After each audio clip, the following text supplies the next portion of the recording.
Hey everybody, I'm back. Jack, this fucking hat is driving me fucking crazy. Uh, let's do this. Let's do this. Let's do this. Let's do this. All right, are you ready, bitches? It's been a whole 2 weeks, hasn't it? Or almost three. I don't know. I feel like I do this every 2 weeks. Is it 2 to 3 weeks ish? I think I've been kind of going in a cycle of every 2 weeks.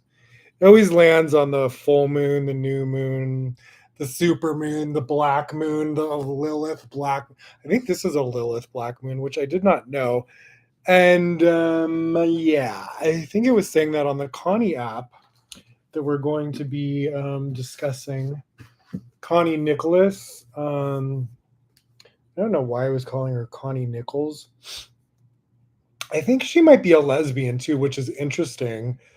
That most of the authors on this, not all of them, but most of the authors I've been drawn to their books have been from the LGBTQ community. And I didn't even, at first, I was like, when got the book, I didn't know who, like, it was a guy or a girl, because the name is kind of like unisex, could be guy or girl, Connie. And, I was like, I don't know. And so then I was reading, it was talking about his, like, well, I thought it was a him. I was just assuming.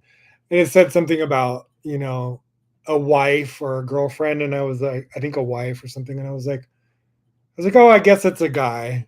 But then once I later on like Googled and I was like, oh, it's a girl. I'm like, I guess she's a lesbian, which is fucking awesome, obviously.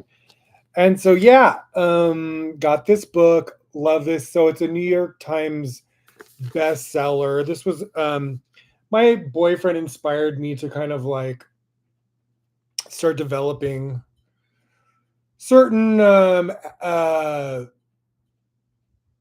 developing certain like knowledge about myself, or and so he had recommended different subjects that I like look into, to look deeper into like myself. And one of them, he was saying about learning about your astrological chart, and learning more deeper about astrology. Now, I've been learning about astrology since I was like younger, and even in Kabbalah, I was heavily like into Kabbalistic astrology, and astrology is actually a big element of Kabbalah.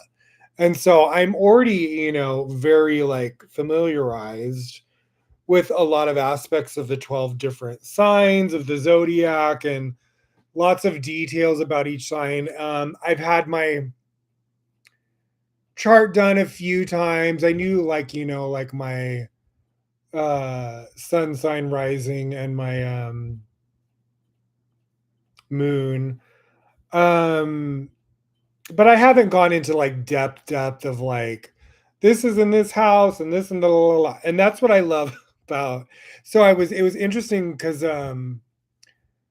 he had provoked me to want to like learn about different subjects, and we're both like we both inspire each other. And and that's what I love about him, is that we kind of teach each other or inspire each other. And we're both like receptive to learning from each other. And I think that's what makes a great relationship. It can't just be about sex. You have to have like, and even if it's, you want them to be your best friend, you want them to be your lover, your soulmate, your spouse. You want to be like able to have fun, but yet be inspired and learn from each other and listen, and and also be like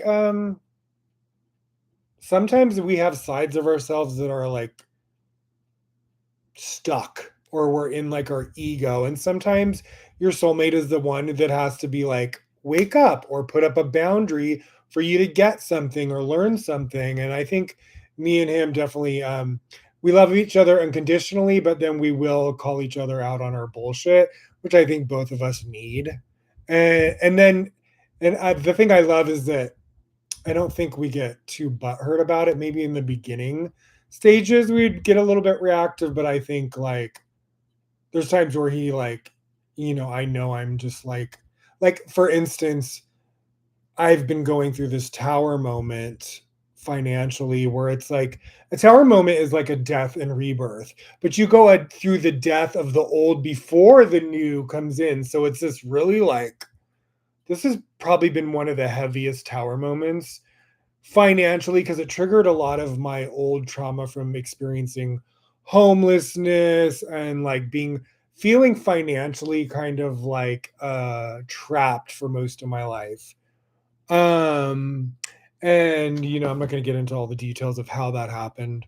It's a long story. And then, once I was like back in Vegas from Chicago and taking care of my mom and her husband who was dying of dementia, my doctor put me on, disability for various reasons. And I was approved. And so I was on that for like about 4 years. And then recently with this new administration, they've really kind of like come after a lot of people and taken away their disability, which I don't really want to get into that either. And it's just, it is what it is. And, I was just like, I could have fought against it. And then there was part of me that was like, you know what? I don't want to rely, I don't want anything, I don't want to rely or fight with these people that are like, prejudice and doing like criminal acts. And I was like, you know what? I don't want to be a part of this anymore. I don't care if I have to go through some sort of like uncomfortable transition or and and there was a back and forth where I was confused where they were sending me letters saying, oh, your disability's canceled. Oh, then a month later a letter saying it's not. And so then I was just like, what's going on? Called twice, got different answers from the people that and it ended up being, yeah, they did cancel it like a month ago. So I have been going through like a financial challenge of being broke and applying for all these different jobs and really pushing, and praying for God to like bring me an opportunity career wise, whether that be through the podcast or being kind of like I'm like down for whatever. I mean, I have so many different like skills, whether it's like music, just before this I was in that national contest, America's Next Top Hit Maker. I got very close, to the finals or winning, and it was just like it wasn't in the cards. And congratulations to the girl who won. I'm forgetting her name at the moment, but congratulations. And Mars, yeah, her name's Mars something. And and yeah, and so I've really just I feel like kind of the podcast is really inspiring for me. And it was so interesting because I did like a first season on Instagram and then I moved it to YouTube. And then I've been recently just like Googling because I did a full season, started to begin a second season on Instagram, and then decided I didn't want to keep it on that platform and wanted to move to YouTube.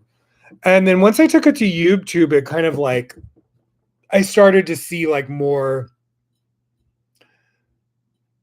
a reaction from people on whether it's TikTok, Instagram, YouTube. I started to see people in the spiritual community or people I had known from, the past take start taking notice, and a lot of new people, influencers, people in the tarot community or spiritual communities start acknowledging my gift or my anointing by the creator to like share spiritual teachings that I've learned since I was younger. I've studied Kabbalah intensely for 20 years. I was even trying to be a Kabbalah teacher and was like, studying through the Kabbalah University for years and studying each Bible portion from the Old Testament and the Holy Zohar and taking notes and, doing it myself on my social media to like, I was really trying to pursue or to get, recognition from the Kabbalah Center to work for them.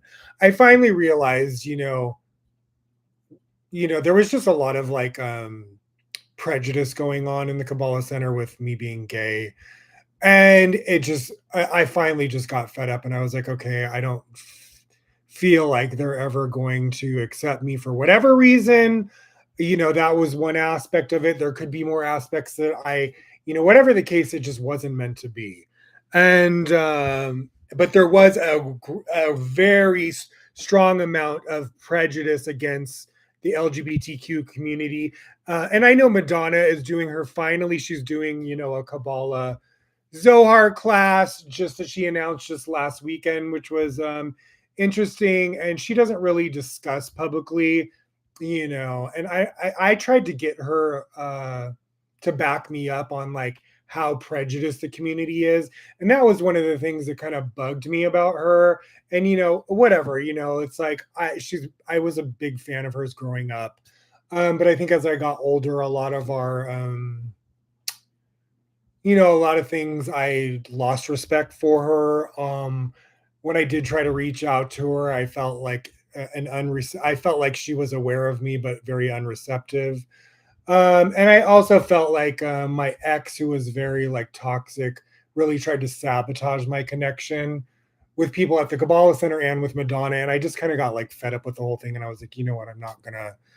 She's not going to have my back on the situation. And I felt like, as like her being supportive of the gay community for many years, that she would maybe kind of like stand up against it publicly. But she doesn't and she didn't. And I don't like the way people try to just sweep it under the rug and cover it. It was like they were very overtly, the many of the staff, the teachers, people in the community. It was very like a lot of like straight overtly, straight to my face verbal discrimination of like, oh well, David, it's not Jewish tradition that we treat you with like equal rights and this and that and the other. And it was just like ridiculous. And I had talked to multiple teachers about it. I had gone to like the student aid, and it was just, I was always shut down, made to seem like I was being a problem maker, or it was just not cool at all, especially after of like 20 years of me being like a devoted student. Like I worked for them for free for years, like volunteering, running the bookstore, doing the being an event planner for the new moon events, lots of different events. I would do the Shabbats, I would shop for the Shabbat dinners, I would cook, I would prepare the menus, I would do flyers. I was in charge of the Zohar project and would set up, these events throughout Chicago and Vegas. And I worked for spirituality for kids with, Tasha Kucher. Ashton Kutcher's sister was my boss in LA and would work in downtown LA at schools teaching Kabbalah to children. And so it was like, I invested so much into that community. You have no idea.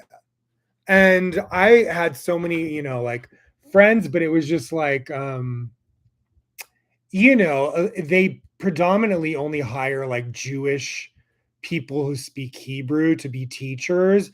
And the fact that, I didn't speak Hebrew, even though they could see I had like an anointing, and that, I was this sort of Sadiqim, they were well aware of it.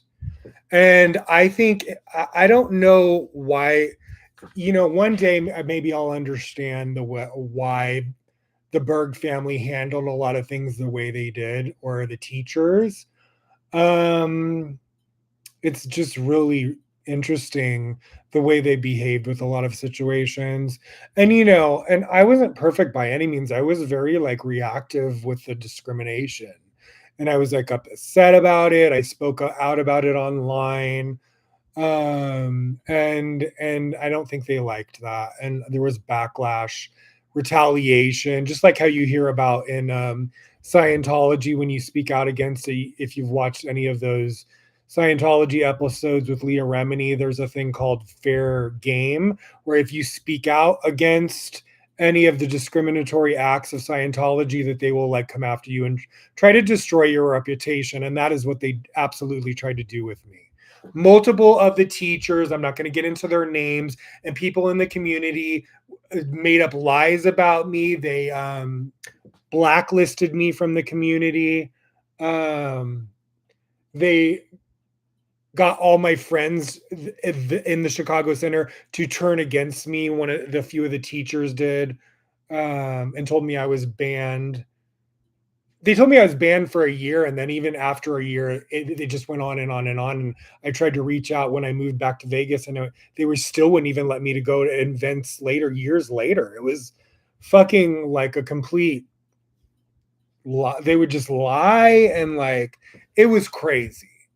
And there was even times where I was like, trying to be the bigger person and like apologizing, and they never would take accountability for any of it. It was always me taking accountability for my reaction to their discrimination, because I loved being a part of the community so much. And I felt I had this gift and calling to teach Kabbalah, and I had multiple like synchronicities from the universe. And like, it was weird. Like, I was almost like psychic about the Torah and the Bible portions. And it was funny because I would even study the Bible portions, years later, once I was like really immersed for years into the Kabbalah, and I wanted to be a teacher, and I started studying, the portions. But there was times where I wouldn't study the portion, and that week I would be just channeling information, and then when I would, right before Shabbat, because the portions would always start on Sunday night.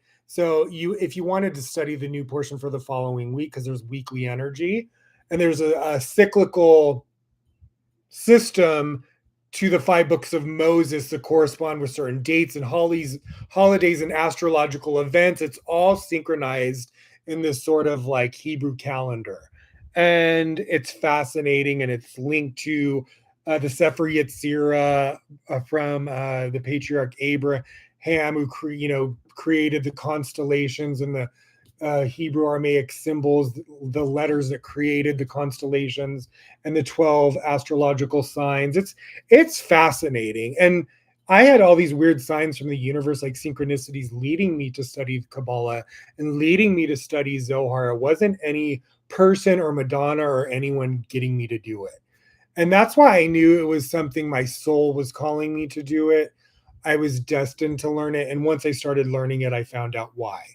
And then I learned I had all these synchronicities with King David, and that there was another David in the Holy Zohar called Supernal David that was supposed to be in the end of time, towards the time of Messiah. And then it referred to this new supernal David as King Messiah. And there's two Messiahs, supernal David and Joseph, the righteous. There's the two Messiahs that says son of David, son of David, and Joseph, son of Joseph. And so it's like, it was just, I had all these synchronicities, like weird ass, crazy synchronicities with King David, and then this other character. If you'd like to look it up in the Holy Zohar in book number 7, Kedoshim chapter, it says there's a chapter called Turn Your Eyes Away from Me, where it speaks, that's where it very specifically speaks about who Supernal David is. And it was weird because I was born in 1977, and it talks about like 7 jewels and 7 crowns or something, 7. There's just all these weird things over the years that would line up with me. And I was like, oh, okay. Yeah. It was like revealing who I was in this world and my destiny. And of course, being a openly gay and proud person who is American, speaks English, and is kind of like, there, if you look into like Kabbalah or Judaism, there is a lot of like homophobia and discrimination in those communities, or even in Christianity, Catholicism, all the religions. There is a lot of discrimination towards gay people.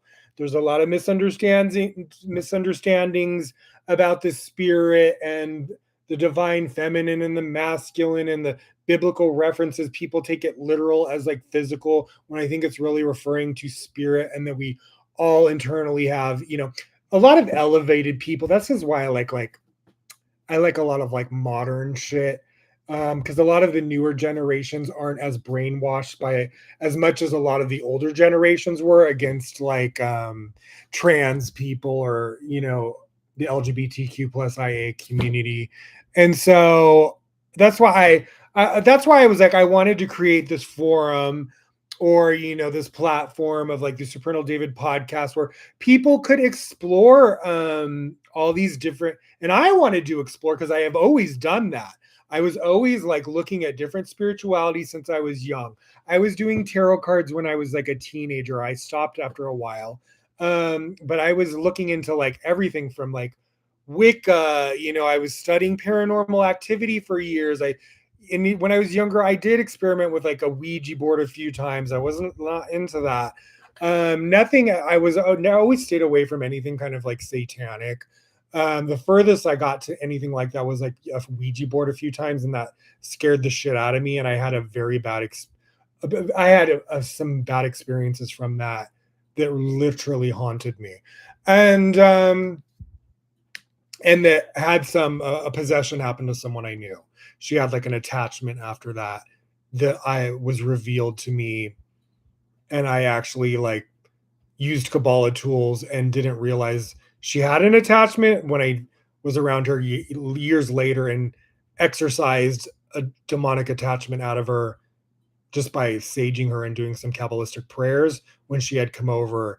And there was like a physical reaction out of her, and something fell from my ceiling, this light fixture. It was fucking crazy. And that was another instance where I was like, oh, these Kabbalah prayers are no fucking joke. They are legit powerful. And it's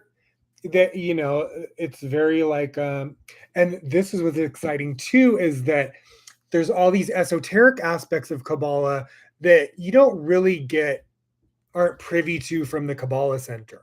And so the more I started looking, once I kind of pulled away from the Kabbalah Center and started looking more into like other, the other companies in the world that, teach Kabbalah and the esoteric information on the internet, you start to see that obviously I knew about astrology, but they didn't really teach in the Kabbalah Center how tarot is a very connected aspect of Kabbalah.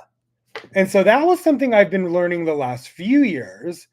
And it's interesting too, because even recently I was like, my soulmate and boyfriend, he's really skilled with tarot and good at astrology, but I think he's not as familiar with Kabbalah.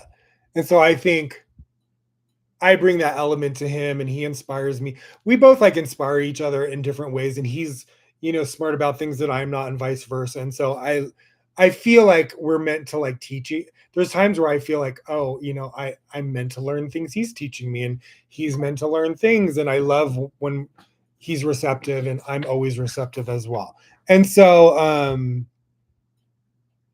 I'd seen recently too, as I was like organically coming upon the subject of sharing about tarot, astrology, and Kabbalah, him do like a reading for the first time with tarot and astrology. And I was like, see, this is so cool, because he's trained since he was like young, like a teenager. So he's like a pro at tarot. And that's all I'm going to say about him. I don't really want to discuss him, and out of respect, but I just wanted to like share that, how I was like inspired. And I can say neutral things, but I'm not going to speak like personal things too much about him, out of like respect for our relationship and him, and it's sacred to me and to him. And there's just a lot of like evil eye out there, and I don't want any of that directed at him, just because I happen to be like, so like balls to the wall, like fuck you, this is who I am. I don't think he's younger, and I don't think he's as, thick-skinned as I am when it comes to like putting up with people's discrimination, and I'm very protective of him as well. And so if, until he feels comfortable with that, I'm always going to keep, our relationship sacred and private. But anyways, um, it's hard not to like gush about him, how amazing he is. So, but I will keep it secret. And here and there, I know he doesn't care about like neutral things, but I know he just doesn't want me to share too much information or details about him. And so and that's fine. And so but yeah, back to Kabbalah, it was just like, and I didn't have this book, but I'm going to get this book. So this is the book. The two books I was really pushing, and the tarot deck I was pushing for this episode. It's You Were Born for This: Astrology for Radical Self-Acceptance by Connie Nichols. And so when I was inspired to look into this was the book that kind of jumped out at me when I went into the bookstore. And now I heard about Autobiography of a Yogi first from a spiritual practitioner named Aaron Doty, which I took one of his like free courses for like a few weeks or whatever. And he like really, this was his favorite book. And then also my soulmate got this book too. And my soulmate's really into like yogis and like, Hindu teachings and yoga, and his, his guru, his favorite guru, we're going to be discussing on the 13th and final episode in the next 2 weeks. But he also got this book and was inspired to get this book from Aaron Doty as well. And so, and I'm loving this book. And so it's fascinating. It's, what's really interesting too about this is that his name's Para Mahansa Yogananda. And he is kind of like, he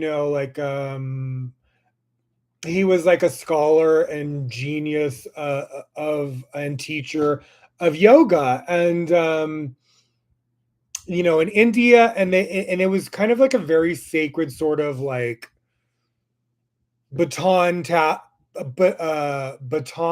passing, torch passing, the way it is with the lineage of Kabbalah in the Kabbalah Center as well. So if you study Kabbalah with the Kabbalah Center, there is this lineage of teachers where it was like major teachers, like it started all the way back from the author of the Holy Zohar, Rabbi Shimon, and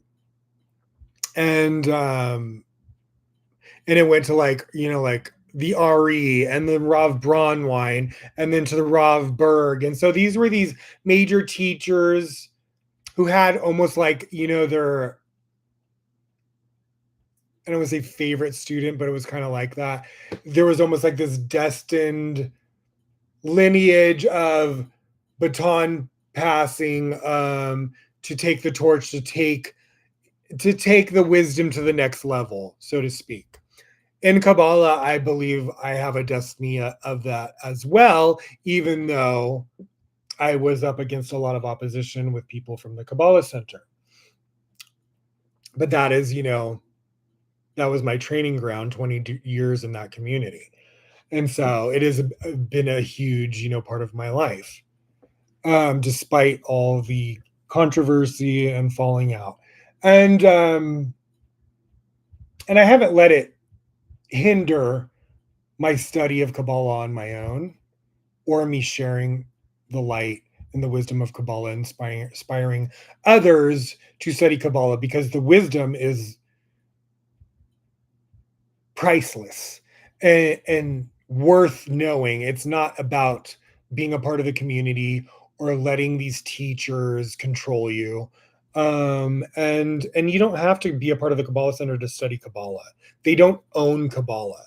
Kabbalah was before them, and it'll exist after them and beyond them. And you know, but there was a lot of sort of like this energy of like trying to like some of the egos of the teachers in the community trying to put like a monopoly on it, so to speak, because they are the most successful internationally on the subject. There was this very like evil eye energy coming off a lot of people from the community because I was very well known. I had kind of like a little small sort of fame in that like community, because especially because of the controversy and because of the whisperings of who I was in the world.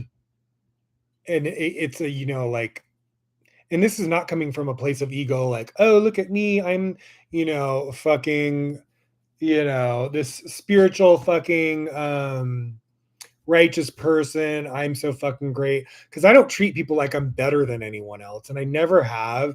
And going through the pain and suffering I have been through, that'll humble the shit the fuck out of you. First of all, you're not gonna, when you have gone through what I've gone through and you've been in the depths of depravity of homelessness and like for years and years and years and being treated like scum of the fucking earth and starved and raped and fucking bullied and rejected and for years and years and years and years, you're never going to be have this sort of like, even if in the spiritual realm you're like the second coming, you know what I mean? It's, you're never going to like carry yourself or treat people in a way because you know what it's fucking like.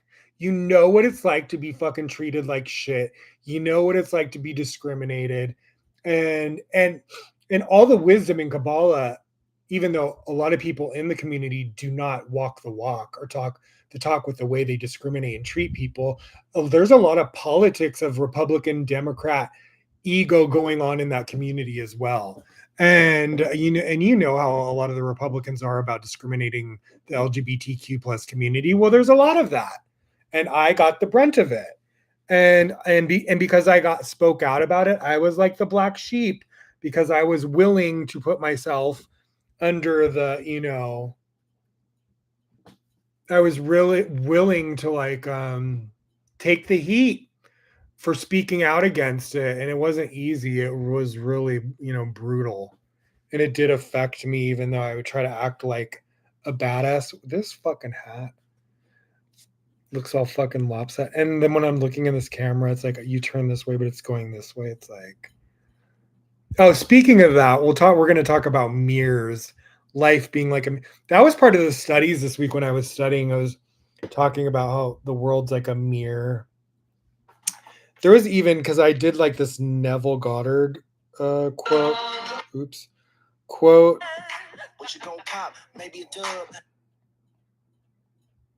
I don't really smoke pot anymore, even though I did that Maui Wowie song. Like every once, like in a few months, like every like a few times a year, I'll smoke a little weed. I'm not like big on alcohol, and I don't do drugs. But every like so and so, and I really don't like to do it at all. But every once in a while, maybe on like a holiday, I'll smoke a little weed or have a few cigarettes. But I pretty much don't do it at all anymore. And even when I do it, then I usually feel like crap for a few days, and it takes me a little bit to feel back to myself again. And I don't like that feeling because the older you get, the harder it is to kind of just like snap back. When you're younger and you're in your 20s and you smoke a joint, it's like, whatever, the next few days you're fine, or if you have a few cigarettes. But when you get older, like my age, I'm 40 fucking 8. If you like drink or you smoke some weed or smoke a cigarettes for a few days and then you stop, you feel like shit for like a few fucking days, and you have to like go to the gym, like work out, like sleep to just get back to your, it kind of leaves you in a little bit of a fog. And I'm so into like being like keen and intuitive that I don't even like to do that much. But I'm not some sort of like, I'm not like a total like snooty person. And and like, and like I'm sure there's going to be times throughout my life where I'm going to have a few drinks with like my partner or at an event, or want to smoke a little weed, or have a few cigarettes here and there throughout my life. Or maybe, who knows, I may not, even ever have a cigarette again. We'll just see, but I'm definitely not like a prude about the subject. And I don't think there's anything wrong with having a few drinks or smoking a little weed or having a weed gummy or a few cigarettes here and there. I'm not somebody, I used to smoke for years, like constantly, like weed and cigarettes. Like I was like a functioning smoker like that for many years because of all the trauma I was going through. That was my way of like numbing my anxiety and my fear and my trauma and my hypervigilance and but it ended up I did it so long for so many years that it ended up starting affecting my health where I didn't feel good doing it all the time anymore, and it drained me and it made me feel like it affected my intuition and kind of blurred my keen sense of intuition. And so that became where I was more, especially when I saw how valuable my intuition was for my purpose in this world. I was like, you know what? I can't do this anymore. It's not worth um the how it clouds my intuition because I'm like I'm like the type that whether I'm teaching or I'm creating music or songwriting or I'm channeling a lot of times and I'm like I'm a channel. And for like the creator, my spirit guides, my ancestors, my angels, whatever you want to call it. I'm channeling consciousness lots of times and I don't like to feel numb. I like to feel sensitive and that my senses are keen and so I can be more accurate. And so, but I just wanted to like preface that because I just was it was like I did like a theme with these Hawaiian. Speaking of that, so I got these Hawaiian high. My mother actually just bought me these randomly. And my boyfriend's Hawaiian. My grandma used to always go to Hawaii on vacation by herself. My brother always takes his kids and his wife to Hawaii, like um, to that Disney out there, the Disney resort. And then one of my first boyfriends was Hawaiian. So it's interesting. Like Hawaii has always kind of been like, I've never been, but I've always loved Hawaiian food. And yeah. And so I was like, oh, let's do that little new Kid Cudi Maui Wowie song theme for this promotion today because I had these Hawaiian high incense. I'm going to spark one.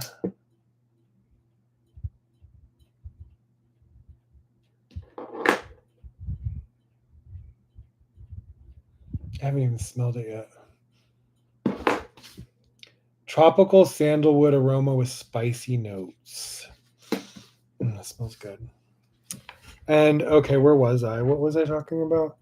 And so, oh yeah, back to autobi- autobiography of a yogi. So it's fascinating. So so like the lineage of Kabbalah, where it's like passed down and then it's spread and expanded throughout the world. That's like kind of it's the same thing with these yogis, and he created this self-realization fellowship founded in 1920 by Paramahansa Yogananda, and I believe he died in the 50s.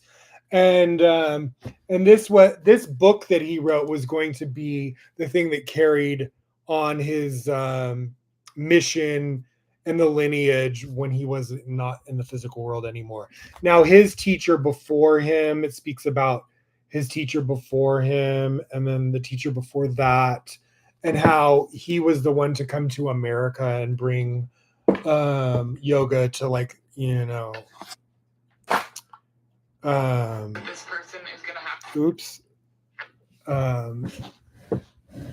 to the Western world. And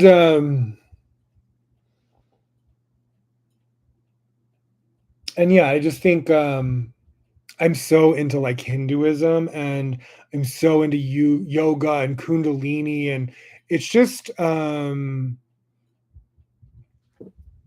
even though I love so much of like Kabbalah, um, and I will always love Kabbalah and be a part of Kabbalah, not with the Kabbalah Center, but just I will.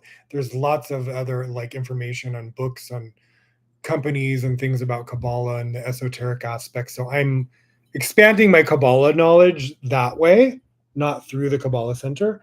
And and I don't hold any sort of like I've forgiven that whole situation and the people from that community that I had beef with.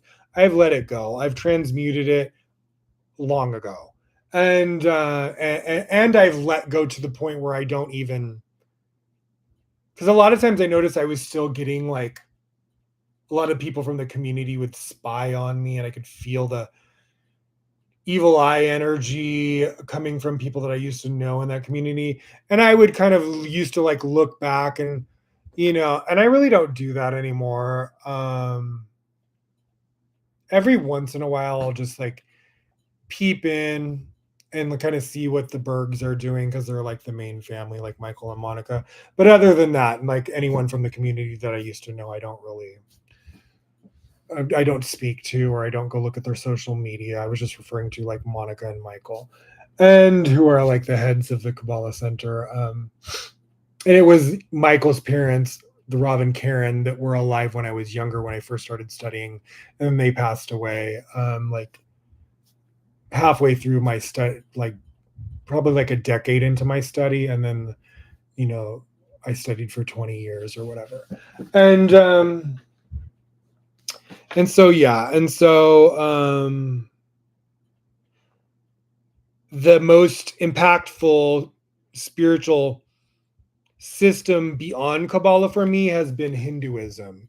Um, and it's becoming more and more and more, even more so this year than ever before, where I'm really my daily practice. I've really, because there's lots of different aspects of styles of yoga that I've like explored and tried and I like to try different ones, like I like the hot yoga, or there's Iyengar yoga, which is supposed to really be like opening up the heart and chest cavities and to get the blood flowing. And there's lots of different, I was inspired by somebody from the Kabbalah Center community who was really into Iyengar yoga. Then there's like Bikram. But there's lots of controversy with like the Bikram thing, but I do like there's what was it, Moksha, which is like hot yoga too, but not as hot as Bikram. Um, there's power yoga. There's so many different like ones. But I think Kundalini has been one of my favorites. Um, because of how it aligns with like Hinduism and the chakra system and the breath of fire and the like, aspects of the spine. And there's lots of really interesting aspects of it. Something that I haven't tamed yet because I do masturbate is they say for like men to not masturbate and to like Kabbalah talks about this too, which I want to talk about this. So there's like I think there's nothing wrong with masturbation. And I think I've been celibate for like about 8 fucking years, 7, 8 years. And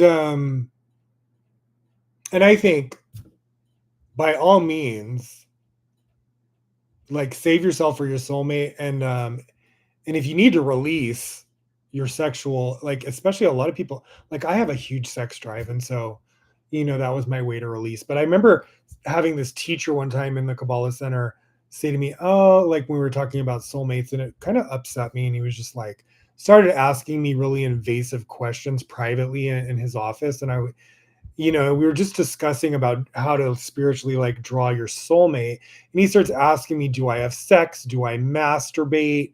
Do I watch porn? And I got pissed off. And he ended up being the one who tried to ban me. So I knew he was trying to like set me up and he was discriminating me. But it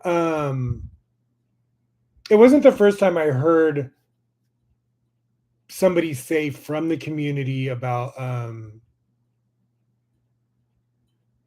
not masturbating or having sex to draw your soulmate. And so you hear it in Kundalini as well, that they say that when you don't come or, orgasm or whatever the fuck you want to call it, the semen goes up your fucking spine or some shit. And it gives you this sort of like buttery glow. No, I'm kidding. It gives you this like sort of like oozing sexual magnetism to draw your soulmate, so to speak. I mean, I'm sure I don't know what the big you know what it's really fully magnetizing, but I've heard this. Whether it's true or not is up to, you to decide. Um but I don't think, if you're good at just like not coming, great. I know there's times where it's like I would have gone like for like a while of not, and then I feel like I'm gonna fucking explode.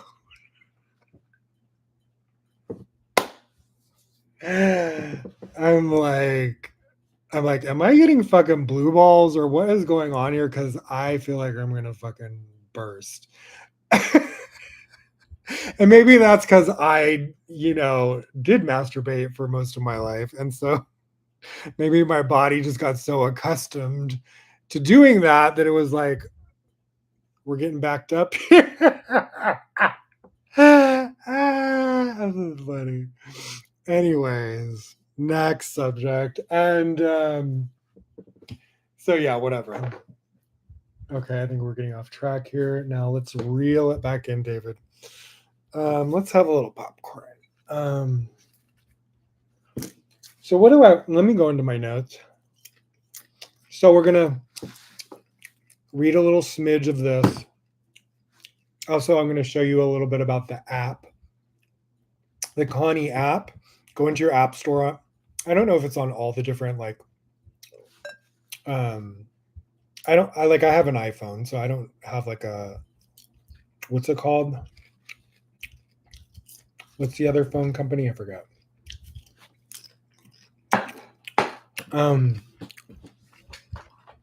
I forget. I'm drawing a blank. But if you go into the app store, your app store, right, just put Connie app. Connie.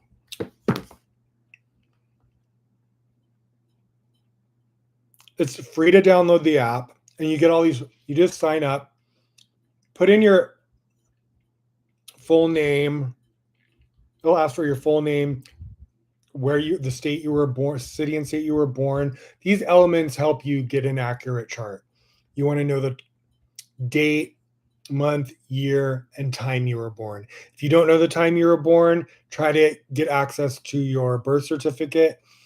If you don't know how to do that, try to reach out to the hospital that you were born in and get your birth information so you can get an accurate birth date or birth time. And yeah, and what city and state you were born. And then you just type that in, and it'll like do your chart and tell you what your sun sign, rising, and moon is. Gives you a lot of free information. Then there's a premium membership or subscription. It's like $11.99 a month. That's really affordable. And then you get more in depth into your chart with that, which I'm going to do. And honestly, the app is fucking amazing. It makes it so easy and accessible. And they give you like it sends you to your email daily things about, what's going on cosmically that day with your sign and your chart. Like, it's amazing. They have a little shop on there. You can buy things. And I mean, and this is like a New York Times bestseller. Look at all the fucking reviews on this book are crazy.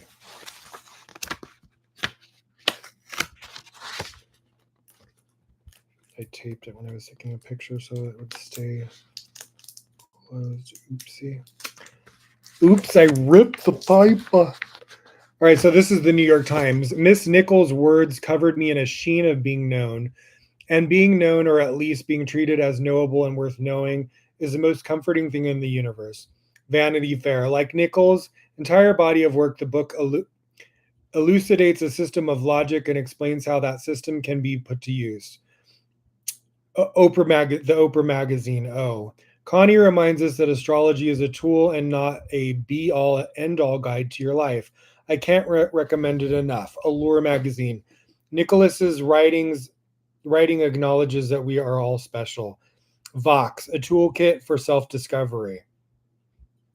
Los Angeles Times, Connie and Kurt. And so I loved this was another reason I wanted to do the Supernal David podcast, because I wanted to be a judgment free zone, because the LGBTQ plus IA community has dealt with so much discrimination in various religions. I wanted to create like a forum where we could discuss all these different religions without the freaking hatred and judgment.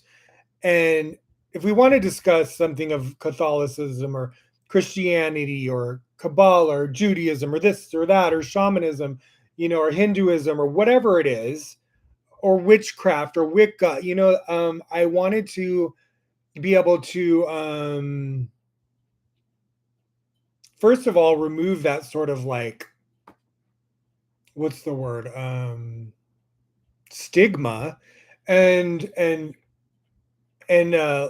allow us to like discuss in a safe environment, a forum of non-judgment. So feel free in the comments on any of my social media or on YouTube to like do that.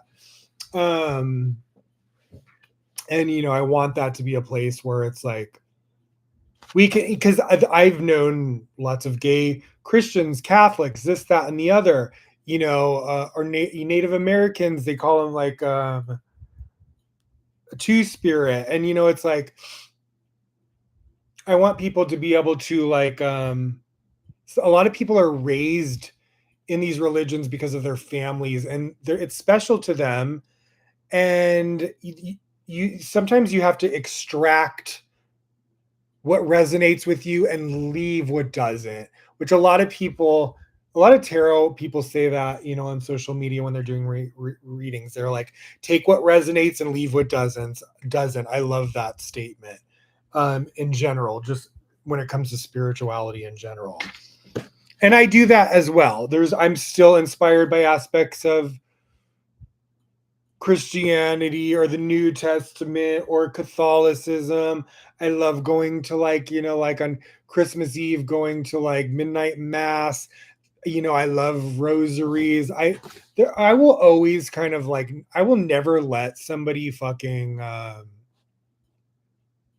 hijack shit that was never meant to be hijacked, and I don't need to go into their environment to like connect with God, because they try to like shun you or abuse you or like whatever, bully you. You don't have to go into these environments to like connect. And that's what I love about social media. Has been a great way for us to like not feel like we have to go into these crazy ass environments to learn about the subject that we may have grown up with or been you know inspired or connected with our families that way. And it doesn't mean that you have to completely reject the wisdom or certain aspects of it, or the way you interpret it may not be the way these fools interpret it. You can understand this as like an ancient wisdom, that it's like a parable. It's like it's coded, it's not meant to be taken literal. And then there's people that in Christianity and Catholicism that try to take things literally, or they pick and choose what they want to like follow, and they use it as a weapon against people to judge them, which it was never meant to be used for that. So honestly, take your power back. Create your own environment. Connect with like-minded individuals and flip the script. That's what I did, and this has been the best chapter of my life when I finally did that and let go of that aspect of me that felt rejected and broken and, you know, judged. It was like I became like a phoenix, and like this experience of creating the Supernal David podcast has been like my rebirth. And I'm very grateful for it.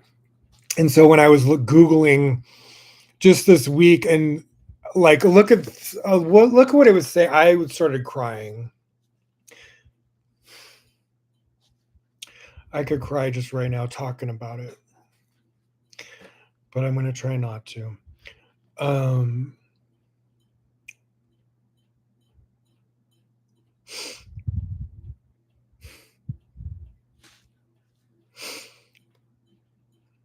like it was just really nice. It said, I just Googled the Supernal David podcast, and it was like, even though they're like not saying my exact, you know, address for Instagram correct, they still had a link. Even though they weren't saying my name properly, they're just calling me David. I'm just like, whatever. I was just like so taken back of like how so many details of the episodes and subjects, that's what brought me to tears. And some of the things that I had written or said about it on my social media, the fact that it was like all over Google when it was describing the podcast or me, I was like, wow, this is what I like dreamed. And then just to like see it in words like that was just really moving, because I haven't got any sort of like feel. I've, you know, I'm like did a full season, 10 episodes on Instagram, and then I started to do a second season, and then I went to like YouTube, and they're like 3-hour episodes, and I'm, even though it's like each episode has 2 episodes of 3 hours, so it's like each, so there's been 6 episodes, which is actually 12, and then I did a bonus episode on the 5th episode to make the final one be 13 episodes. So 13 episodes of 3 hours an episode, plus the whole first 10 season, which I started in the beginning of the year on Instagram. To finally like look onto Google and see all this shit shocked me. It said the Supernal David podcast is a spiritual and self-discovery podcast hosted by an individual named David. The Supernal David is what they should have said. And it says he describes it as a forum for people to discuss and explore beliefs and spiritual practices in a non-judgmental space. That made me fucking cry. Then it said key themes and topics include spirituality and personal growth. Discussions often feature topics related to personal trauma, exploring spiritual journeys and discovering a sense of self. Astrology. Some episodes have focused on astrology, referencing figures like Connie Nicholas and the use of birth charts. And so this is like, this episode had not even come out yet. The episode is airing now, but I had promoted this and it was already like talking about it. I was like, this is kind of surreal. I was like shocked, and I think that's why it brought me to tears, because it was like so fresh. And then he was even giving references to some of the topics on the Instagram first season. Like one of my favorite episodes was just called Anatomy of an Angel. I was like, I was sobbing. It said, then it goes astrology, blah, blah, blah. Tarot and Kabbalah. Other content covers tarot cards such as the Hierophant, a High Priestess, and the Two of Cups.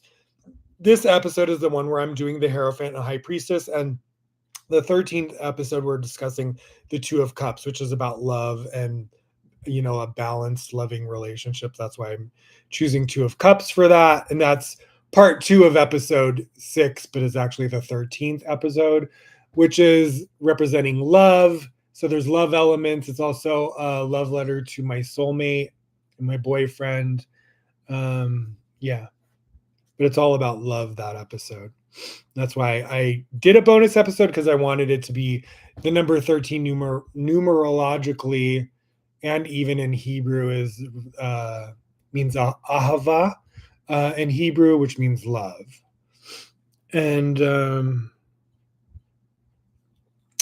So then it says occult and metaphysical concept. Oh yeah. So it said tarot and Kabbalah. Other content covers tarot cards such as the Hierophant, High Priestess, and Two of Cups and Kabbalah concepts, occult and metaphysical concepts. The podcast explores a wide range of metaphysical ideas, including equinox, energy manifestation, and psychic arts. The podcast is featured on social media, particularly on Instagram, where David shares updates and previews of episodes. Some of the podcast content is also available on YouTube. That's the main content is on YouTube. The advertisements are on Instagram and TikTok. And I got rid of my Facebook and Threads. I just don't like those platforms anymore. So I just ended those this week.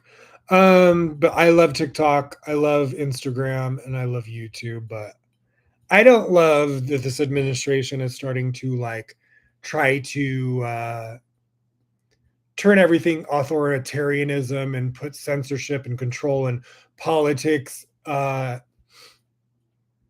into these platforms, and they're taking over, and that's kind of like really repelling me to where I don't even want to be on these platforms anymore.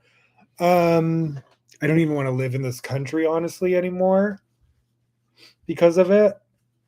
I don't want my family or my soulmate in this country anymore.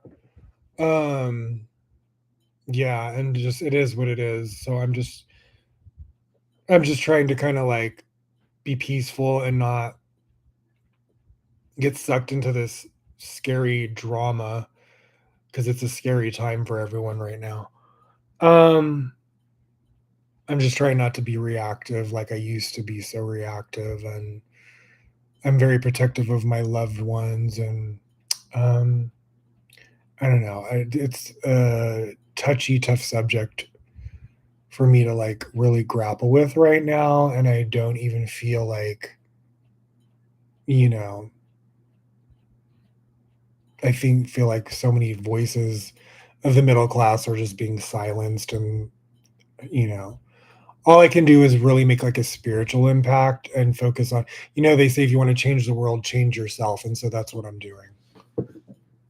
And I'm just trying to be unconditionally loving, peaceful. I'm trying to hold on to positive energy no matter.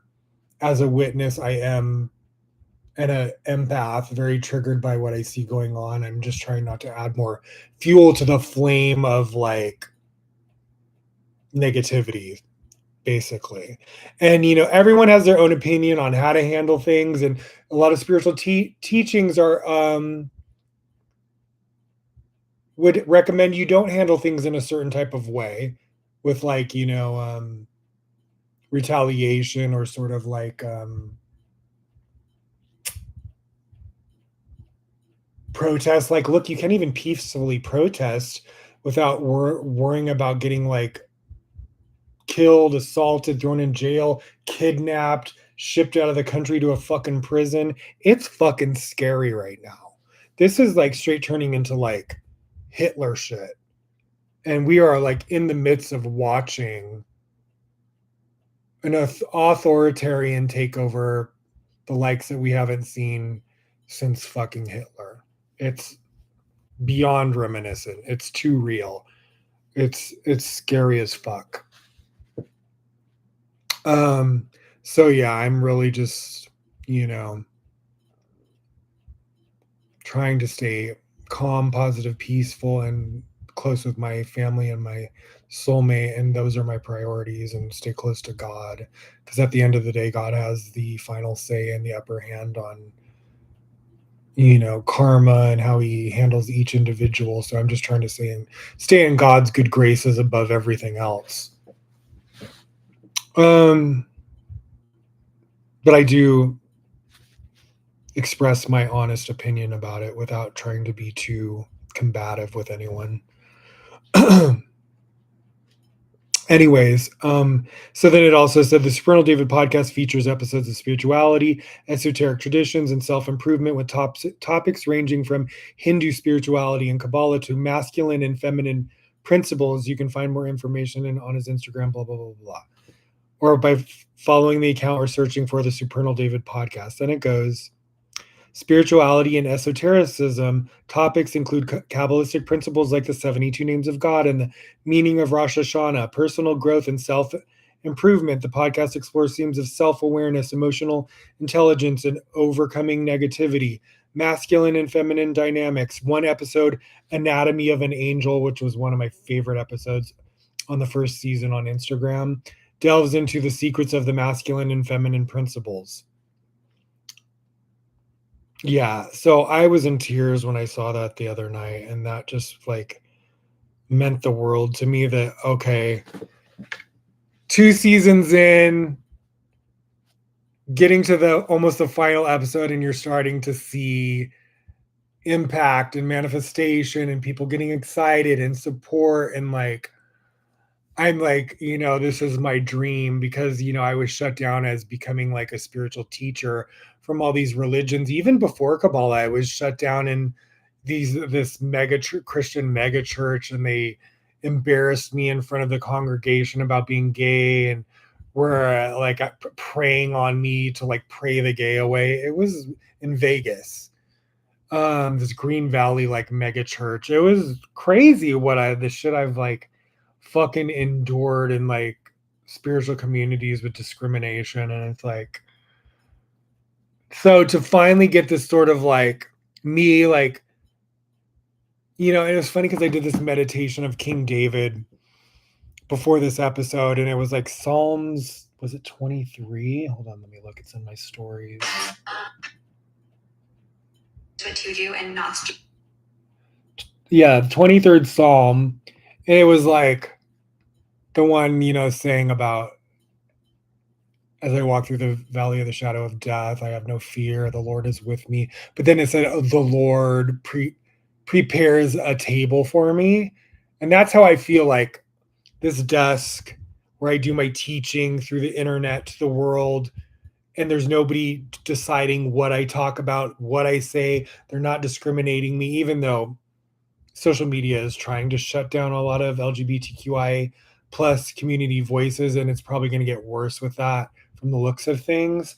They're starting to pass laws to where they can have more control over that, of what people are allowed to talk about.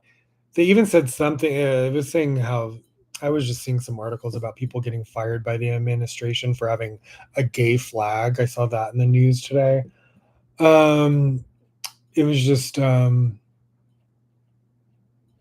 it just feels like, okay, when I was hearing that, I was like it was like a, from Insight Timer, it was like a psalm meditation, and it was speaking about King David. So it said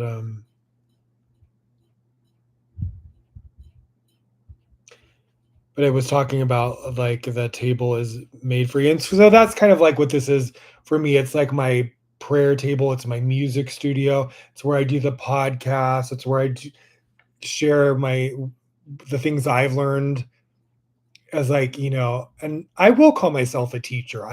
You know, I'm a teacher from the school of life. You know what I mean? Like I'm street smart, I'm book smart, I'm like, religion smart, spirituality smart. I've studied lots of fucking things. I've been a part of lots of different communities.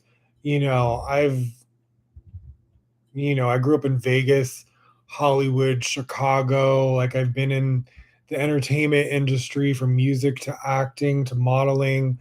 I have really just, I've been in the food industry. I've been in lots of industries, and I've learned so much. So I feel like I have like a lot of wisdom from just that whole like melting pot of experience to share.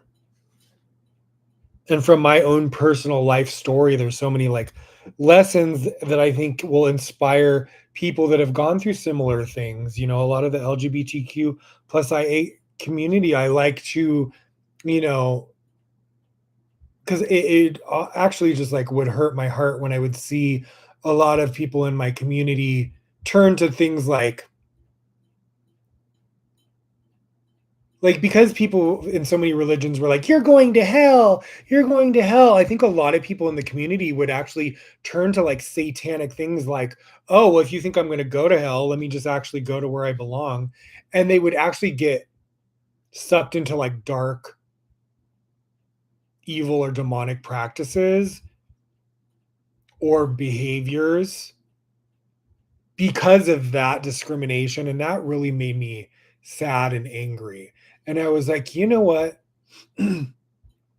No, I want to take back the power for my community and be like, no, you can study this, or you can study Christianity, you can study Catholicism, you can study all these religions on your own terms in your own space and take the power back, and and uh and find out your own, like, because I could have been like reject Kabbalah because of the discrimination, and I would never learned all the secrets and wisdoms and these actual like ancient prayers that actually work and have these metaphysical activations, and like Mikvar, the 72 names of God, or the Anabacoa, or like, these cosmic windows in time like Hanukkah or Purim or Rosh Hashanah, Yom Kippur, Passover. There's these really like powerful like windows and times, and there's these powerful secrets to the Hebrew Aramaic language, and these like ancient like secrets to the Old Testament and the Holy Zohar that are like portals to access to draw light into the physical world. Or I don't even think I would know that my spiritual destiny was supernal, David, had I not followed the breadcrumbs of the universe, what was leading me to like study. And so always like, always pay attention to those signs and synchronicities of the universe. Don't let these freaking discriminatory people stop you from exploring or learning. Find a way around it. There's always another way. One door closes, another door opens. There was a time where I became shut down and I felt like my life was over, and I just I believed their lies, and I cared too much about what they thought. And and then this is why I really try to strengthen my soulmate, not to talk about him too much, but he's younger and I'm very protective over him. And I see a lot of like people that are younger today being like really like shamed or like influenced to like not be their authentic selves, or afraid to be like who they are on social media or this or that because of this sort of fucking hatred. And it's on such a crazy level politically, with this administration being in power of like the Congress, the Senate, the presidency. It's like it's scarier more than ever for people of my community to like be out. And so I'm old school. I got a thick skin, but I'm very protective. um yeah, and I just feel bad for like the youth that is going through this sort of like, because when I was younger I was really affected by it, and I used to self-harm, and I used to like numb myself. Yeah, I do a lot of terrible. I didn't know how to love myself because, oh, my parents are rejecting me. I'm getting picked on at school, at churches, in the government. It breaks you down to where you think you're worthless. And so I would seek sex for pleasure, or like sustenance, or like attention or love. I was looking for love in all the fucking wrong places, and I was thrown onto the streets by my family very young, and I didn't know how to survive. And so I really went through hell and back, and I was going through so much pain and suffering that I was drugging. I was getting drugged, and I was happily getting drugged because I didn't want to feel the feelings I was feeling, and the sadness and the depression and the anger and the fear. And so, that went on for a very long time. And that's why I do have a lot of trauma that I've had to heal and work through with a therapist. And, I'm the best I've ever been. Like the past 7 years and 7, 8 years since I was back in Vegas, I really was able to finally like work on healing myself physically, mentally, emotionally, spiritually, and I've come a long way. And that's why I'm able to do what I'm doing now, is because I have come out on the other side, not completely, because I'm not in a financial bracket where I feel as strong as I'd like to be, but that's feels right around the corner. I feel like I'm in the precipice of financially being independent and secure, and secure in a career for the first time in my life, and it being aligned with my purpose, and then having true love finally entering my life with like my soulmate. So this is the greatest time of my life, but I am on this beginning precipice where I do feel like I'm this butterfly that has just come out of its cocoon, and all these magical things are happening, and I'm just in receiving mode, and like stay trying to maintain a positive vibration and share, and that, I just, and then take accountability. I fuck up from time to time. I even told, I wrote to my soulmate today about this, that I was like going through this tower moment the last month has been very triggering and emotionally triggering and embarrassing, and I never to have to go through this sort of like, because I've been on disability for about 4 years and have not had to really financially worry too much, and I've been trying to develop myself into like a career and figure out what am I meant to do beyond like being a waiter and a bartender and things that I don't want to do for the rest of my life. And especially with all the trauma and certain disabilities and health issues, it's like I need to find something that's more conducive to my future. And so that's why I've been really trying to develop things in my music career or in the podcast, or I have other projects that I'm considering doing that I'm really not discussing yet. And so I'm trying to find things that are just exactly more conducive to my purpose, and that aren't so draining, and that are more, don't take so much but give more, you know what I mean? Because the industry I was in for most of my life took more than it ever gave, and I have nothing to show for it, and it took a lot. And I don't want to be in that field anymore. And finally I feel like I had to go through so many spiritual lessons and karmic transmutations and healing, to where I feel now that I've cleared out a lot of like karmic energy, whether it was from past lives or this life. I think a lot of it was past lives. I think I'm also a generational curse breaker, and I have taken on a lot of karma from generations in my family and ancestors and transmuted it. And they say a lot of people that are Sadiqim, which are like secret, like righteous people that have a huge spiritual destiny in the physical world, that they a lot of times will transmute a lot of karmic energy for the collective. And I feel like that's why I have like had to deal with like a lot of like transmutation and healing. And but now I feel like I'm finally getting my flowers. I'm finally getting to enjoy my life for the first time, and experience love and experience freedom and experience like, because that's the thing, I feel like I wanted to say this about when I'm doing the podcast, I'm being pulled in a lot of different directions, but the inspiration never stops. And it's always coming, even if I don't feel like it.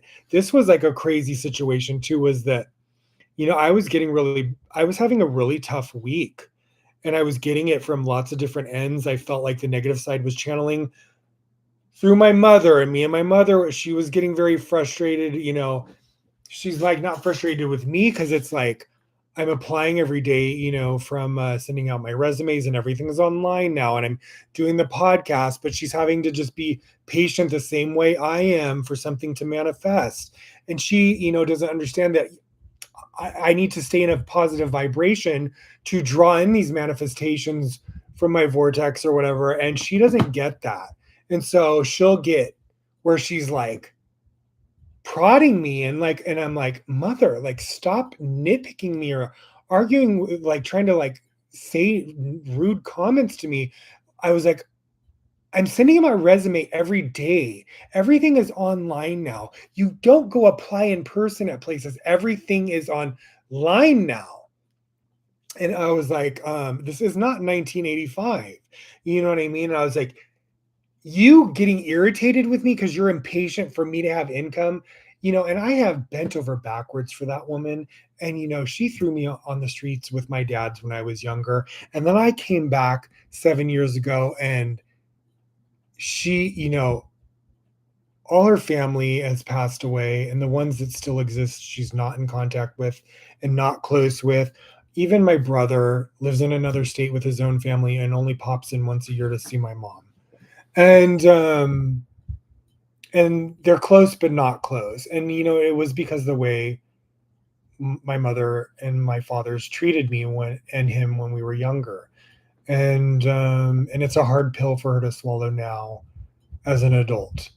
And I love my mother. I have forgiven her, and so has my brother. But now she's a widow. And I took care of her husband for like 7 years while he had dementia to take the brunt off her. I watch her dog. I moved her out of that bad neighborhood into this nice area where she could spend her golden years in a nice environment because he had moved her, husband had moved her. And me and the husband were not close growing up, yet I still took care of him very gracefully and lovingly when he had dementia, and forgave him for how he treated me when I was younger and told me, you choose to be gay. And he was very anti gay and Christian Science. And like, and then on his deathbed, he said that he loved me because I forgave him and I took care of him, and and I learned to love him as the new version of him, which was like him with dementia, which was not who he was when I was younger, and I loved my mom and had forgiven my mom, and I never stopped loving my mother, even though I was estranged from her most of my life. And when I did move back, she kind of saved my life too, because when I did come back to Vegas, it was both like I think we both needed each other. And I had been on my own for many years in LA and Vegas and then Chicago for a decade.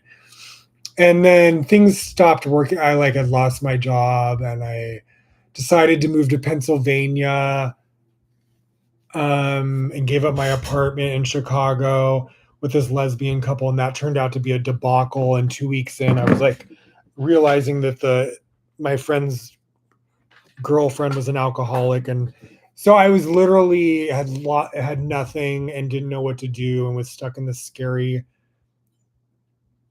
desolate rural city that I was not used to being in a rural area like Pennsylvania, where it was just like, okay, what did I get myself into? And the living situation wasn't working out, and I didn't have any money, and I was like, really felt like I was at the end of my rope. And I called my mom and I was like, Mom, and she told me what was going on with her, that her husband was having dementia and it was becoming overwhelming for her. And then I told her, I don't know how I'm going to get myself out of this situation. And I'm scared if I don't come back home, that I don't know what's going to happen to me. And I don't know how I'm going to get myself out of this situation. And what was going on with the drunk, like this was like a bottle drunk girl who was like abusive, and I was friends with the girlfriend, and she didn't tell me that her girlfriend was like a bottle drunk. And they were like, yeah, move down here, blah blah blah blah blah. And we would talk on the phone all the time for years, and sometimes she would tell me they were fighting and she'd be upset, but I did she was concealing what a like out of control drunk the girlfriend was. She was like an electrician. So that was like terrifying. She was like literally like possessed by the devil. She would like drink, and then it was like a fucking like straight up demonic running around the house with her top off screaming, and it was out of a fucking like nightmare. It was like I felt like I was in The Conjuring. And I locked myself in the room and I was just like, Mom, I gotta get out of here. Oh my God, I don't know what I got myself fucking into. And like I had regretted and wished I had stayed in Chicago. And I was just burnt out from Chicago after what the Kabbalah Center community in Chicago had done to me. It broke my heart, and I didn't want to be in the city anymore. And I had lost all my friends from the community, and I was like devastated. And then the abusive ex that I had spoken about, I was just friends with, he had lied to me and said he was going to move down there and to stay with me till he found his apartment. And so I got him a job at my work, and he was just lying and using me as like a vacation. And, it was just like a whole fucking nightmare. And like around that time, and right after I kicked him out, and my mom threatened him. She was like, if you lay a finger on my son, because he had physically assaulted me before in the past.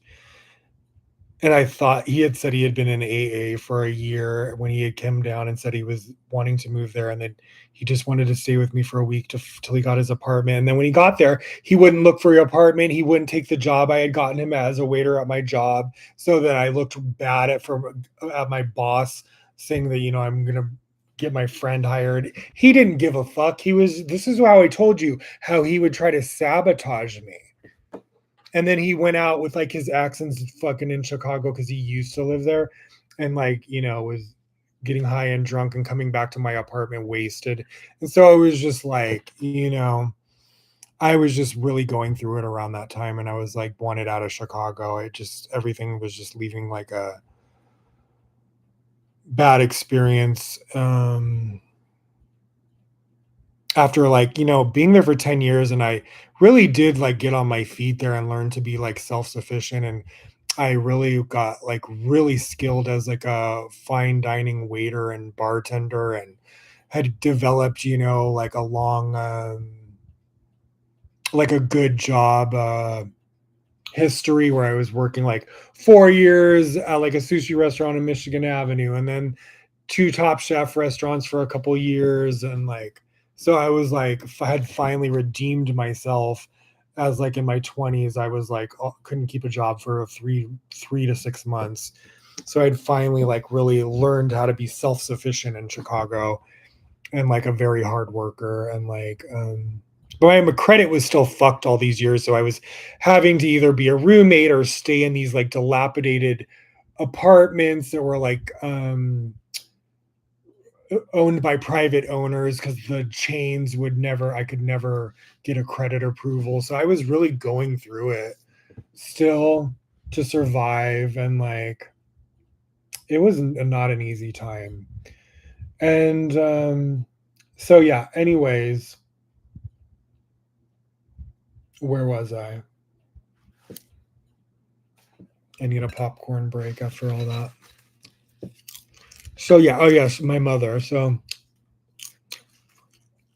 we've gotten along great since I had been on disability. Her husband passed away a few years ago. I found her this house. I went through my therapist's realtor, found this house for my mom, moved everything, helped pack everything, which nearly killed me and her. It was like, we had just gone through all those years of taking care of her husband, and he was like whittling away and with dementia, and which is like dealing with like like a child, but worse. That really was like draining. And then we stayed in the house a year after that just to recoup from how draining that was. I had gained tons of weight, and I was like chain smoking. It like really affected my health. And then we found the house and we moved in. So he was like a hoarder. So in the garage, he had stuff stacked to the fucking ceiling, and in the backyard, my mom literally had to use $20,000 just to get rid of all his hoarding stuff, which is another aspect of dementia, that people become hoarders. And I think my mom said he was really poor when he was younger, and so he had that sort of like hoarding sensibility that a lot of people that come from poverty have. So it was like really taxing, us having to go through everything. And even my mom had a lot of stuff. I didn't have a lot of stuff. It was me just And I was taking the brunt of all their karma and their crap and like packing it all and getting rid of stuff. And it was exhausting. And we get into this house and then we get settled in this house. And after that move, like it had caused my herniated, it gave me like a herniated disc, that whole process of moving. And I had to have like an epidural. Then I was also couldn't breathe good through my nose. And same thing with my mother. I think it's something just about our like genetics of like that area. And I smoked for years on top of it, where I couldn't breathe good out of my nose. So, and my mom had, when I had first moved back to Vegas, she had had that nose surgery and said she could breathe better. So I did that. And then I had the epidural. And then I finally felt like, okay, this was in the past year. We've been here like a year, probably a year and a half. And it's gorgeous over here. I love this house in this area.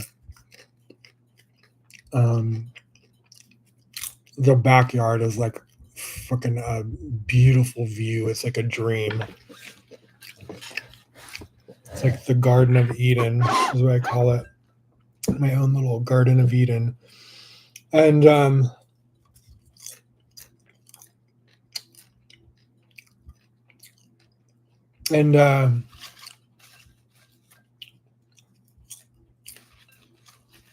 so,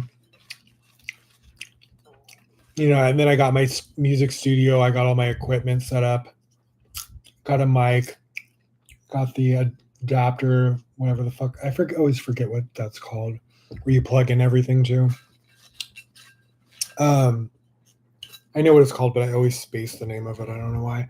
And I have like my MIDI keyboard to create, you know, electronic music and beats or whatever. I got my, you know, MacBook. I got my Ableton Live music program. And then realize how complicated Ableton, it's a very complicated, advanced music program. And I'm not like a genius with like electronics either. So just all the wires and plugins and the keyboard and attaching it to the computer and then the fucking, you know, music app and the mic and I would sit there and try to get everything set up and going. And I'm like, would start to get a few things working. And then it's just like, I couldn't figure it out. I even paid for like a course on Udemy, which is like this, you know, online college for like whatever subjects.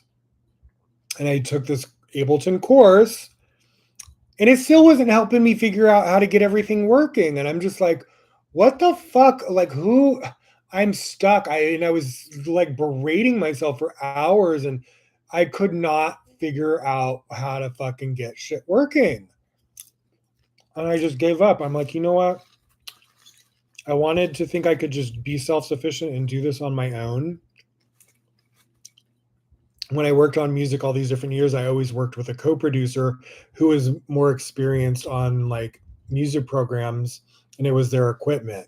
But I'm really great at like I can sit with somebody and then, you know, if they know how to like go on the music program and start playing beats and I'm like, oh, slow this down, speed that up. I can come up with the melody, come up with the lyrics, adapt it with my voice, say, add the sound, take this away, make this measure longer. Like, so I'm great at the production aspect of what I hear in my head and how it should sound. I'm just not good at the technical aspect of like the program, but I can learn that if I'm being explained the right way by somebody who knows what they're doing. Now, when I get this, you know, course from Udemy, it's not showing me how to like connect the keyboard and this. It's just saying how to do certain things on Ableton. Now, Ableton is constantly updating their shit. So there's I got Ableton Live 11 Suite. They're already on 12. And it's just like with all these other things, Apple's, iPhones, every 2 seconds, they're like, here's the new one, here's the new one, here's the new, and then they update. So when you take a class on that Ableton, they always are updating and changing like the format. So that class you just paid for, it'll say do this and do this, and then you go to do that and it doesn't look the same on the fucking, and you're like, what the fuck, dude? It's like, so I just kind of gave up. I was just like, you know what? I got to put this on pause until I can financially afford someone to either help me figure out my own home studio.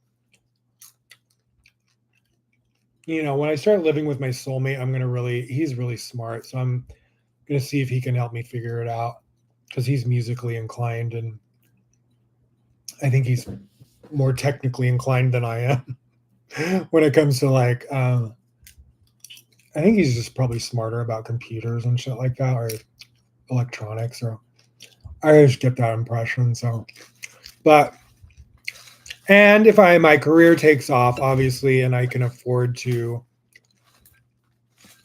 get somebody who's really great in that field help me, I will do that as well.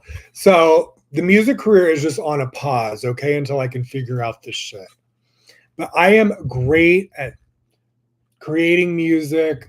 I'm a very, like, I channel song lyrics, I make up melodies, I'm divinely inspired with creating music. It's just this, I'm struggling with this technical studio aspect.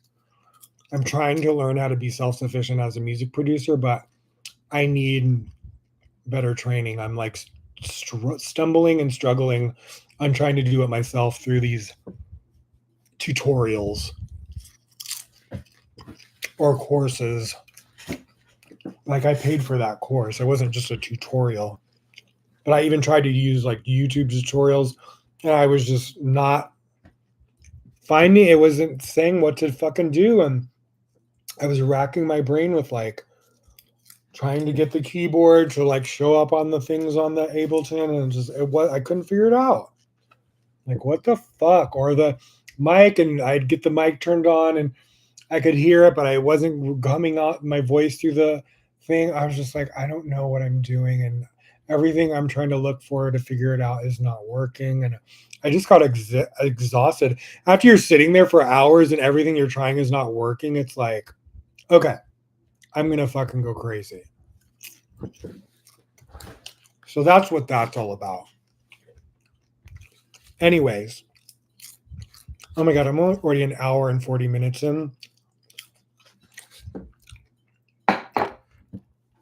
All right, we'll read this and do the tarot thing, but let me go through some of the spiritual synchronicities that happened the past 2 weeks, because those are like the fun like nuggets of, I'll get synchronicities from the universe or with the Bible or Zohar portion, or spiritual lessons that the universe is giving me, synchronicities that I know are meant to be shared to inspire or teach a lesson.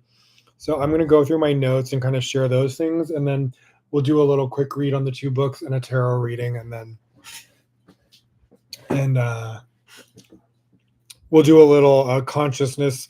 My friend Alexi, I took a little bit of notes from her about connecting to the full moon in Aries tonight, the harvest moon or hunter's moon. All right, let's go into my notes. So in the beginning of like curating, I first called it Bells for Her, the Devil's in the Details.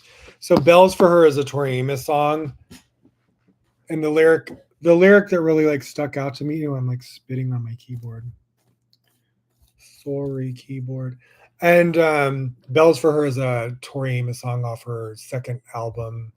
It came out when I was like in fucking high school. I remember I ditched school to get that album. Called Under the Pink.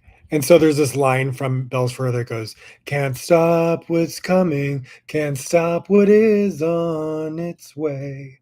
And so that was kind of like, I feel like with the way the world's headed, there's certain things that are like, you can't stop what's coming, you can't stop what's on its way, like the time of Messiah sort of thing. And then also what's coming in my life, like success, and love, or also the next episode. So I always, when I'm do, I'm a fucking poet. I'm a writer. I'm like, I channel like music for inspiration, whether it comes to like creating my own music or advertising or on social media. Like I'm just, I almost wanted to be a DJ at one point. I was always friends with DJs.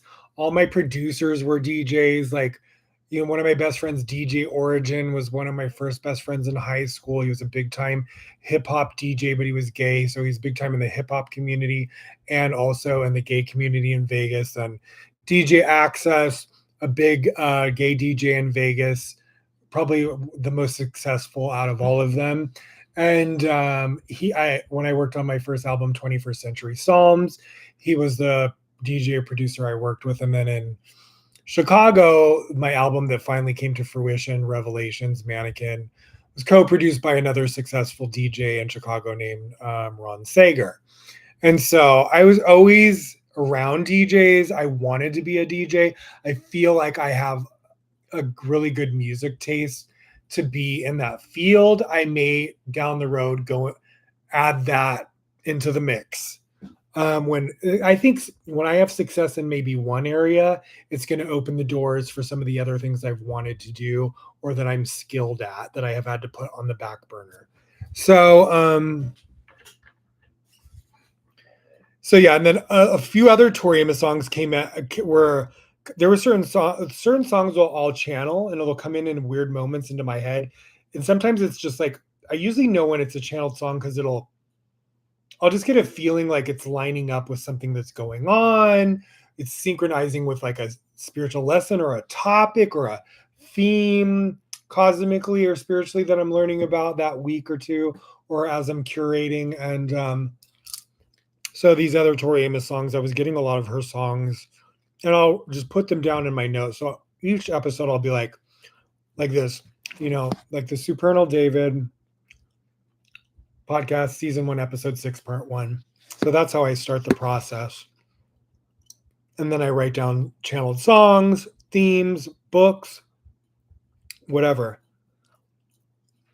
Movies, lessons.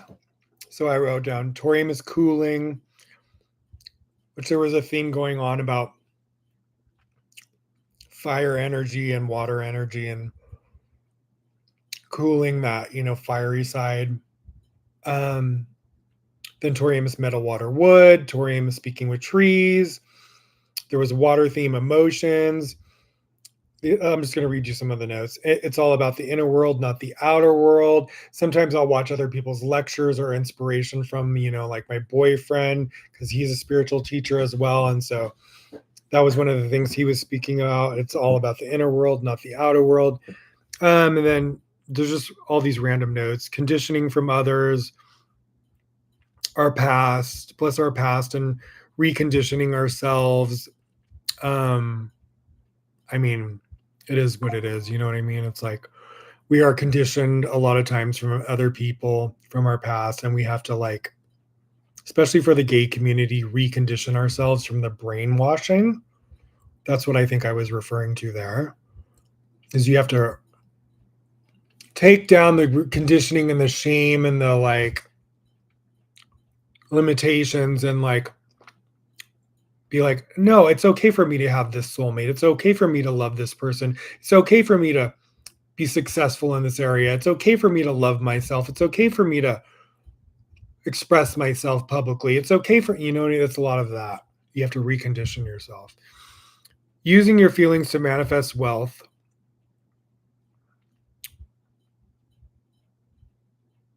Oh, yeah. Now, this is very Abraham Hicks.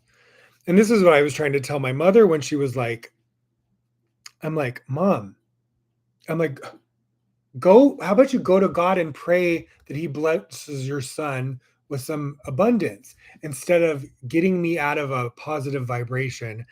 Now, this is what Abraham Hicks is always teaching, is that you have to get into a vibrational alignment, and your feelings are always your GPS system to your vibrational, your It's an indicator of where you are at energetically, if you're in alignment or not. I have Abraham Hicks see like vibrational scale on my wall because it's a good reminder to remind you when you're like where you're at on the scale. And it reminds you what feelings, thoughts, and emotions are high vibration, mid, or low. You know what I mean? And so, I mean, I should go put a copy of that in my mom's. And she doesn't like. I told her, I was like, you're your own worst enemy sometimes.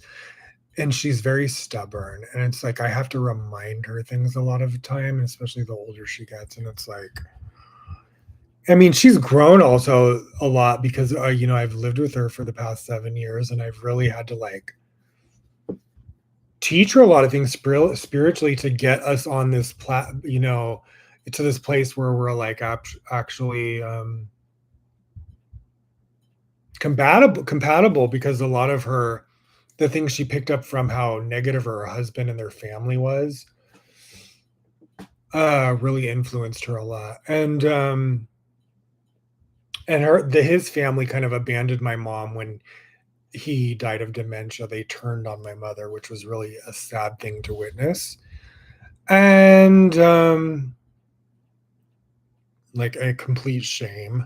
And so I was very protective over my mom about that, because she was suddenly had nothing or no one, and she's like in her 70s. So, I was having mercy on her, and we were kind of helping each other.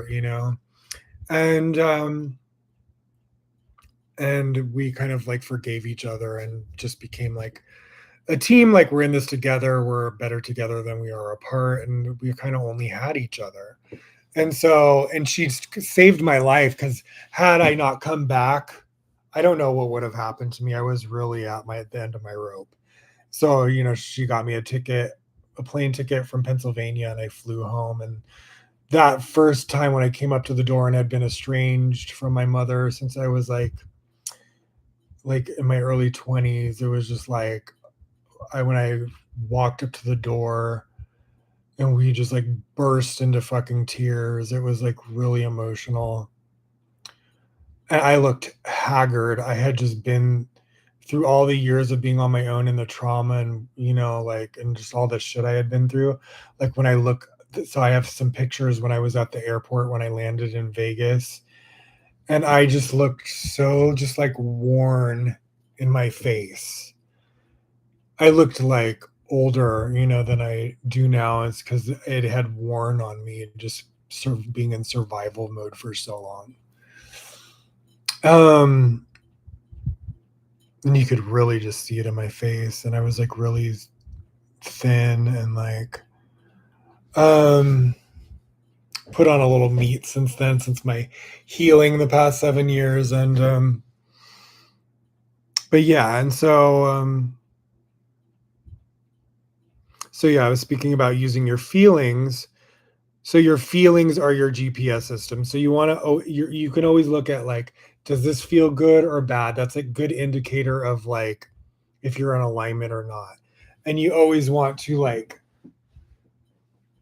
be like a witness, or be like, remove yourself from reacting to what is already. So she talks about Abraham Hicks, like, what is what is already manifest. Now, you don't want to be concerned with what is already. You want to be shooting your desire, focusing on, sending out your desire, and then letting go of attachment to it, and then allowing those things, those desires you've put into your vortex, you've put out into the universe, to you want to use the law of attraction to draw it into manifestation. And by doing that, you have to let go of any vibrational resistance. And the way you do that is by being in a high, good, positive vibration. And when you are in a negative emotion, you realize that you are not in a good vibration. You are not in vibrational alignment. So that's how you know your feelings are your GPS system. And that's how you keep track of when you are in or out of alignment. Now, she says, anything you focus on for a matter of like 3 to 10 to 20 seconds starts getting energetic momentum. So you never want to focus on negative things, because then you get too much negative momentum going in the wrong direction. And then once it gets like snowballing, it's like a runaway train and it's too hard to like slow down. And so that's why she goes, if you get too much momentum in a negative direction vibrationally, go take a break, go take a nap so you can reset your point of attraction. So your point of attraction is like when you wake up in the morning, you're always kind of like you're starting over at like a vibrational, like neutral point. Now, if you wake up and you start going on a tangent and getting angry and reactive, you're creating all this negative momentum. Now, if you get up and say there are external things that are already manifest, what is the thing, and I was just doing another Hindu meditation before this as well, besides the King David Psalms one. And he was talking about the same thing. If you get a phone call or there's things that, are like triggering you to have like negative emotion, you want to like separate yourself from reacting to it, witness it, observe it, but not, that's the key. In Kabbalah, they would give you these steps like count to 10 or whatever, take deep breaths. There's all these different things you can do when you feel, and that's the thing is that it's not easy. And that's what I was trying to explain, that I don't think is explained a lot. And I don't know if this happens to everyone, but when you are a spiritual, like a light worker, or you have a huge spiritual destiny, or you're like, like a major spiritual destiny, like you were in this world to do light work, or you have like a big like effect on a mass amount of people, you have a destiny like that, and you are a target for the negative side or the other side or the Satan or whatever you want to call it. There's a negative energy in the world that is testing you. And a lot of people will just be like, oh, it's just a test, it's just a talent challenge. No, there is an insidious force that wants to destroy you. It will try to drug you, it will try to hijack you, it will try to put your light out. Now, this is what I don't like, when these spiritual practitioners try to minimize and make things sound like a fucking elementary school, like there's no bad things in the world, it's just a challenge, it's just a test. Bitch, are you fucking kidding me? Like, no, there is an insidious dark force that is trying to rape, destroy, abuse, kill, murder, drug, destroy. Like, wake up and smell the fucking coffee, please. It's a little more dire. And they would say that like certain wise people in the Kabbalah Center lineage and community would teach that. Some of the big time teachers would say this: the greatest. What did they say? It was like, I think one of the Berg family would say that the greatest lie that the Satan, or the devil ever told was that he doesn't exist. And it's the Satan is how they don't refer to it as the devil in Kabbalah, or Satan as like this devil with horns. They refer to it as a negative energy, or they call in the Zohar, it's referred to as the other side. It's a negative force. It's like they refer to it as either like the angel of death, or it's like they refer to it as the Satan. And it's like a negative force. They were also referred to it as the opponent.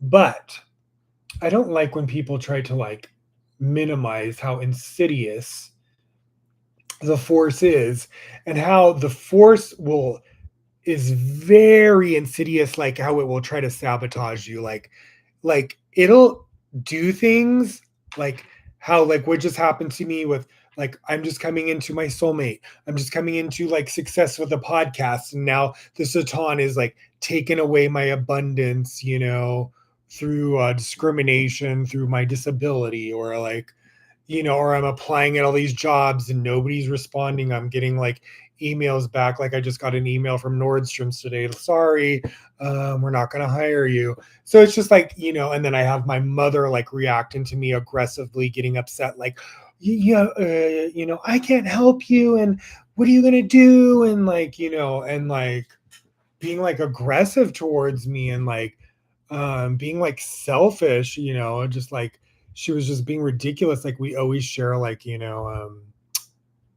produce, and she was like nitpicking about using some her tomatoes when she always uses my produce too. And it was just like, I was like, wow, you are really going to treat me like kick me when I'm down, just only. And when I've been on disability for years and then worked before that, this whole time, and what I have done to help you with your husband and move you and take care of your dog with your many appointments that you have throughout the week. And I'm always looking out for my mom. Like I'm a good ass son. Like when she goes out places, I'm like on the phone with her. When she gets out of the car, I make sure she's on the phone when she walks in and out of a place. I don't let her go get gas. Like I'm protective over my mother. I watch out for her. And like I'm a good fucking son. And then for her to just like kick me when I'm fucking down for like a second. And I'm a hard ass worker.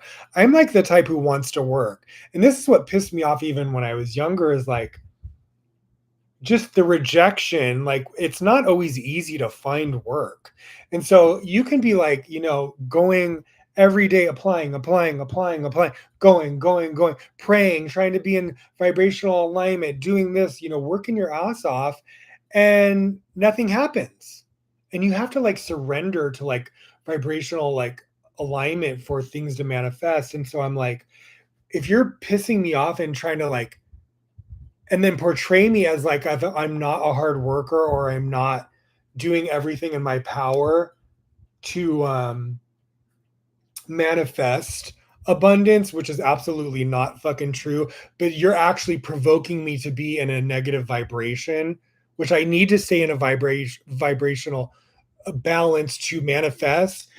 I was like, Mom, you do understand that you are being counterproductive, that I am applying every day, that everything is online now, that I am doing not only that, but the podcast. And she doesn't believe it's like, this is how my mom was and my parents were when I was even younger. And she still to this day tries to do shit like this to me. And, I had to, we got into it. I kind of chewed her out the other day about this. And I was like, you cannot be doing this. You cannot be trying to trigger me into a negative vibration. You have got to pray to God and stay positive in a vibrational alignment. And we have to be patient. And I'm doing everything.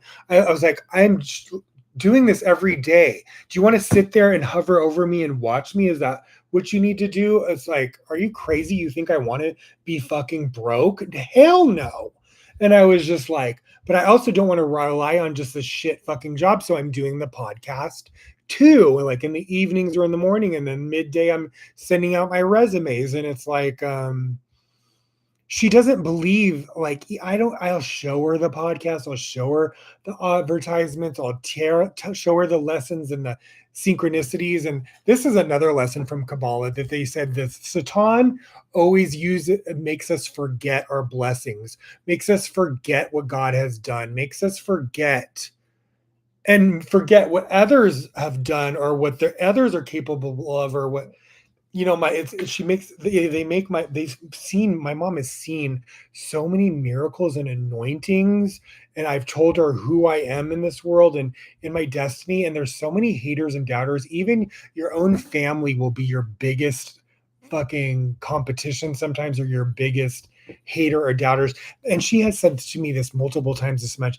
I'm like, because I've had all these synchronicities that a major opportunity of abundance is about to come manifest. I've had all these weird signs and synchronicities, and you know, uh, intuitive saying this is coming in to fruition for me. And it's not like anyone has like an exact date of when it's going to manifest, but I'm doing everything I can to be receptive and, you know, on track, and creating and sharing and giving, but staying in a vibrational alignment, and retraining subconscious patterns of lack. I'm doing everything, resting, being receiving mode, trying to be the Empress energy. I'm really like, doing the fucking damn thing. And then for her to come in and I'll say that to her, I'm trying to do this. Look, I'm trying to do this, Mom, too. And, not just rely on like a $10, $13, $14 an hour retailer job that's like dead end. And she'll be like, you always say this. You always say this. And it's just so, you said that last month. I'm like, "Oh, sorry, I'm not God, and I, don't know when God's divine timing's gonna happen, but I have faith that I am in the path to a career opportunity and like a manifestation." And so when you have your own family just like talking shit to you like that, and you got like, I don't talk about this, and this is why I wanted to say this right now, because it's like, this is what I want to say is that the negative side will channel through your family, it'll channel through your soulmate, it'll channel through friends, it'll channel through strangers, it'll channel through babies, animals, like it can channel through anything. And this is why you have to be careful that you are not being a channel for the negative side. And I had this discussion recently, just I was texting my soulmate about it because I wanted him to know how, the negative side works, and just to strengthen him. And I'm always trying to share my spiritual secrets with him to empower him. And he is very spiritually intelligent and shares secrets with me. And I am older, and there's other areas where I feel like I can see where he may need, like, advice or help. And so I really try to empower him as well. And so I was just sharing with him how, you know, how insidious the negative side is, and that it will try to turn lovers and family members and friends. So they teach this in Kabbalah. So I spoke about this, I wrote about this on my Instagram, but I want to incorporate this lesson too on the actual episode. Is that in Kabbalah they teach that the negative side, the opponent, the Satan, it tries to create separation in the world. Now we are all of one source. We are all God's children. We're all from this big bang that like exploded into all the, imagine a crystal that shatters into all these different shards. And we are all of one source energy light. We're just fragments. So it's this, since Adam and Eve, it's like this fragmentation of multiple people. And but yet we are all one. And that's why there's these karma and chain reactions of, when you treat another person negatively, you're treating your own self negatively, really. And that we forget that we are all from one source, and we're all connected, and we're all one, we're like different organs of one body. And so also in Poltergeist 2, the shaman Taylor talks to the Freeling family, and he warns them as well that the negative side, and it's funny because in that movie, it's called Poltergeist 2, The Other Side. Now, the negative side in the Holy Zohar is referred to in Kabbalah as the other side.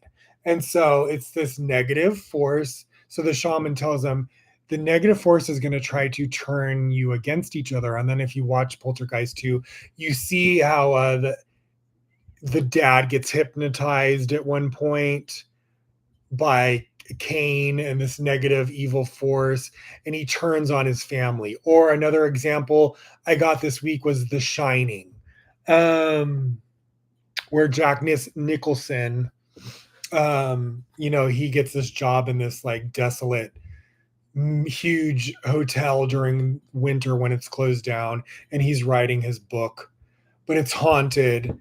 And I was discussing this like with my boyfriend as well about disembodied spirits. And see, I've studied paranormal investigation since I was like a teenager. I didn't go and do it on my own, but I watched every paranormal show for years that I could get my hands on in existence. I would watch them like obsessive compulsively, and just I was fascinated in just of the spirit world. So I've watched everything I could get my hands on, every like, series and episode, like a freaking sponge. Like I'm a very self-taught person. And I have like a voracious, if I'm into a subject, I'm voracious about learning about it. And I'm self-taught. And that's what I love about my soulmate, because he's the same fucking way. And and so I learned that was, like, instrumental in me understanding the spiritual world was that education of studying paranormal investigations. That's why I was into Ed and Lorraine Warren from the Conjuring movies, because they are, like, the pioneers of paranormal investigations, and, also having to combat evil entities, and Ed Warren is trained in demonology and all that. And they literally, the Vatican would like turn to them when even their priests were afraid of these different hauntings. And so that's the thing, is that, and I've studied like demonic possessions and stuff like that, watched a lot of movies or documentaries on the subjects. I had a friend who had a demonic attachment, and I actually exorcised the spirit out of her with Kabbalah prayers and sage. And so I think that was kind of like the closest I ever got to my own personal experience like that. And it's intimidating. Like it's not for the faint of heart. You have to, like, like, these paranormal investigators got some balls to like go up in these some of these scary environments, because you will never catch me doing that. It's fucking terrifying. And it's not a joke, and it's not to be like underestimated, and like, and more power to you if you're going to like be a light in those dark areas to save like or protect families that are dealing with like oppressive entities in their homes and shit like that, or attachments. I mean, that's like, it's highly respectable in my view. And but the point I was making is about attachments. Now, this sometimes happens to people when they're younger and they go through trauma. They get a spiritual attachment. In Kabbalah, they refer to it as a klipot. It's like it's almost like a shadow figure. It's like a disembodied spirit that can kind of like get in your body. Now, your soul can be in there too, and this other entity can be in there with you. Now, it can overpower you or overtake you at certain moments. Say you're on drugs, or you're intoxicated, or you get furiously angry, and then it overpowers and suddenly is taking your body and doing something that could ruin your life permanently or the life of another person. Now, a lot of people have attachments that they don't know that they have one, and they don't know how to cleanse their body of the attachment.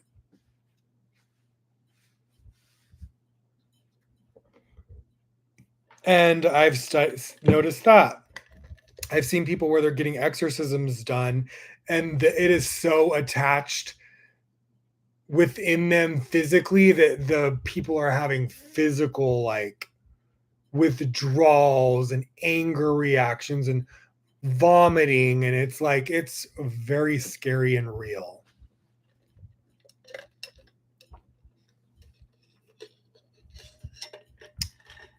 Now, over the years, when I was younger and I was on drugs and I was very angry and I was reactive, I probably had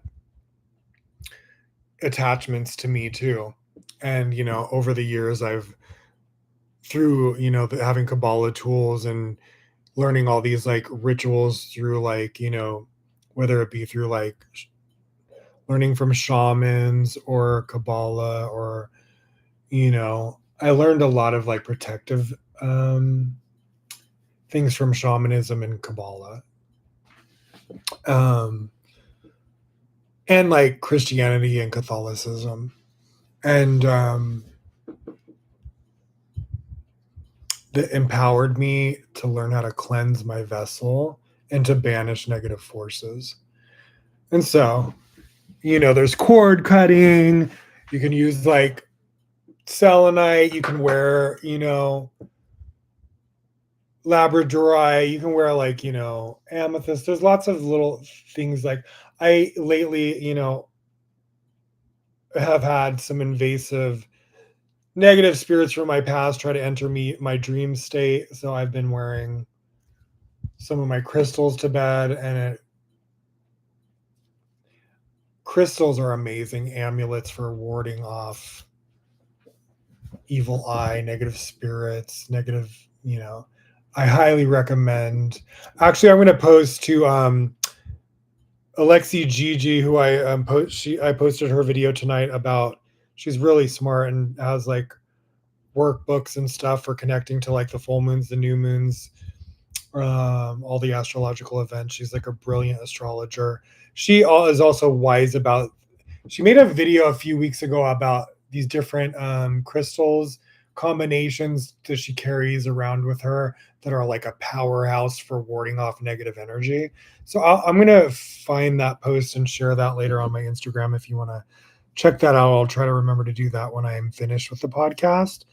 And I just shared her video about how to connect to tonight's full moon in Aries, and what to do and what not to do. She's amazing. I love her.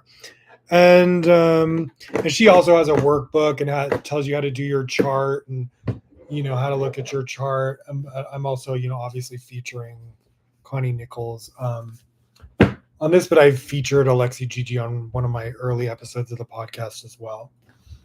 I think I did her workbook on one of the episodes, the beginning episodes.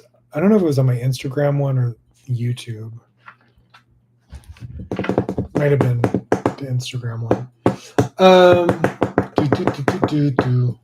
All right, what else? So yeah, so sage, and then there's prayers out of the Zohar, the 72 names of God. One of the 72 names of God is banishing the remnants of evil or spiritual cleansing. There's a passage in Zohar book 1 in Bereshit, verse 220 and 221. You scan that Hebrew Aramaic and you do spiritual cleansing from the 72 names of God, and then you smudge. There's also another verse for banishing negative forces in book 1 of the Zohar. That works. That absolutely. That's what I use those Kabbalah prayers with sage, is what knocked that entity out of my friend.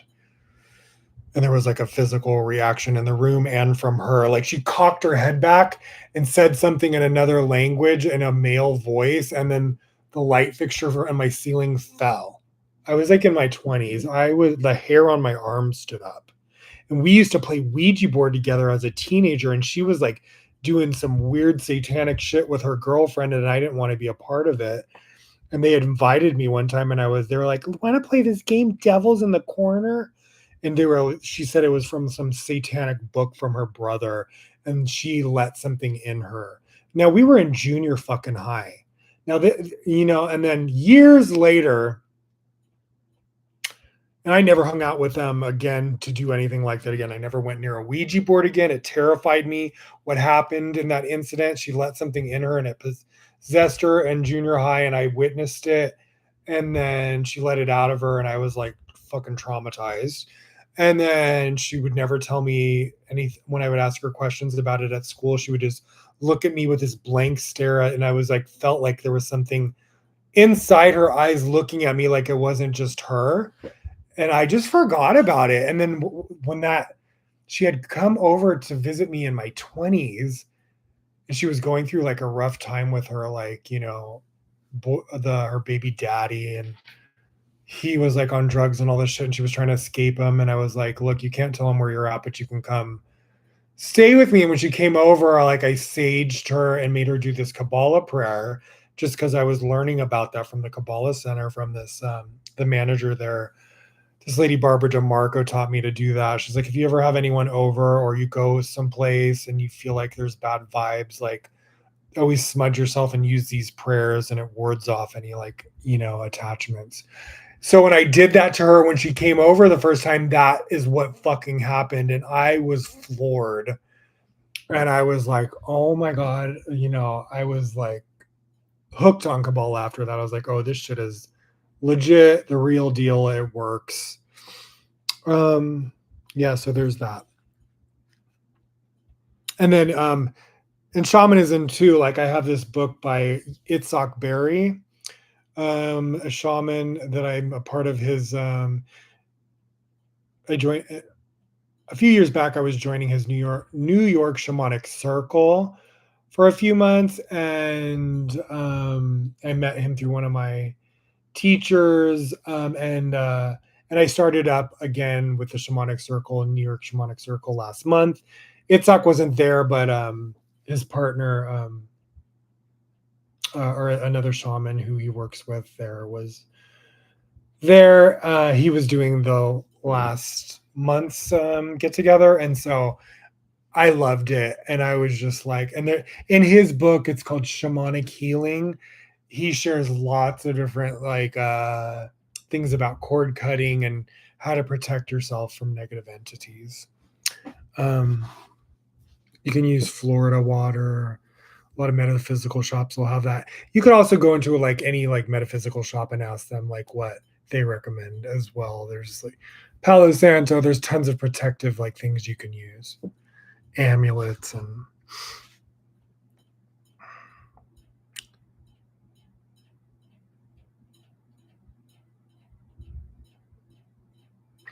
so here's just some more notes of just like flipping the script and doing opposite of what isn't working for you. Alexi Gigi was saying that too tonight. She was saying that as too, like about doing the opposite of like if you're having any sort of like issues that you're struggling with, do the opposite of what, whatever negative traits you're struggling with, focus on doing the opposite. Like coming out of your comfort zone. If you feel like you're not, like she said, the month of Aries is the month of like being like a go-getter and like, pushing forward and doing things that you've been putting off. And so, if you're typically like a procrastinator, make yourself go out of your comfort zone. So basically shit like that. Um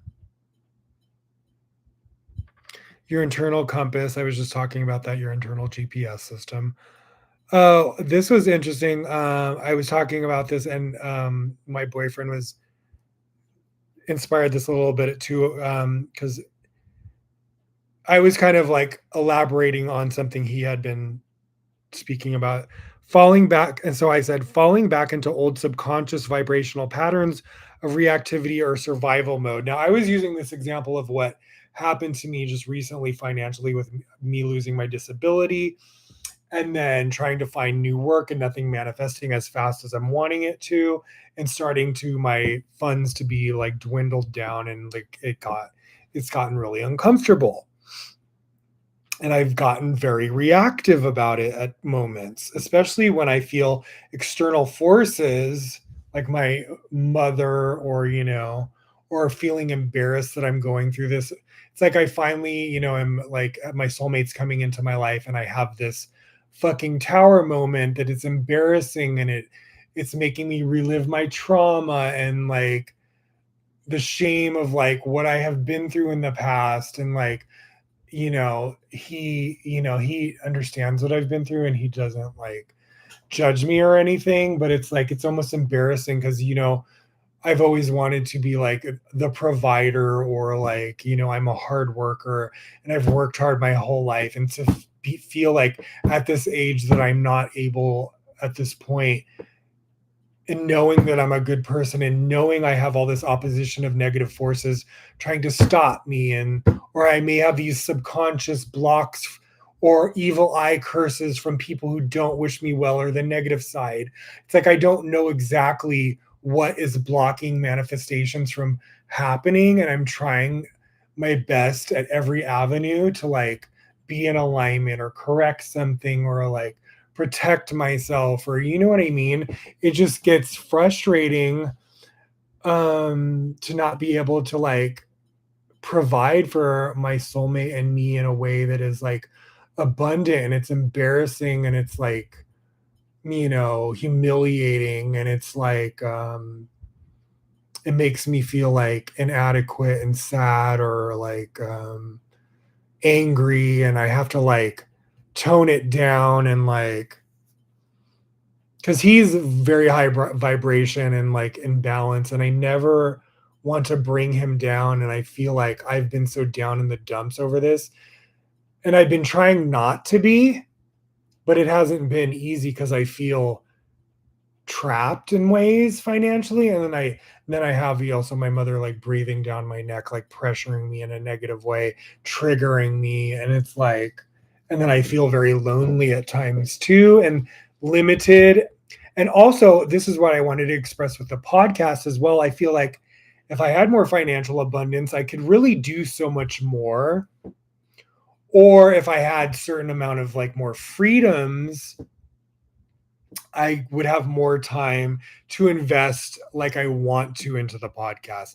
Now, I do a damn good job, but I feel like I could do so much more and incorporate more elements and more cool aspects and really have more time to really study and more, it's like I just feel like there's never enough time and there's never enough like finances for me to do it how I really want to do it.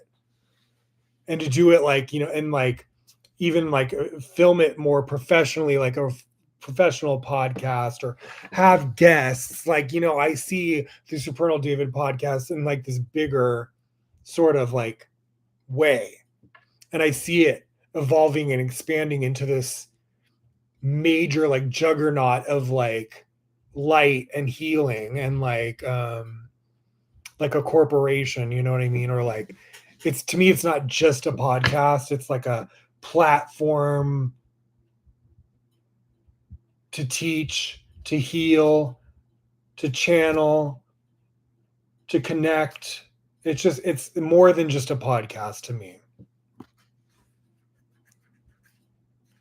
And so I'm definitely praying that somebody invests in me, offers me like, like an abundant opportunity that could really like free me from the shackles financially I've been through out my entire life. And I'm just like praying and trying to like work hard but not overwork and be in receiving. And I'm trying to be completely forgiving, and I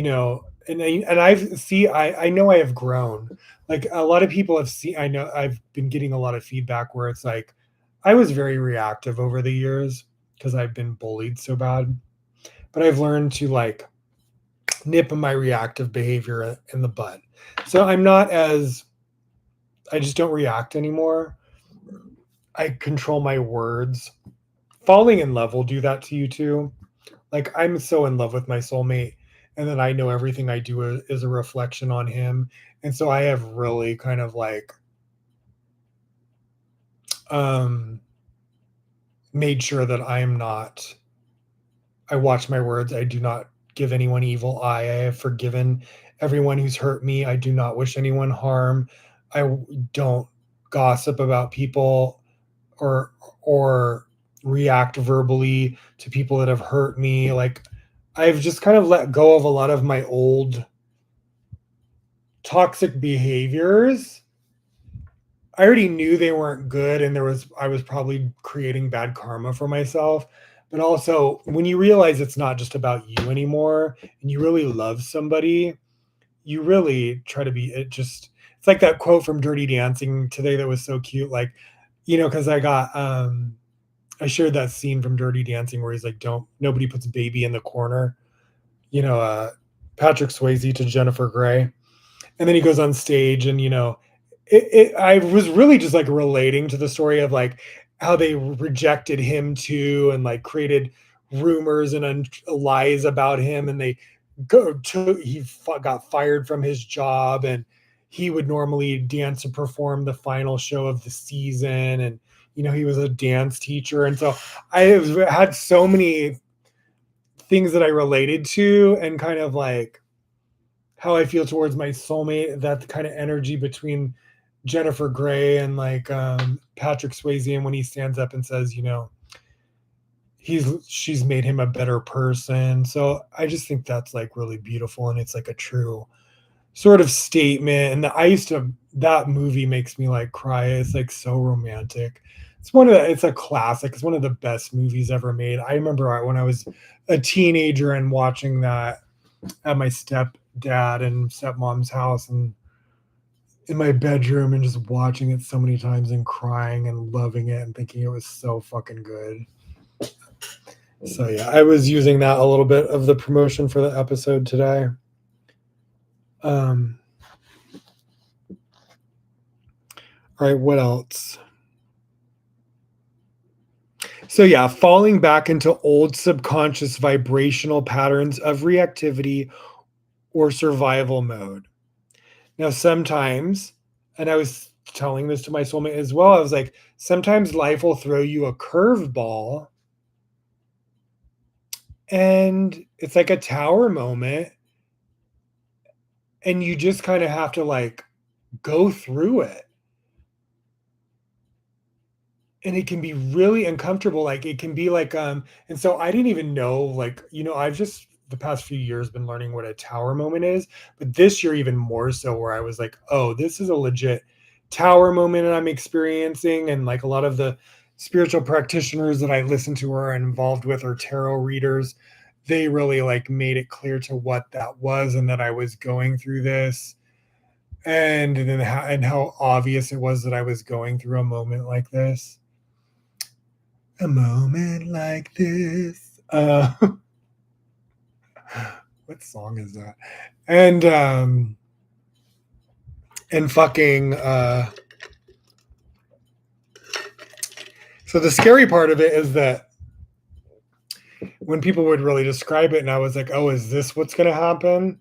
It's like the old you and your old ways and your old life is going to die before the new comes in, and they would kind of like compare it to as like a caterpillar to a butterfly, as if you're like literally dying, and then you're in this like cocoon, and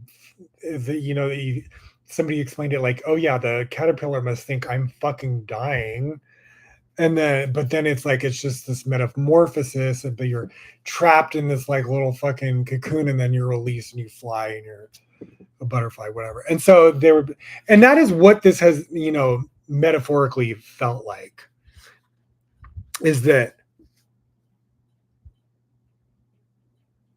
my disability ended. I've been working on all these spiritual aspects of letting go old, like behaviors or mindsets or vibrations, and really trying to like transmute and shift and evolve and blah blah blah blah. And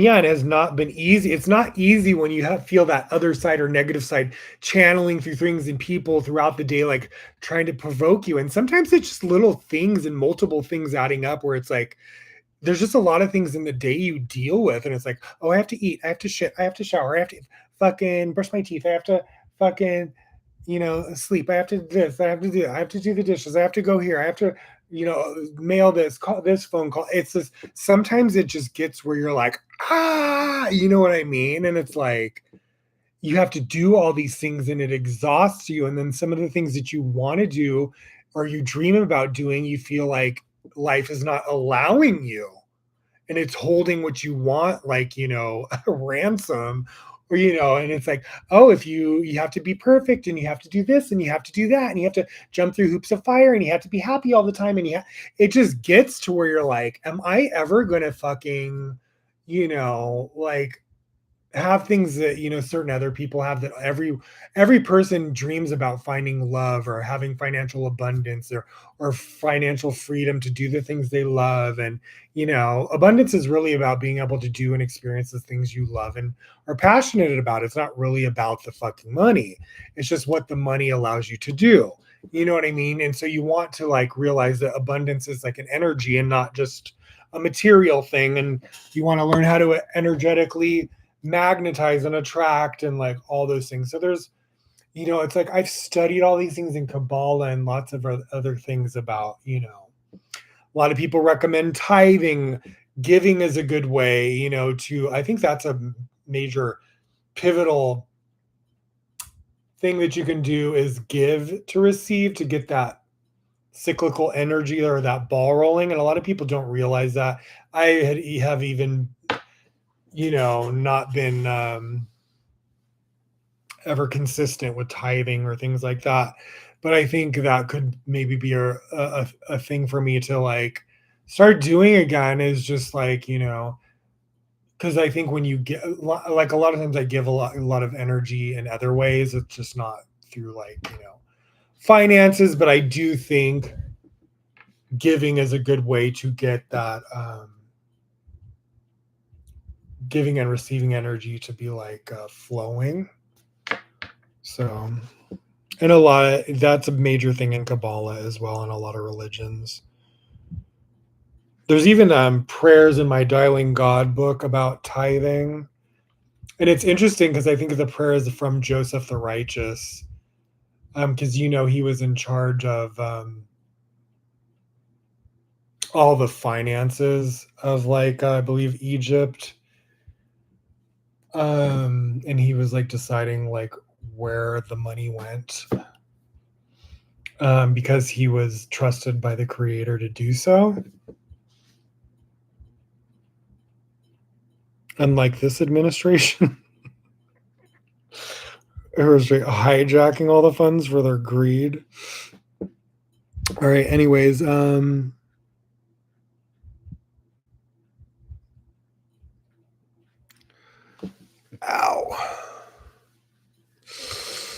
This chair is not very comfortable. One day I'll be able to afford a nicer desk chair. One day soon. Okay. Using meditation, yoga, exercise, cardio, and breath work to release subconscious negative patterns. So this was the other thing I was sharing with my boyfriend, was that I was telling him, well, I think I have these subconscious vibrational patterns that were like ingrained in me from being in survival mode and going through homelessness and trauma for many years. But I said the thing that I felt has helped me remove that energetic, stagnant,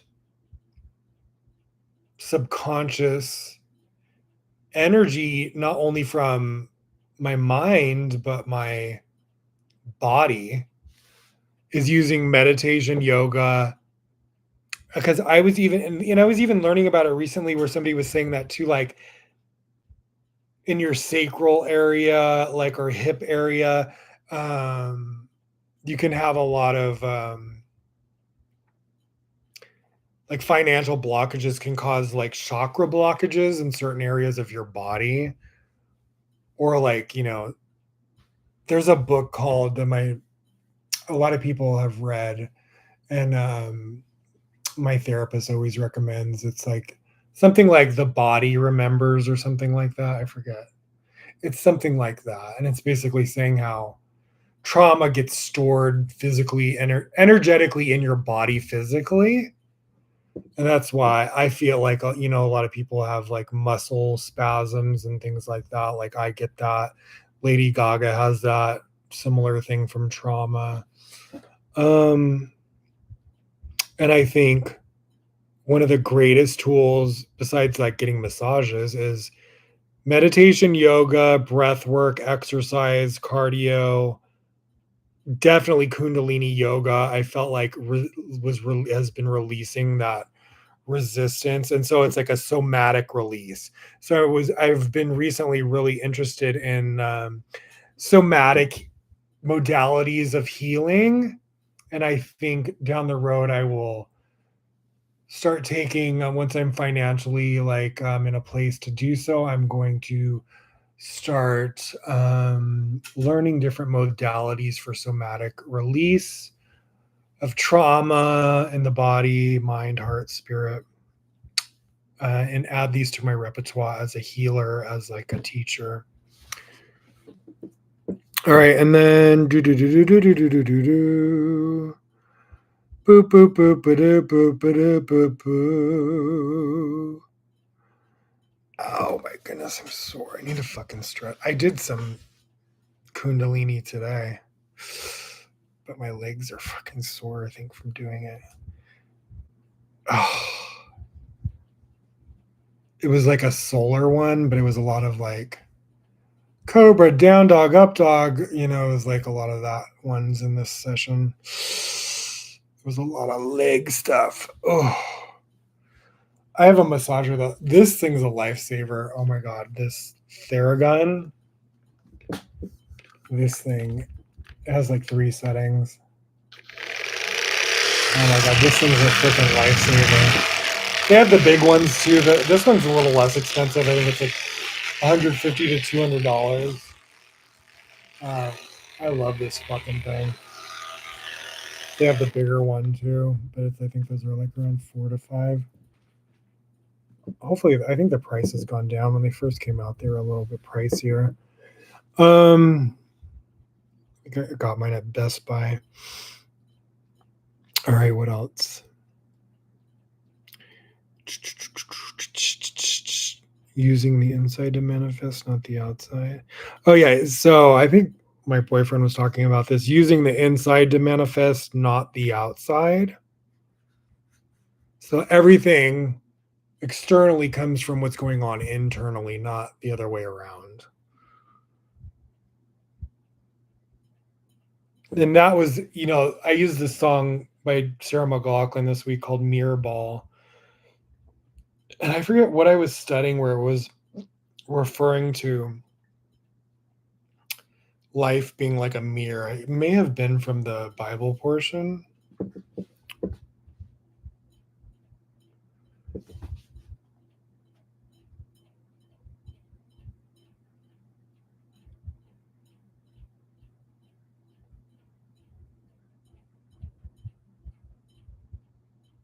So the theme was the devil is in the details.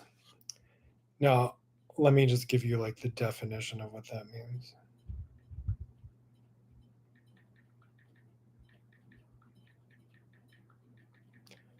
It's just about not skipping over things that are necessary and how we do that. And sometimes we think we can just go past certain things, and then sometimes we have to go back and redo things that we should have done because it's a like major element that it needs to be. I remember being young and playing these video games on my dad's computer where you couldn't get to this next level unless you did these very specific things, and I would get stuck on these areas and just have a fit because I could not figure out how to get past it. And there used to be this like 1-800 number where you could call and get clues to get past these parts. And I would beg my dad, and he would make me like rack my brain for a long time before he would allow me to like call and get in. And when I finally, he would just realize, okay, you've been stuck on this for too long. You're not getting it. Then he would like let me. After I begged him for weeks. So the devil is in the details is an idiom meaning that small, overlooked details can cause significant problems or difficulties in a plan or a situation. While a project might seem simple at first glance, a closer examination of the smaller, often complicated or tricky aspects reveals the challenges that could lead to failure.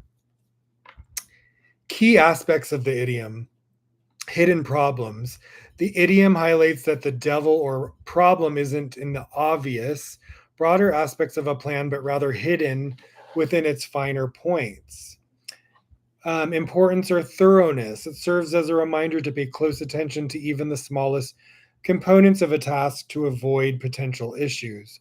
Contrast with God is in the details. The saying is a counterpoint to the earlier idiom, God is in the details, which suggests that meticulous attention to detail leads to excellence and beauty.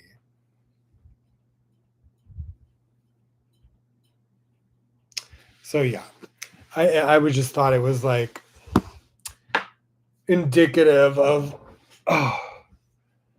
the inter the intricacies of how spirit communicates details. Now, when you start getting really like in sync with spirit and your spirit guides, and when you're working on a project and you're channeling, you really see how detailed spirit is giving you like little details. Even when I curate the podcast, I'm getting like these very detailed elements that really make the whole like thing tie together. And it's like, and I think a lot of times we never fully get everything that we never fully like always get every element, or because there's never enough time or energy, it seems like, to ever fully like you know for me anyways, feel like I ever get as much as I'd like to, because I am such like a especially when I'm passionate about something, I'm really like determined to like do my best or give it my best. And sometimes I get frustrated because I feel like there's elements hold me back from making it as refined as I'd like it to be. Even when I released Mannequin Revelations, I didn't feel it was as refined as I wanted it to be as it was being put into the world. But I felt like if I didn't get it out at that point, like my partners were almost like sabotaging it. And I was like, okay, I didn't do 4 years of work to let this fucking go, like not be out in the world. And so I really pushed to get it out onto the digital platforms. And thank God I did. I'm fine with it not being like as perfect as I wanted it to be, but and it was my first album. So whatever. I know I will make music again. All right. Anyways, and then, and then On the Floor was inspired from the song um, Heads Will Roll from the Yeah Yeah Yeahs. So I ended up using that for the first advertisement the other day, which went with the theme of like Sleepy Hollow, Heads Will Roll, the headless horseman beheading everyone. And then there's like a line where she's like, on the floor, over and over on the remix. And so I've been practicing Kundalini, and I was talking about how important having a daily practice is. And also my soulmate was speaking about that recently too. And I was like, it's so true. I need to get back into my daily practice of yoga, and how it's so not only good for my nervous system. I need to be meditating to tap into communion with spirit and to be getting guidance from spirit, and it's strengthening for my body and muscles. It's somatically releasing trauma. Like, there are so many good things to having a disciplined daily practice, and I think Kundalini is like my favorite. So that is what I have been implementing, and it's helping in a multitude of ways. So that's where On the Floor, that line from that song, I was like, at first I called it Bells for Her when I was just advertising early, like the early advertisement of the episode. I always have I always do like a spontaneous title like a few weeks in advance. Then as it gets closer, if I come up with like a better title, I'll change it, which is usually what I do. But I loved The Devil in the Details. I loved that. And then but On the Floor just went perfectly with my whole new revelation of having a daily practice and sharing with you guys how important it is to have one, and how healing it is. And you can just go on YouTube. You don't need, you just get yourself a yoga mat, go on YouTube. There's free Kundalini yoga classes or any type of yoga. You don't need, much. You put your laptop, get on the floor. You get on the floor, get on your mat, turn on your laptop, and do the thing daily. There's 15-minute classes, 30-minute classes, 40, build your way up, and you'll notice a transformation in your nervous system and your less reactivity, strengthening your muscles, releasing trauma and tension, all sorts of things. And you'll get into that space where you're more like meditative. And they say, like, when you pray, you're asking things of the creator, but when you get into meditation, you're in receiving mode to hear what the creator is whispering to you, because sometimes it's very subtle, and you have to get into this state of detachment where you're like, and then it'll just come in. You'll get a vision, you'll hear a voice. You'll know it's not just your voice, you'll know it's source communicating.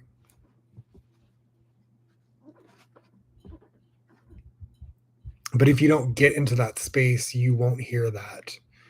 You got to slow down, tune in.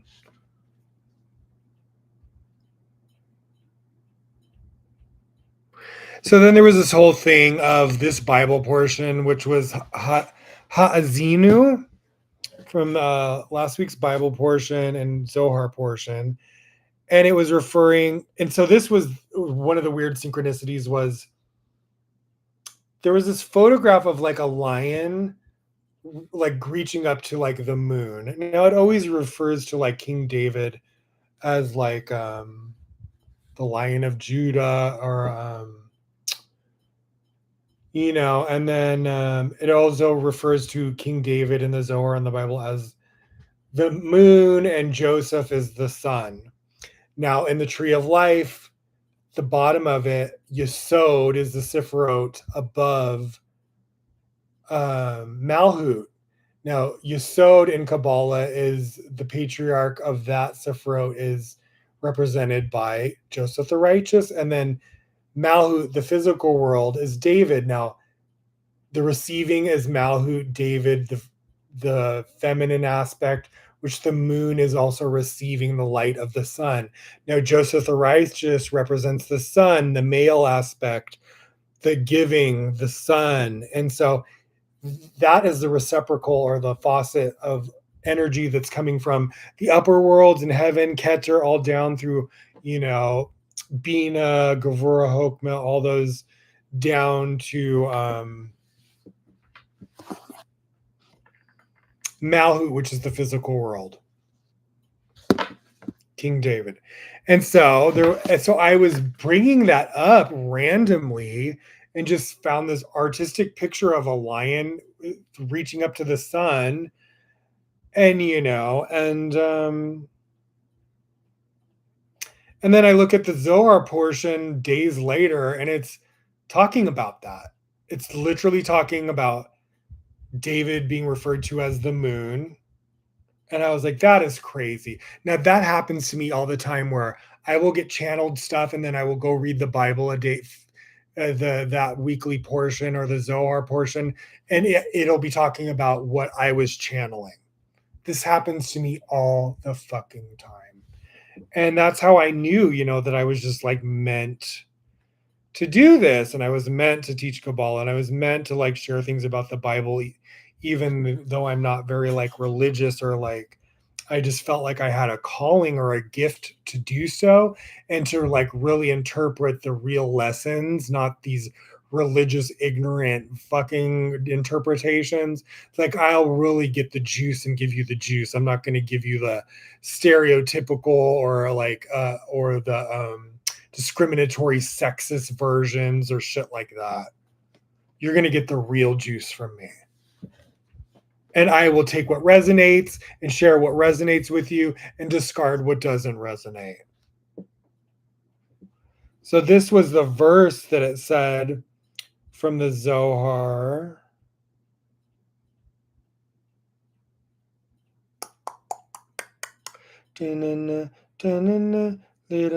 Mary had a little lamb. Where the fuck did that come from? Okay, where is it? Here we go. So yeah, here's like, so this is Malhut. That would be Malhut, King David. That's a physical world. That's us, our world. So, and here's like, wait, oopsie. Like here's the upper half of it. So that would be Keter, heaven. So you see it comes down and filters through these different, the circles are called Sifrot. And they're different energetic, like almost like chakras. So the tree of life is also put on the body as like the chakra system. And that's the book that talks about Kabbalah. So this is a book I wanted to get, but I was just sharing kind of like the esoteric versions of Kabbalah. See, it says I want to get this book, Unlocking Kabbalah, a new synthesis of astrology, tarot, and the tree of life. So that was all revealing itself to me organically the past 2 weeks, and even channeled just like through my soulmate, which he wasn't even like he's very intuitive and in sync with me and will do things, and he doesn't even know that I'm having like these synchronicities of things he's saying and doing, and vice versa. We're very like intertwined like that, and that this was something that was just bubbling to the surface organically, was that subject of the correlation or synthesis of astrology, tarot, and the tree of life, like Kabbalah. And I love that title, Unlocking Kabbalah, because this combination of things is what really like unlocks like a deeper like understanding. And so then when I saw my soulmate doing this natural like tarot reading with like astrology, and he didn't even know that, this is like a thing of Kabbalah because he's not familiar with Kabbalah, I was like, this is so. And then I come across this book organically. It was just like, and then the portions talking about the tree of life and like the astrology with Joseph and David and the Sifrod and the sun and the moon. I was like, it was just, it's funny because when I start studying and I'm curating, I look for all these synchronicities from the different things I'm studying, and then these synchronicities determine what I'm going to share or teach. And so again, let me go back to that. So this was like the first ad with the Connie Nicholas book.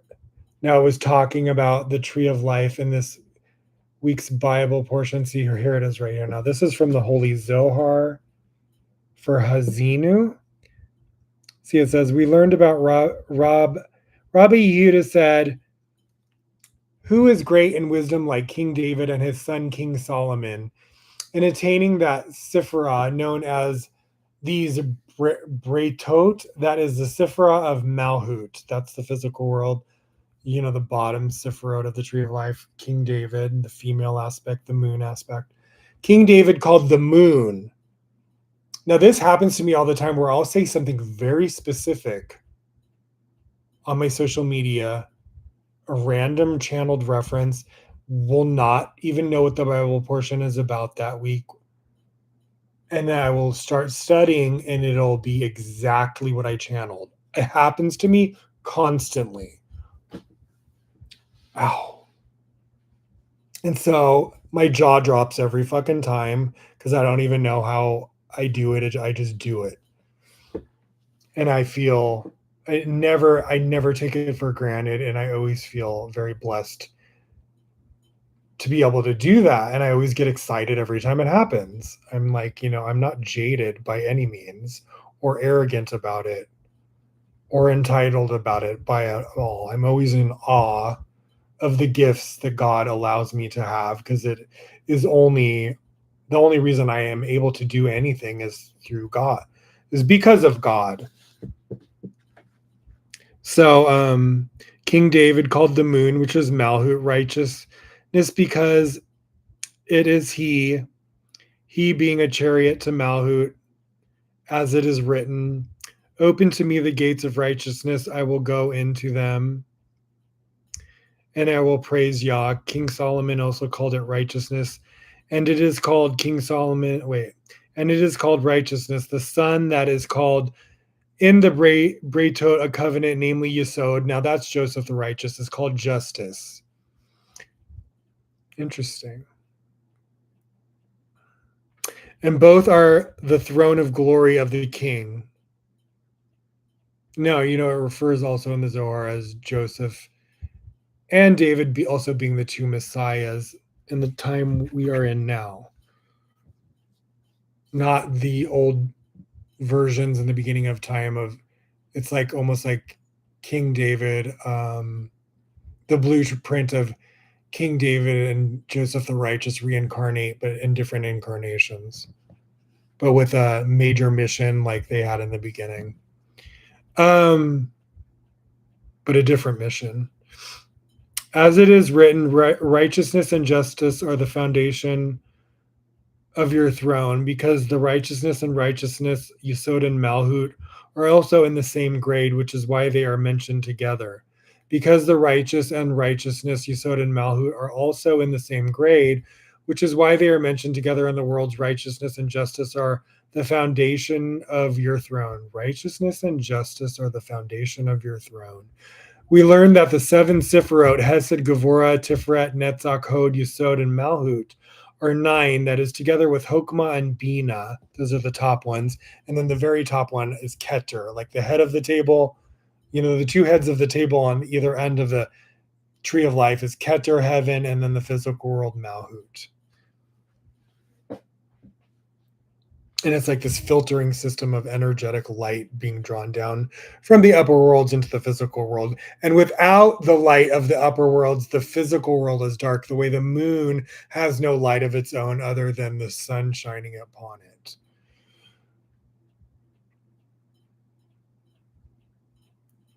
So, and even in these Bretot, seven firmaments are nine.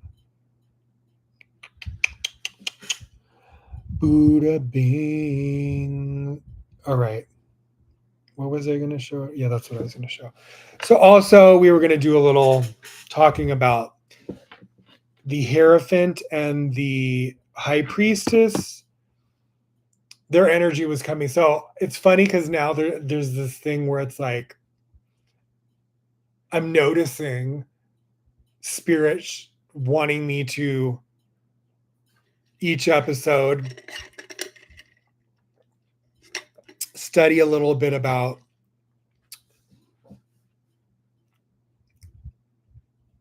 one to two of the tarot deck cards for me to learn and for other people to learn. Last episode, it was the Empress and the Emperor.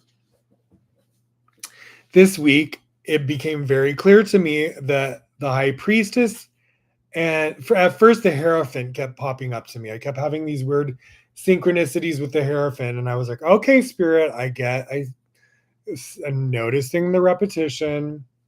And then all of a sudden, it started happening with the High Priestess.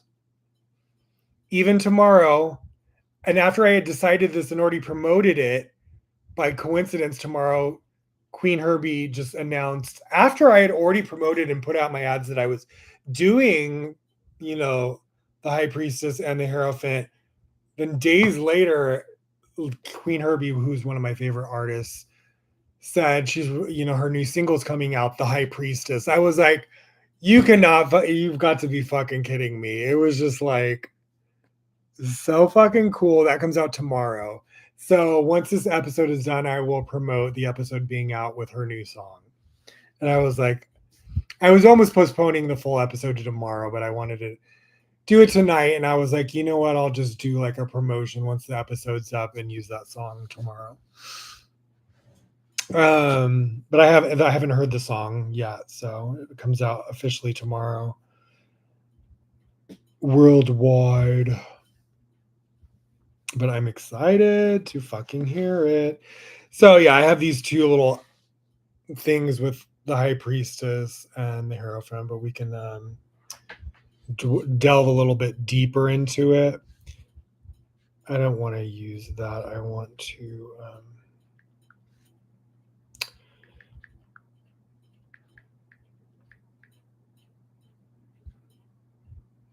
all right, so let's look into the Hierophant meanings. Hierophant stands for tradition and convention. It can represent marriage in an arranged setup. It can also mean a teacher or counselor who will help in learning education of the querent. The Hierophant tarot card symbolizes spiritual knowledge, tradition, and adherence to established customs. It encourages embracing traditional values for personal growth and liberation, as well as matrimony and love relationships.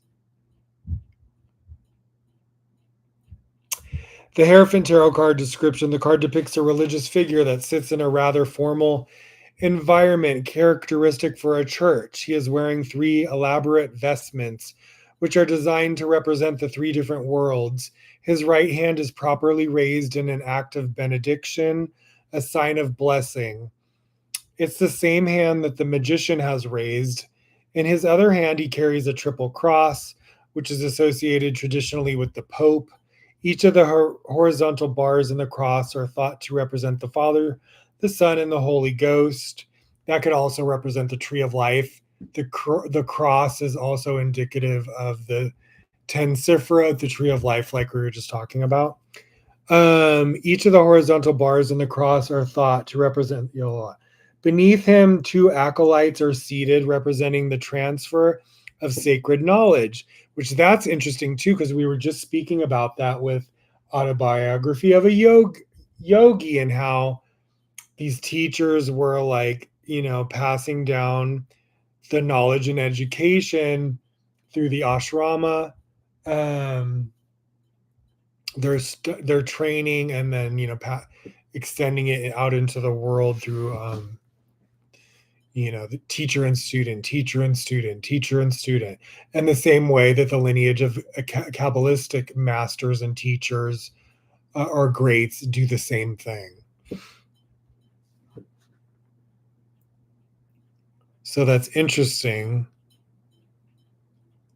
that we're studying this and that Spirit was bringing the Hierophant as a subject, I believe, is not coincidental. And so, I love teaching about the masculine and feminine aspects. And, the cards are like, obviously genderless. And so is, my view of like spirit and body and spiritual revelation when it comes to like the emperor and empress, the Hierophant and the high priestess. It's just really a teaching of how we all internally, like, female and male energy is all about these symbolic things of like, energetically, like receiving, giving. There's different aspects. It's not just about physicality. And that we all have a female and masculine energy and spirit within us. And that our soulmate is really the other half of our soul. It's not about the body, whether it's the same sex physically. And that's why, sometimes one of the same sex partners is maybe more masculine and one is more feminine. And you notice that even with lesbians or like trans partners or even straight partners, sometimes with straight partners, the man is more feminine, the woman is more masculine. It's like, I don't understand why it's so hard for people to like understand that. It's just their ignorance is just like baffling to me. It's so obvious. That's why I did that episode in the early beginning on my Instagram version of Supernal David. I forget which episode it was, but it was called The Secrets of the Masculine and Feminine. There's actually chapters in the Holy Zohar called The Secrets of the Masculine and Feminine. And that was my interpretation, but I would never see other Kabbalistic teachers interpret that section of the Zohar that way. It was almost like they're interpreting it physically. And I'm like, no, even in the Zohar, to me, my interpretation is like, no, it's saying in spirit. It's talking about spirit and energetically. At no point is it saying just in physicality. This is just your limited perception of it.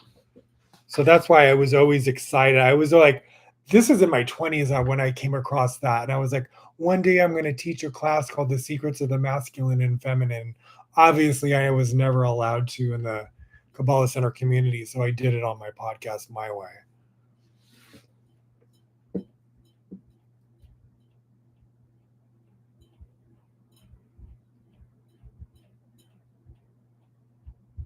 So the card is also known as the High Priest in certain decks, as well as the Pope. He is acting as the masculine counterpart of another card, which is known as the High Priestess. This card is ruled by Taurus. Upright Hierophant, meaning to see the Hierophant in a reading is to embrace the conventional for it suggests that you have a certain desire to actually follow a process which has been well established, a process which has been, excuse me.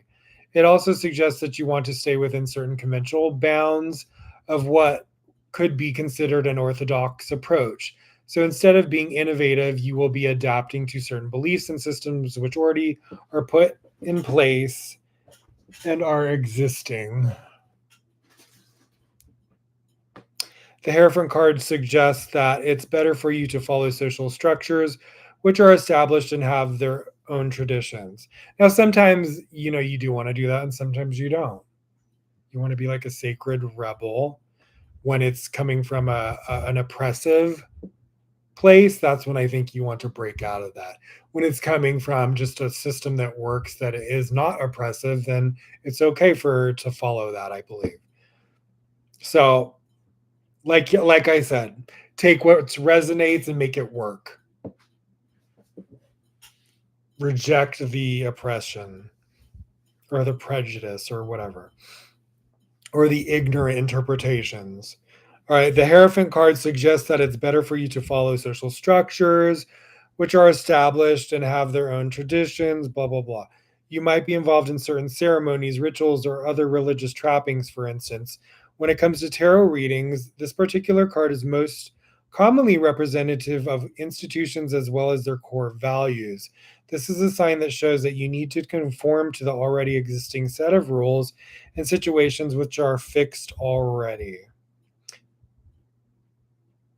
Now you can go on and on. It's like Hierophant love meaning, career meaning, finance meaning, Hierophant as feelings, Hierophant as actions. Okay, now we'll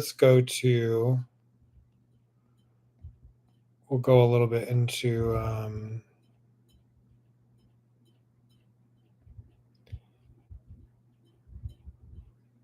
the oh, my legs are sore. I need to do my magnesium and my amino acids after this. I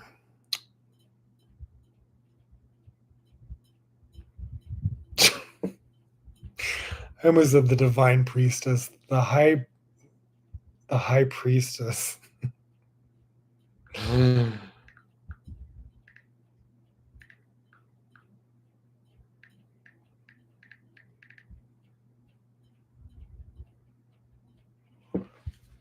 Ooh, I'm fucking sore, bitch.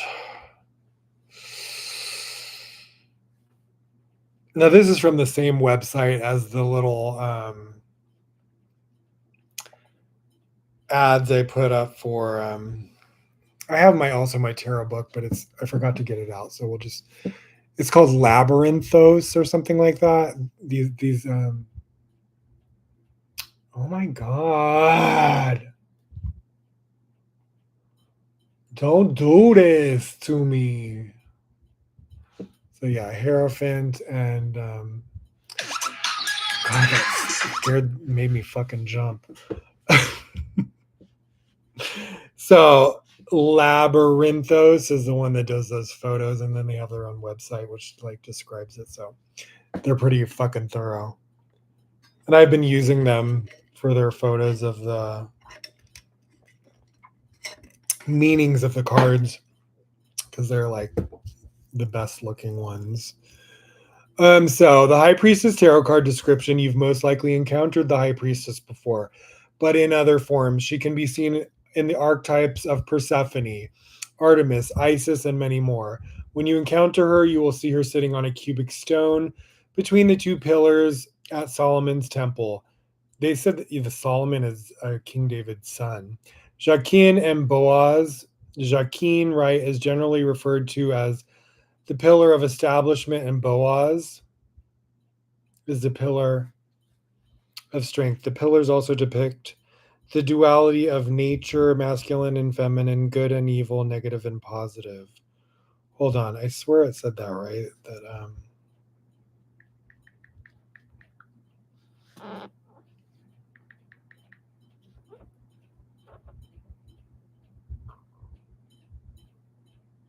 yeah, he was the son of King David and succeeded him, leading the United Kingdom during a time of great peace and prosperity. Solomon's reign is chronicled in the books of Kings and Chronicles. Now, I believe King David had another son that like tried to like kill him or something. Asher. King David has like an interesting story. Very different from me. As a newsflash, I am gay. I mean, maybe King David was too. They say he's the feminine aspect. So maybe, he was with Bathsheba, but who knows? Maybe he was like, didn't they say like he had a gay lover too? Interesting.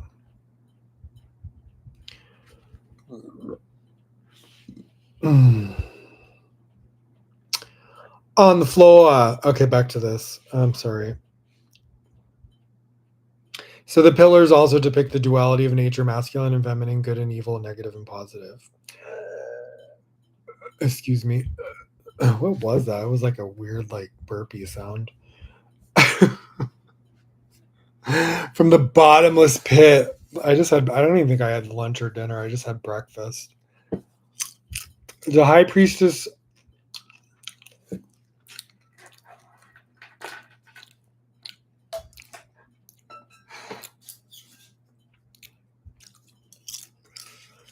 The high priestess location between the two suggests that it is her responsibility to serve as a mediator between the depths of the reality. She is the third pillar, the path between. So it's interesting. So in the tree of life, there's right column, left column, and central column. 3 pillars. As in the tarot. With the high priestess card. Very interesting. So central column is like the balanced energy. I believe left column is like the judgment. Right is the mercy.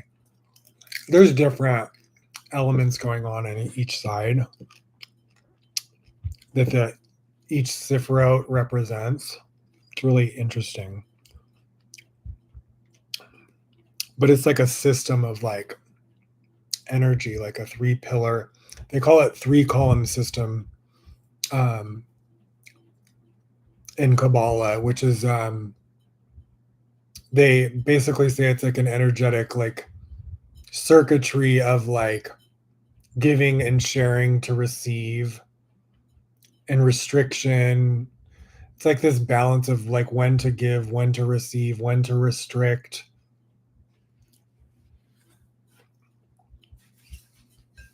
They refer to it like if there's some example of like a filament and a light, and that they have the filament is like the restriction that causes the light to manifest.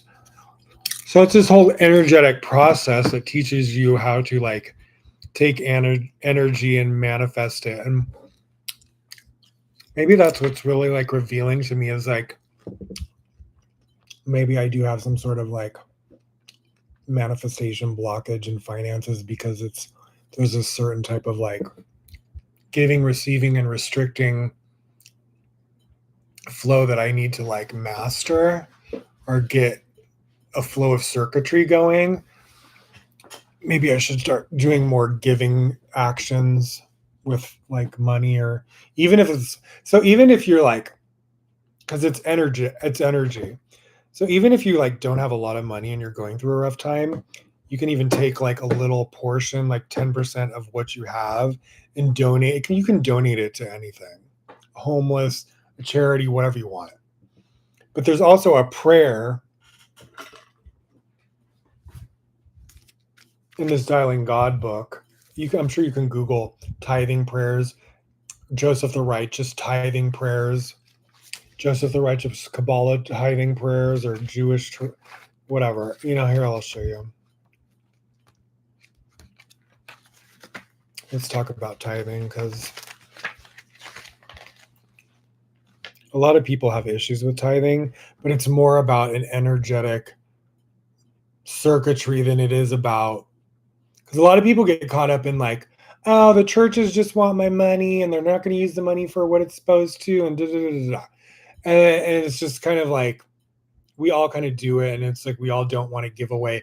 But they say energetically, when you do the prayer and then you do 10% of your income, that it brings in more abundance, and it also protects your finances from, it multiplies it, but it also protects the Satan, the negative energy, from taking a huge portion of your finances from you. So it kind of protects it. It's like you're throwing a bone to the dog so it's distractive and doesn't try to come eat your entire meal. That's how they reference it in Kabbalah. And so,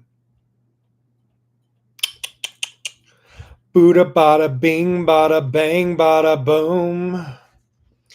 Where the frick is the tithing prayer? Meditation for sustenance. 77, baby. The year I was motherfucking born. King David is all number 7 in the Torah portions. He's always referred to as sevens. No coincidence that I was born in 77. And meditation for sustenance 77. I don't think that's the tithing one, though, is it? Ow. See, here it explains the concept. Meditation for sustenance. Everything comes from the light. As long as we always remain aware of this fact, when we receive good fortune in our lives, the fulfillment it generates will stay with us forever. On the other hand, when we prosper but believe that we are the architects of our own success, we draw our prosperity from the Satan. If this is our consciousness, eventually we will lose whatever we have gained, or we will pay for it in some other area of our life, which we can see from the many people in the world who are successful, for example, in business, only to be burdened with various tragedies in other areas of their lives. For example, their marriages or children. Everything comes with a price. The price might be extracted in 10 years or 10 minutes' time, but eventually we will pay if we do not fully appreciate that our good fortune comes solely from the light. The money and success that we are destined to receive is going to come to us anyway. Our free will lets us choose whether it comes from the light through our appreciation, or from the Satan with our ego telling us that we are responsible for our success. We have 2 ways to protect ourselves. Recognize that all good fortune comes from the light. Use a percentage of our earnings to help others. The concept of tithing, explanation on page 81. So I'll read you so here's the tithing. So there are 2 kinds of wealth, spiritual and physical. The concept of tithing, giving away 10% of our earnings, is designed to remove Satan's influence from our lives. If Satan remains attached to our financial sustenance, eventually this influence will wither away our good fortune. Tithing does not diminish our well-being. On the contrary, it protects our sustenance and brings greater prosperity and joy to every area of our lives. Scanning the excerpt from the Zohar Miketz below enhances our connection to Joseph the Righteous, who is the channel of Zeranpin, which is the upper worlds of the Tree of Life, and is our funnel to receive light from the upper worlds into the physical world. So we'll do, since I'm not tithing at this moment, I'll read just the meditation for sustenance. So we can all just conjure this sustenance, abundance energy right now on the night of the full moon. L'shem Yakud Kudsha Berik Hu Udshinti Bikilu Urkimu Udkilu Leakara Shem Yud Ke Bevav Ke Yakuda Shalim Beshem Kol Israel Hareni Makil Bimlakazu O Holek Lesek Ze O Masa Umatan Ze. Yehi Ratzon Milfaneka Adonai Eloheinu v'Elohai Avatenu Shetishlach Hatzlaka v'Kol Maseh Yadei Utfarneseni Bekavod Shelo Etzarek Ladei Matno Basar Va'adam Velo Ladei Hava'atam Ki Im Leakara Vesh Ye Li Pene Lovdeka Bi Yira Kiata El Tov Lakol Umeken Mazon Lakol Berioteca, Dictiv Noten Lekem Loko Basar, Ki Leolam Hasto. This is what it says in English. For the sake of unification between the Holy Blessed One and his Shekinah with fear and love, and with love and fear, in order to unify the name Yud K and Vav K in perfect unity, and in the name of Israel, I hereby start this activity or this business or this negotiation. May it be pleasing before you, the Lord, may my God and God of my forefathers, that you send success in all my handiwork, and you will sustain me with dignity, so I will not need people's largesse and not their loan, but only your hand. So I will be leisure to worship you with awe, because you are good God for everyone, and prepare food to all of yours creation. As it says, he gives nourishment to all flesh, for his kindness endures forever. Amen.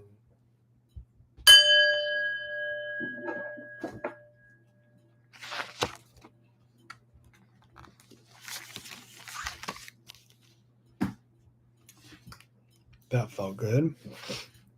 The high priestess's location between the two suggests that it is her responsibility to serve as a mediator between the depths of the reality. She is the third pillar, the path between. She believes that both pillars are equal and there is knowledge to be learned in both worlds. She will also notice that she wears the crown of Isis. Ooh, I didn't know that. Which can mean that she is a believer of magic. The high priestess wearing of the solar cross. It's funny because I was doing solar kundalini today to draw solar energy.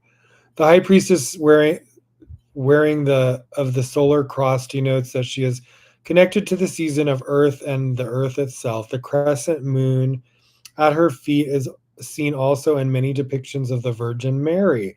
That was interesting because I posted these pictures of Virgin Mary this week as well, and just thought, I came across this painter, and she has these really like gorgeous like paintings of like Mother Mary with like it's all in gold and like beautiful like pastels and like shimmery like silvers and golds, and it's just really kind of like luminescent and beautiful.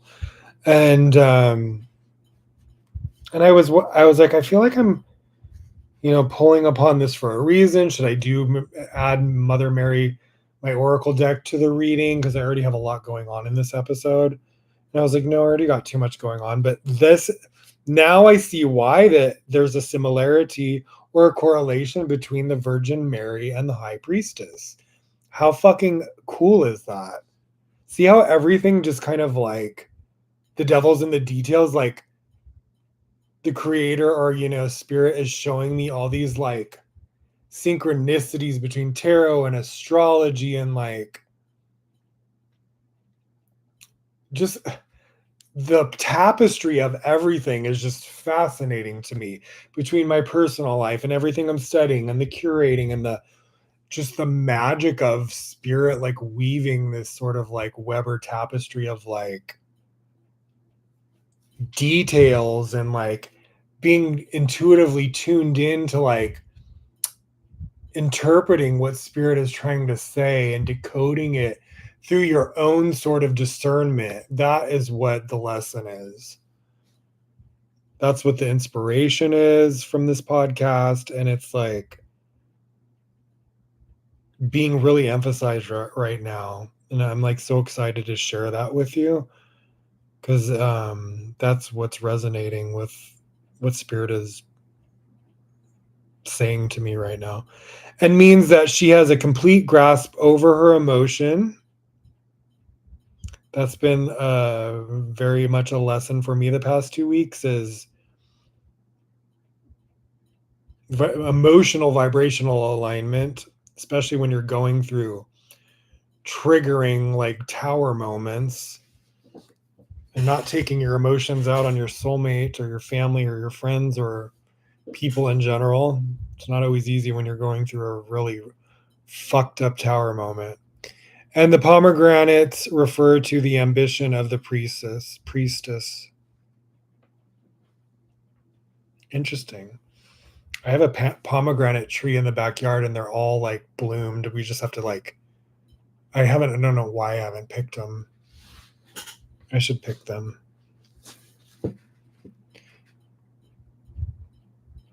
It's so weird. I never eat the fruit from our garden. I don't know why. I'm just like weird about it.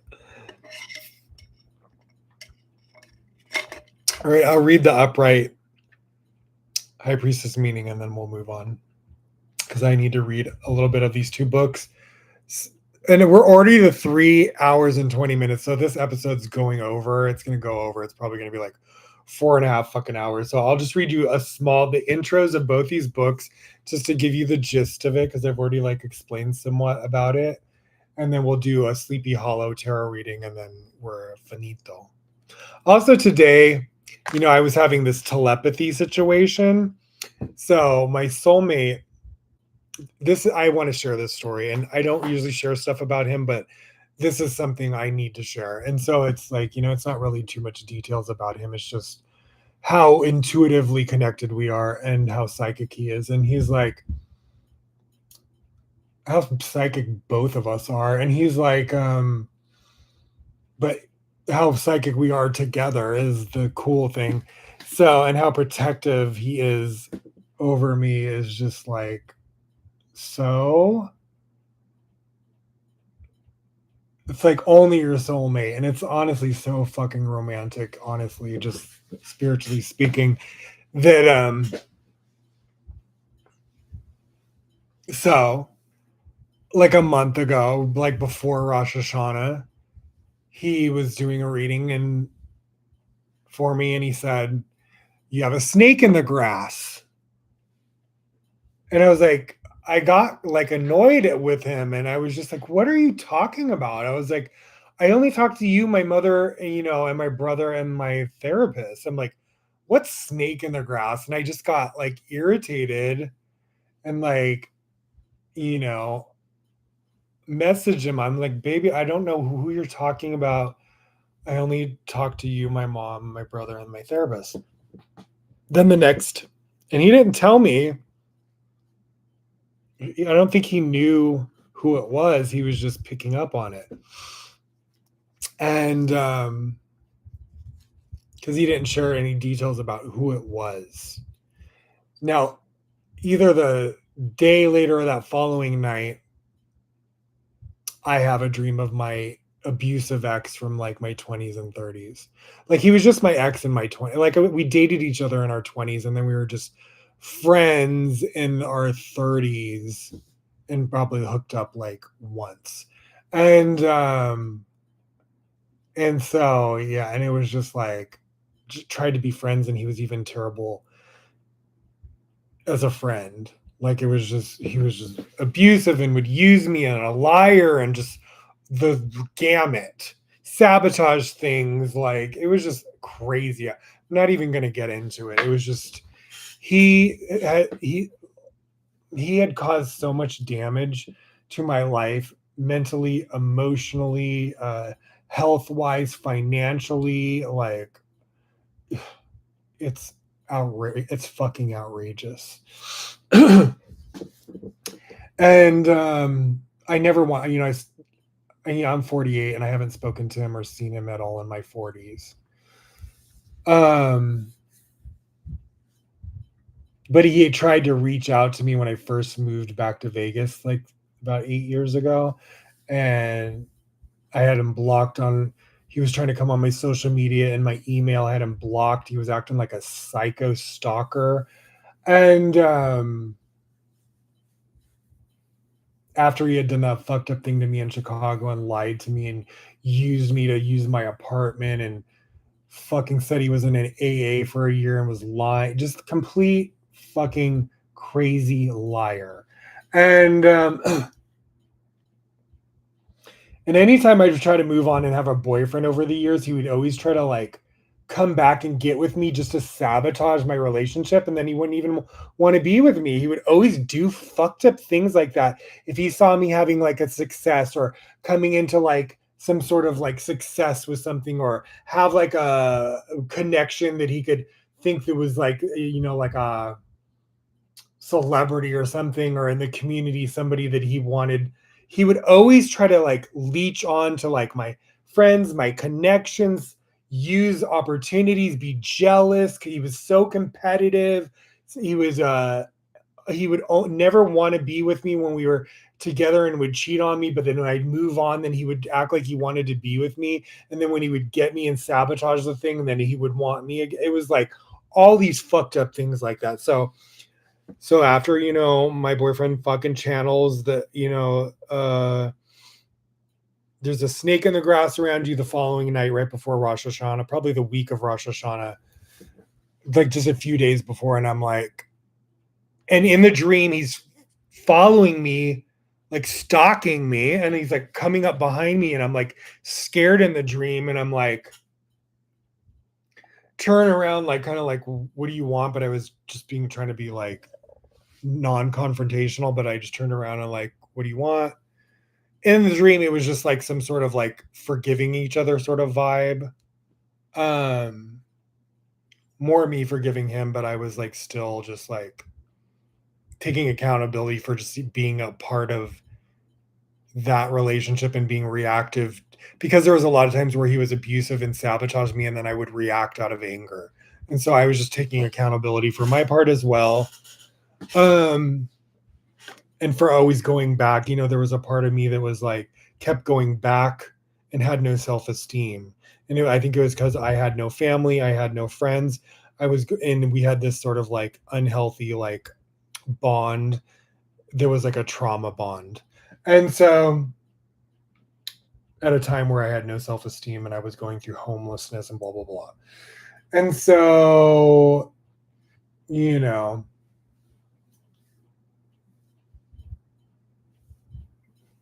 yeah, and there was times where we had done drugs together, and it was just very toxic and things like from the past. It was just a lot of toxicity. And he was like a bottle drunk alcoholic, and he had a problem with meth.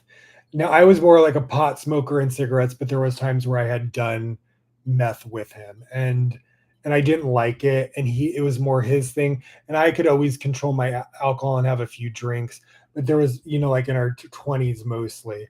And but I had, there was times where he just was a bad influence on me, and he would act like pot was some sort of like terrible thing and try to act like pot was as comparable of a bad fucking sort of thing as like meth. I'm like, are you fucking kidding me? You can go to fucking prison for fucking meth. It is not the fucking same thing. Completely fucking different. And years later, it's like they made pot legal, and it's like medicinal, and it's like, he would always try to like compare like me smoking pot as the equivalent of him doing fucking meth. And I'm like, you've got to be fucking kidding me that you're trying to act like this is some sort of similar like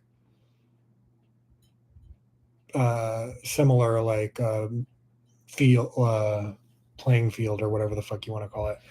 Anyways, and so in the dream, I was like, okay, it's just a dream, cleansing this past energy because I'm in this new relationship, and maybe there's some sort of subconscious forgiveness that I needed to, because I had already like hadn't spoken to him in a decade, moved on, forgiven him already. It wasn't like I didn't forgive him, but I don't know why spirit was bringing him up into my field again. So I was like, okay, maybe it's just I just need to forgive him again, to like remove this energy, since I'm going into this new relationship with my soulmate, even though I haven't spoken to this person in a fucking decade, even though I have no fucking attraction, no desire to ever even speak to this person again or be friends with them or nothing, have nothing. And I want my soulmate to be very clear and understand that I have no desire, nor have I, in like over a decade. And there's nothing to worry about. He's just a psycho stalker who has always been like fucking kind of like a leech on me like that. And before I used to allow it, and now I don't. And then once I finally ended it completely, he came after me like a fucking stalker. And I really had to block him on all my email, my social media, and he was like threatening me. Like it was like a for real like stalker situation.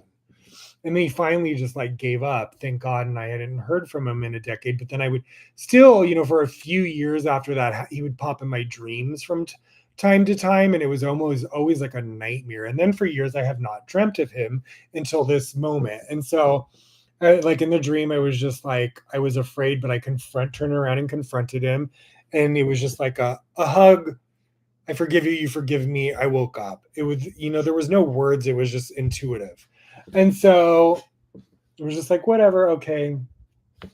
And I let my soulmate know about that dream and what I thought it represented, that it was just some sort of cleansing of energy from the past for Rosh Hashanah, which is all about cleansing the past and closing. Like, I felt maybe it was some sort of closure thing energetically that needed to happen. And maybe it needed to happen for him because I think he maybe wanted it more than I did because he feels guilty for what he has done to me. And now he knows who I am in the spiritual scheme of things and regrets how he treated me.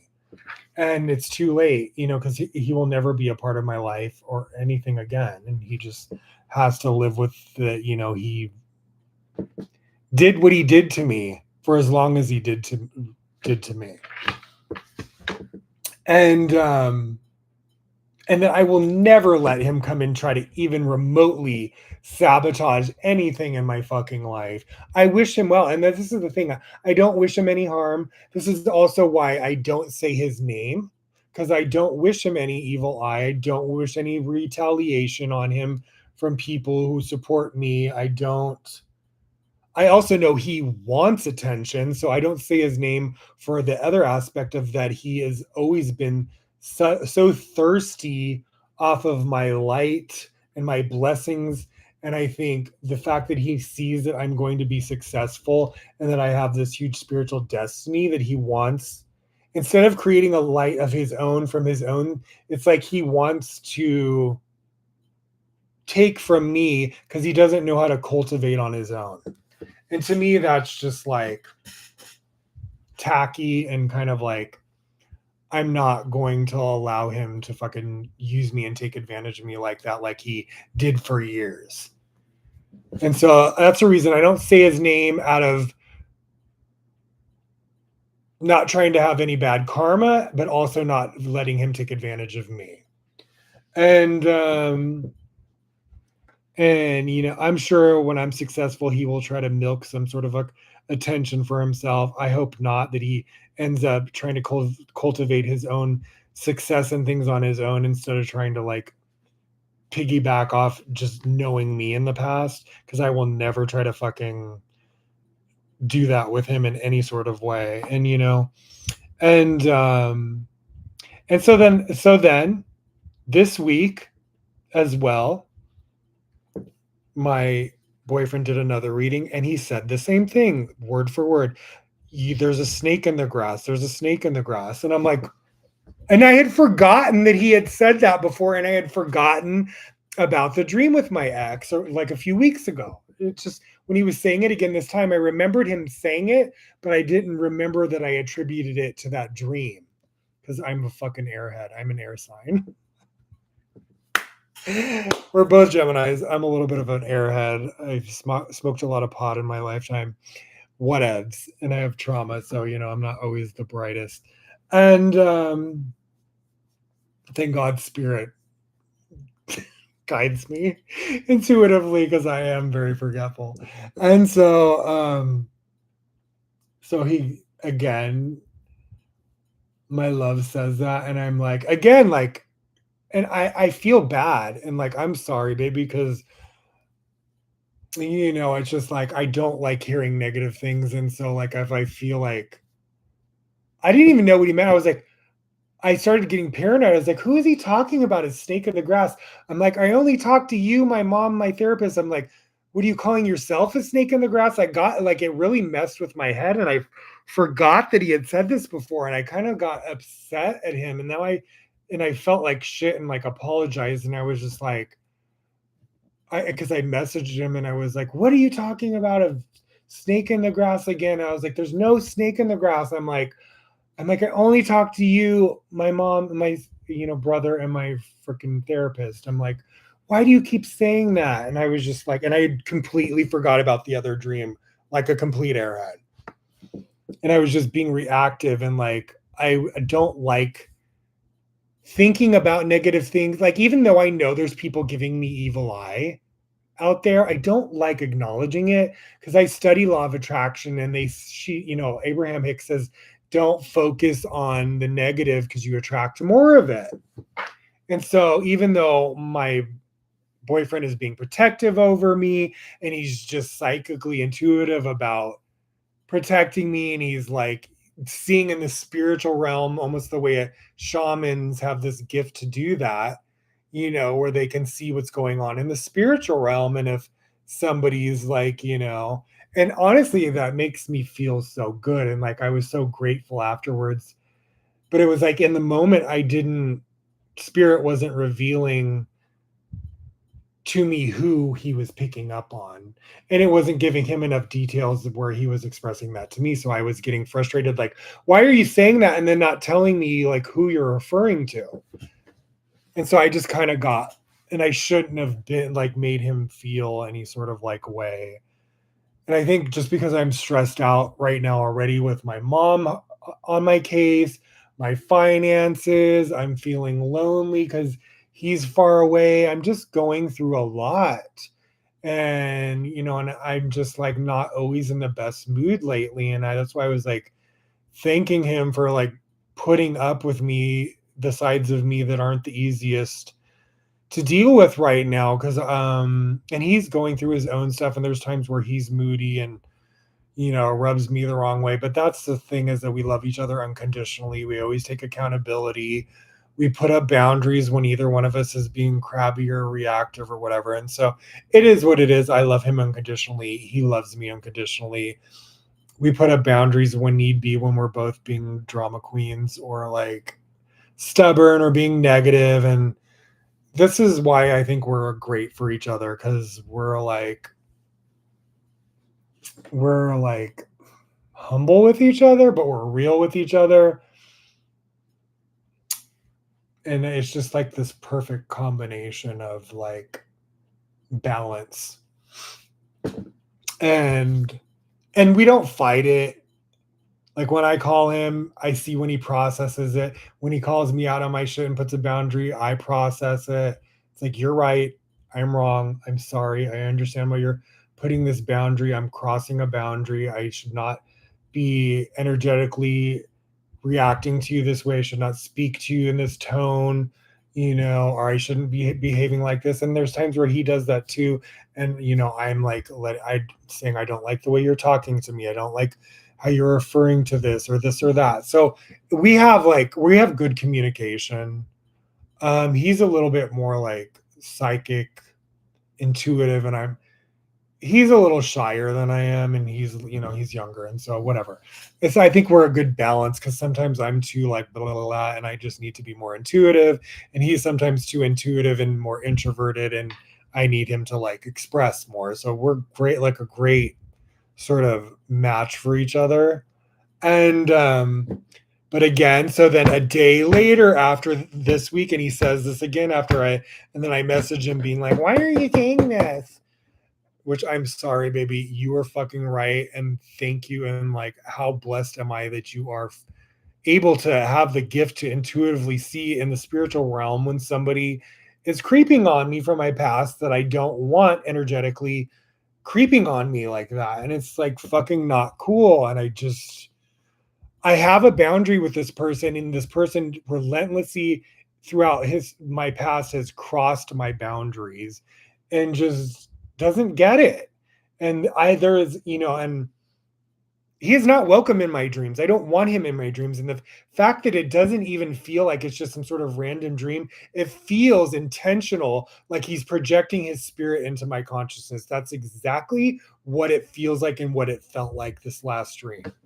And the fact that my soulmate is psychically picking up on his intentions like that just even makes it clear, even more clear, of what my soulmate is, or not my soulmate, what my ex is up to and what he has always been up to, which is about being fake to my face and trying to sabotage me. And that's exactly when My soulmate said a snake in the grass. I Googled what's a snake in the grass. I know what a fucking snake in the grass is, but you want to hear like the literal definition? It's somebody who portrays himself as like a friend and is really not.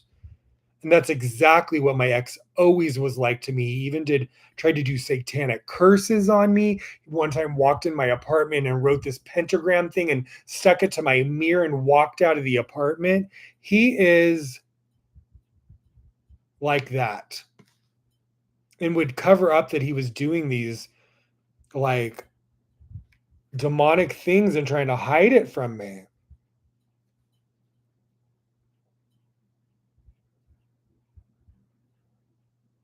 Like here's the snake in the grass. A snake in the grass is a deceitful, treacherous, and sneaky person, one who pretends to be your friend while actually being your enemy in secret.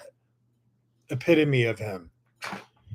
Now, back off. I forgive you. Move on. Get a life. You are not welcome. I have nothing to say to you. My soulmate does not want you near me, doesn't want me speaking to you. I never will. You just need to move on and find your own light and find your own path and quit trying to justify whatever mental illness you have of obsession with me. And and it's funny too because it's like when things aren't going well with him is when because sometimes he would be in a relationship and then he would be happy and not want anything to do with me, and then he'd go through a breakup.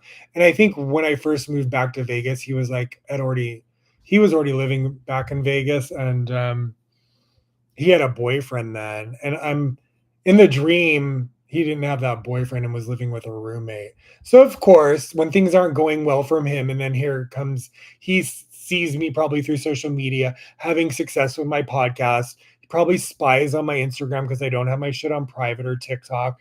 Sees that I'm happy in a relationship with my soulmate. Sees me doing well, you know, with my podcast and starting to get some like the first you know, reflections of notoriety from it. And of course, here he comes out of the woodwork as he always does. And I'm just like, ugh, like it's so thirsty and freaking desperate and like jealous and just like competitive like he always was. And I'm not going to fall for it. Like you fooled me so many fucking times in the past that I learned my fucking lesson with you. And so, yeah. And so in this dream, after this week, when, my soulmate said that in the dream. So here was the dream. It was like, I'm in his apartment.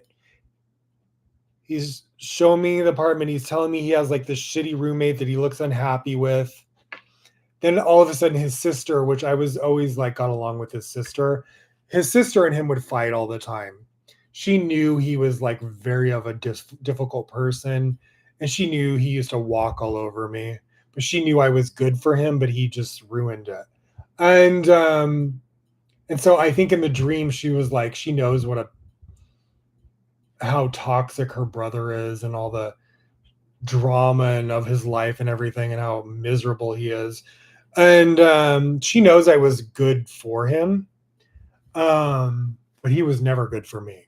And so in the dream, I think she was trying to like get me to get back with him in the dream because she's in the kitchen and she's just being sweet. And like, I'm like in the dream, I'm just thinking like, hell to the fuck no, hell to the fuck no.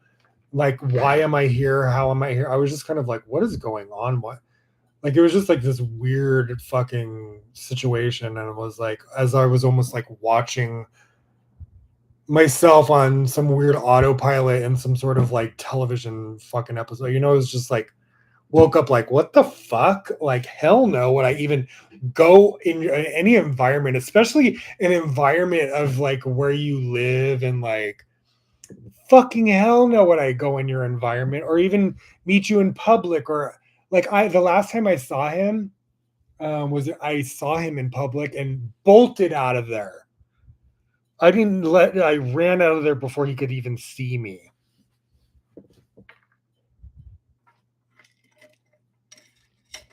and literally called my mother on the phone, like, "Oh my god, I was just saw with so and so," and like ran to my car. I'm like, "I hope he doesn't see me. I don't want him to see me go out the door." Like, that's the level of like ick I have of this person. Um, like he physically assaulted me twice. One time when he was drunk and he injured me and he threw me backwards. And then I got up and tried to defend myself, and then he grabbed me by my neck and picked up a glass and acted like he was going to stab me with the glass, and I had to talk him down. And I injured my shoulder because he threw me back and I fell into my fireplace. Like I had one of those things in front of the fireplace, and he was drunk. And then another time I wasn't speaking to him and we were not talking, and I went out to this gay club and he happened to be there, and he tried to talk to me and I said I don't want to talk to you, and then he proceeded to kick me in the leg, and the bouncer saw him do it and kicked both of us out. And I was furious. I'm like, "You just got me kicked out of this fucking club that I always come to." Like, and I didn't even go there with him. I was just he's not. He's like, yeah. He's a piece of work, all right. And he's a little bit bigger build, but I'm strong. Like, when he threw me back into the fireplace, and I got up and I punched him and I chipped his tooth. And I just started swinging on him, punched him a couple times in the face, and he freaked out because he's strong. He looks like he's stronger than me, and he's physically bigger. But I'm like, the bigger they are, the harder they fall. Like I'm like fucking David and Goliath, bitch, and like I'm fucking strong, even though I don't. And this is how people were, even in school when I used to get picked on and I would get bullied, and these guys would try to beat me up, and then and everyone would think that they're going to beat me up, and then I would fight back, and they would realize that I was, even though I look like I can't fight, I can.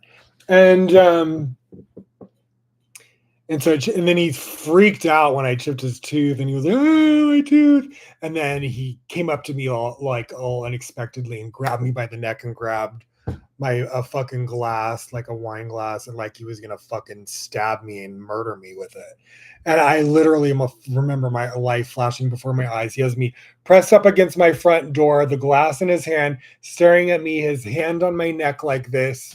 And I'm like saying his name. I'm like, "This is going too far. You're drunk. I'm sorry. I hit you because you threw me backwards and I injured my shoulder." And I'm like begging him like to not fucking kill me. And he's drunk and he's so intoxicated that I'm afraid he might just do it. This is what I'm talking about, like a crime of passion. This is why I'm very just like wary of people that don't have their temper under control or have like any sort of like, issues with like alcohol or drugs or anything. Like I won't like put up with it. And you know, and so, and he was doing like secretly some satanic shit. And so I didn't know if he was being like, influenced by some sort of like spirit on top of it. And so that was one of the closest moments that I ever came to almost somebody really doing some damage. I could have lost my life right there. And so I'm sure you can understand my apprehension with this person. And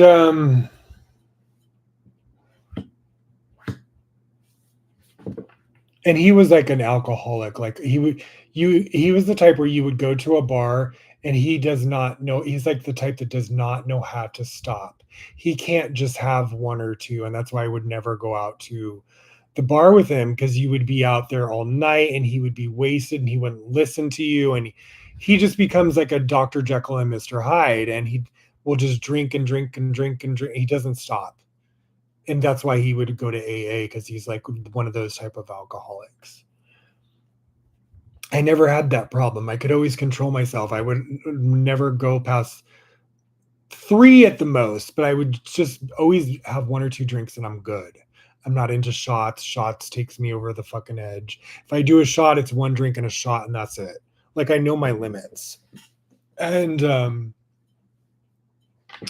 so yeah, and then I wake up from that dream and I'm just like, "Oh," then it fucking hit me. I was like, "Snake in the grass. Him again. A dream the day after, both times in a month. My soulmate says a snake in the grass, and both times the day after I have a dream of the same person." Oh my God. I was just like, what a fucking revelation. Now, in a sense, I was like, of course, I was annoyed that, this person from my past that I cannot fucking stand is trying to like, has his sights set on me for whatever reason. And I'm sure for his own gain. And per usual. And the fact that my soulmate is saying snake in the grass really means that he's psychically picking up on the intentions of him, which are not good. So that just cleared that up. And and he was even saying it's like a low vibrational energy, which he was always a very low vibrational energy. And looking back, and but the beautiful thing was the revelation of like how intuitively connected me and my soulmate are, and how beautiful it was that he was able to like do that was just like such a fucking revelation. Like it just makes me even love him. If I couldn't, I don't think I can love him anymore, but even it just stuff like that just makes you fall even deeper like in love. It just reminds me of like how connected we are on like a soul level, and and then even after he told me, he's like, you cannot,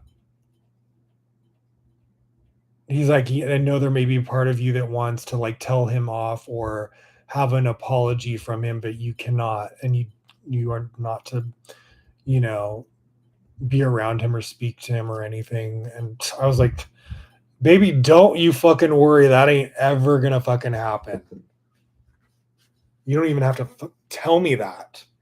I already said that before I was already like, I wouldn't even compromise my relationship to talk to fucking one of my exes. Are you kidding me? No, fuck. I'm very loyal. I don't need to be reminded of things like that. My soulmate may have insecurities from his past relationships, but he doesn't have to worry about those things with me. I'm a fucking Leo. I'm a Leo rising. It's like my main personality. Loyalty is like my fucking thing. Like I don't fuck around. If I love you, you're it for me. I don't do people dirty, and I never did. I would never cheated on people ever. I've never cheated on anyone.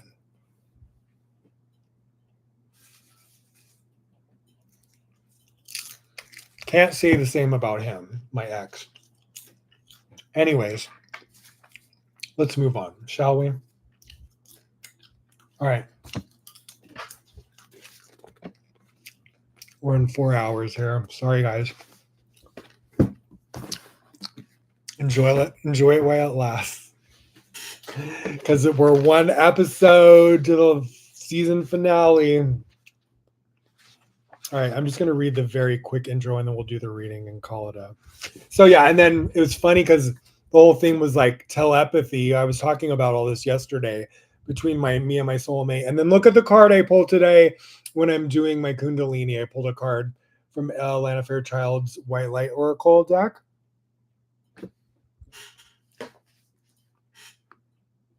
Love this deck. There's a lot of like Hinduism in here and Kabbalah stuff. So if you're into Kabbalah and Hinduism, I highly recommend that. And there's a lot of like vibrational things of like so-and-so hertz, vibrational. She has a music album of vibrational music for meditation that goes along with the White Light Oracle album. I think you can hear it on YouTube as well. And Atlanta Fairchild sings as well. Um, so yeah, telepathy of Terra Mater. I was like, that is so on point that I'm discussing our telepathic connection, and then I get that card today. Um,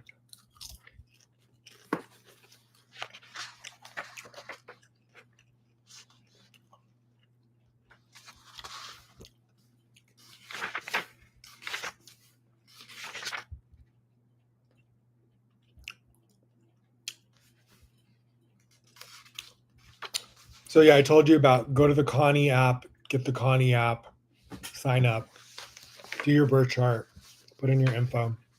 So we're just going to read the intro about birth charts. Your birth chart, the blueprint of your potential. Your birth chart is a snapshot of the sky. The moment you took your first breath, it marks your arrival here on Earth, a celestial blueprint, if you will, that holds the keys to living a life of purpose. Popular astrology has focused heavily on one part of the astrological alphabet, your sun sign. While the sun may have been in Sagittarius when you were born, that is only one small part of what was occurring in the sky. You have every planet and every sign somewhere in your chart. Astrology represents the entirety of life, and like life, we escape none of it. You are not just a Virgo or a Gemini or a Libra, you are a moment in time, with every sign, planet, and point playing a part in who you are, how you move through the world, and what you came here to do. Whatever pattern constellated in the heavens at the moment you took your first breath is the cosmic imprint of your soul, the map of the journey you will take in this lifetime and the ways in which you will go about it. Whether Mars marks your chart in a prominent way, stirring controversy and courageous acts from you, or Jupiter is in charge of your life's direction, encouraging you to open doors through optimism and generosity, you, like everyone and everything else here, are an amulet of celestial significance. The positions of the planets in your chart reveal the nature of your life without any kind of judgment attached. Your astrological makeup is a neutral reflection of your life, much like a mirror. Only the person looking at the reflection judges it. The mirror simply reveals what is there. Interesting, right? We were talking about mirrors and life being like a mirror. Only the person looking at the reflection judges it. The mirror simply reveals what is there. Astrology reminds us that we are exactly as we're supposed to be for good reason, on purpose and with a purpose that we must live out if we want to feel any kind of fulfillment. The three keys of your chart. So this talks about your sun, your moon, your ascendant, and its ruler. The three keys in every chart that fundamentally explain your life's purpose, your physical and emotional needs, and your motivation for living. It is almost embarrassing to admit that the meaning of my chart was not crystal clear to me until my late 30s. I had pored over it for decades. I had gotten lost down a million rabbit holes trying to understand its most obscure angles. I had received many readings by many talented astrologers, but until I had the tools of traditional astrology in my grasp and could understand my chart through these three simple keys, I could not see the blueprint of my life that they represented. The specifics of my potential were just vague references to a future that felt like it was constantly eluding me. That is why I am so passionate about teaching you how to understand your chart in this way. The three keys are: number one, sun, your life's purpose; two, moon, your physical and emotional needs; three, your sun, ascendant and its ruler, your motivation for living in your direction your life is steered in. So my son,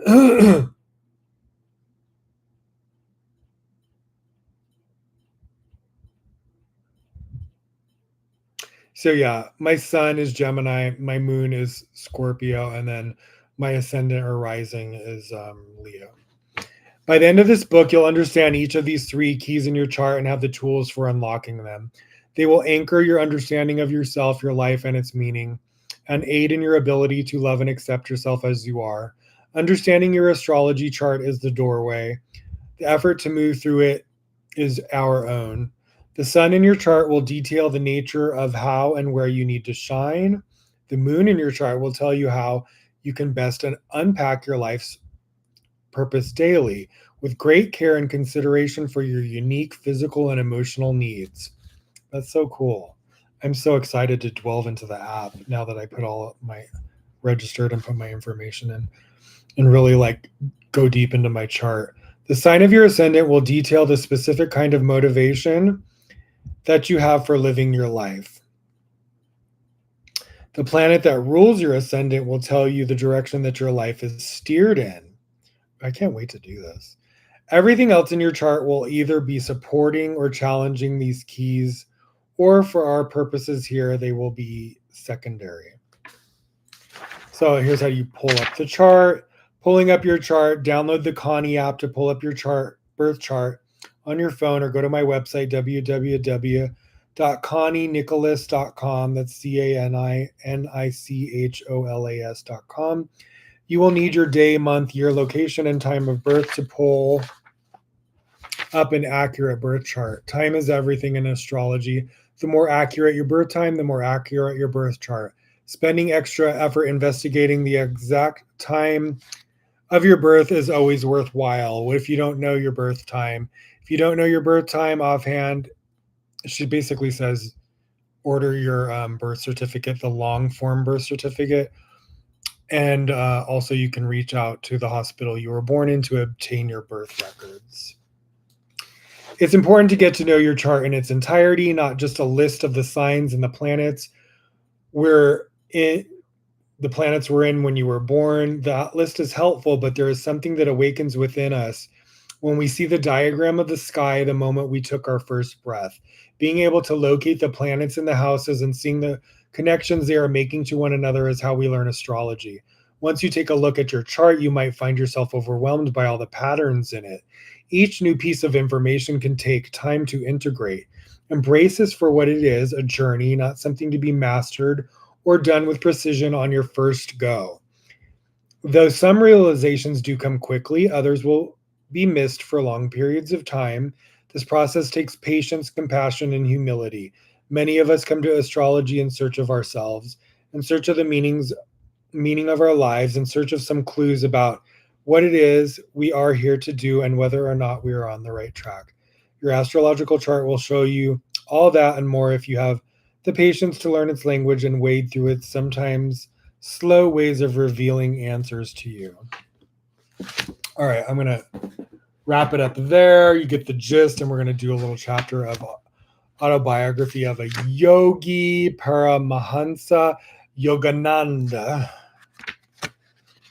And then we'll do a Sleepy Hollow reading and call it a night.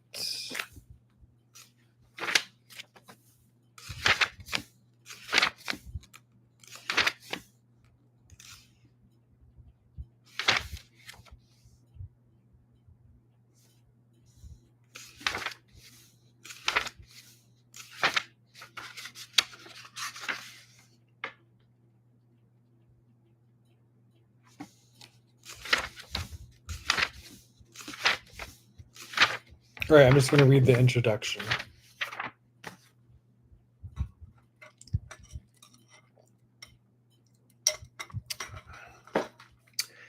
The experience. So this is Dr. Binay R., Senator, former ambassador of India to the United States. Introduction. The experience of meeting Paramahansa Yogananda is etched in my memory as one of the unforgettable events of my life. As I looked into his face, my eyes were almost dazzled by a radiance, a light of spirituality that literally shone from him. His infinite gentleness, his gracious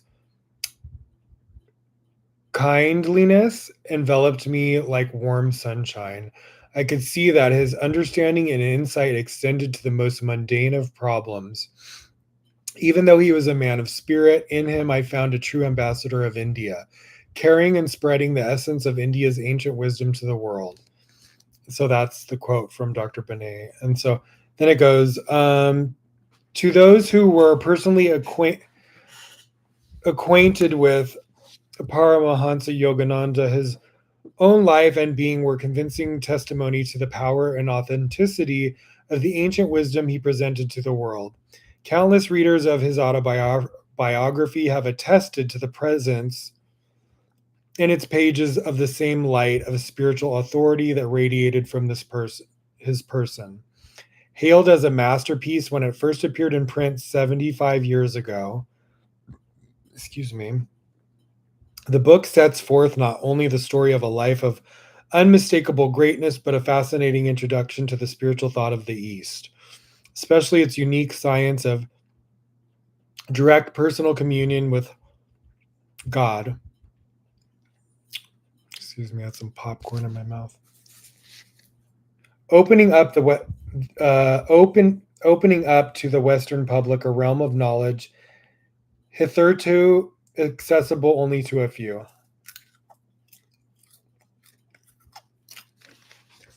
Today, Autobiography of a Yogi, excuse me, is recognized around the world as a classic of spiritual literature. In this introduction, we would like to share some of the book's extraordinary history. The writing of the work has been prophesied long ago. One of the seminal figures in the Renaissance of yoga in modern times, the revered 19th century master Lahari Mahasaya, had foretold about 50 years after my passing, an account of my life will be written because of a deep interest in yoga that will arise in the West. The message of yoga will encircle the globe. Same thing happened with Kabbalah. It was predicted that it was going to become eventually all over the world the way it is now, which is interesting because they both have a similar like path to like manifestation with these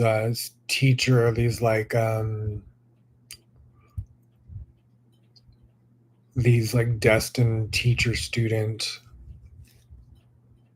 sort of high priests, if you will, gurus.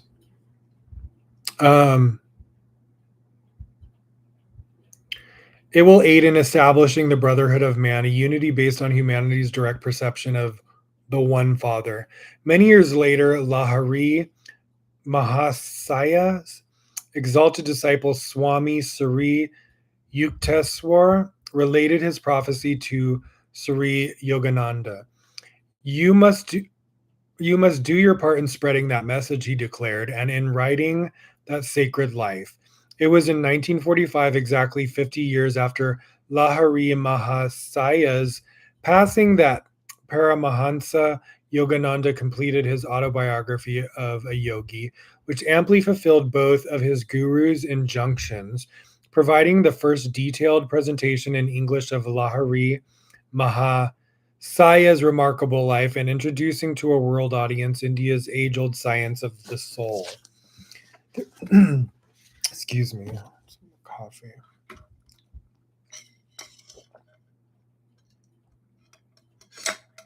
I got this raspberry vanilla creamer that I've never had. It's so good. I usually get dairy-free one, but they didn't have it in dairy-free, but I really wanted to try raspberry vanilla creamer. I've never had that.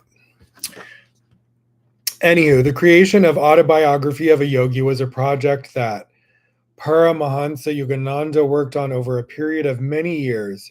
Sri Daya Mata was one of his earliest and closest disciples, recalls, when I came to Mount Washington in 1931, Paramahansaji had already begun to work on the autobiography.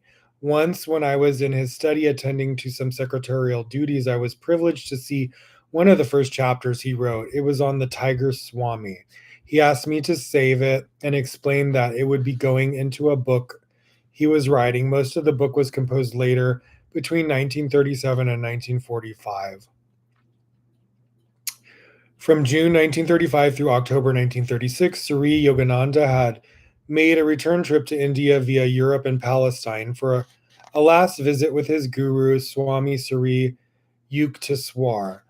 While there, he had compiled much factual data from the autobiography as well as stories about some of the saints and sages whom he had known and whose lives he was to describe so memorably in the book. I had never forgotten Sri Yukteswar's request that I write the life of Lahari Mahasaya. He later said, during my stay in India, I was taking every opportunity to contact direct disciples and relatives of the Yogavatar, recording their conversations in voluminous notes. I verified facts and dates and collected photographs, old letters, and documents. Upon his return to the United States at the end of 1936, he began to spend much of his time at the hermitage that had been built for him in his absence in the Encinitas on the Southern California coast. It proved to be an ideal place to concentrate on completing the book he had begun years before. Still vivid in my memory are the days spent in that peaceful seaside hermitage, recounts Sri Dayamata. He had so many other responsibilities and commitments that he was not able to work on the autobiography every day. But in general, he devoted the evenings to it and whatever free time he could spare. Beginning around 1939 or 40, he was able to concentrate full time on the book. And full time it was, from early morning until early morning. A small group of his disciples, Taramata, my sister Ananda Mata, Saradha Mata, and myself were present to assist him. After each part was typed, he would give it to Taramata, who served as his editor. What treasured memories! As he wrote, he relived inwardly the sacred experiences he was recording. His divine intent was to share the joy and revelations encountered in the company of saints and great masters and in one's own personal realization of the divine. That's how I feel about the Supernal David podcast. It's kind of like my sort of like account of sharing my personal synchronicities and revelations, but I would love to do it in book form as well. But I loved how they worded that right there. It's like sharing his own personal realization of the divine. That's how I feel about the Supernal David podcast. Often he would pause for a time, his gaze uplifted and his body motionless, wrapped in the samadhi state of deep communion with God. The whole room would be filled with a tremendously powerful aura of divine love. For us disciples, merely to be present at such time was to be lifted into a higher state of consciousness. Finally, in 1945, came the jubilant day of the book's completion.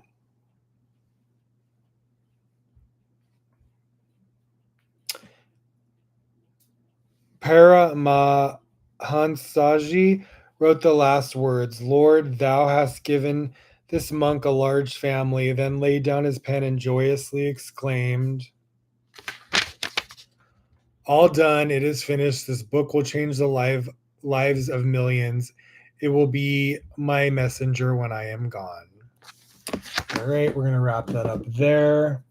And we're going to finish. Let me make sure before I do this reading that there isn't anything in my notes that I left out that I wanted to say.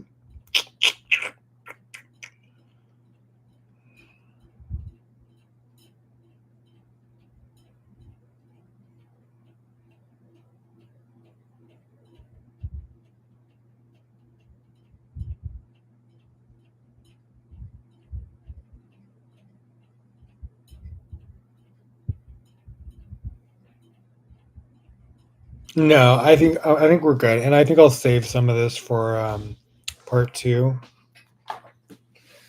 Ow. But we're already on 4 hours and 20 minutes, so I gotta wrap it up. All right, so they're usually like only 3-hour episodes, and we're like an hour and 20 minutes over. So let's do. I've never used this deck. It's fresh. Took the plastic off, and that's it. But I haven't even opened it. So cute little box by Nick Lawyer.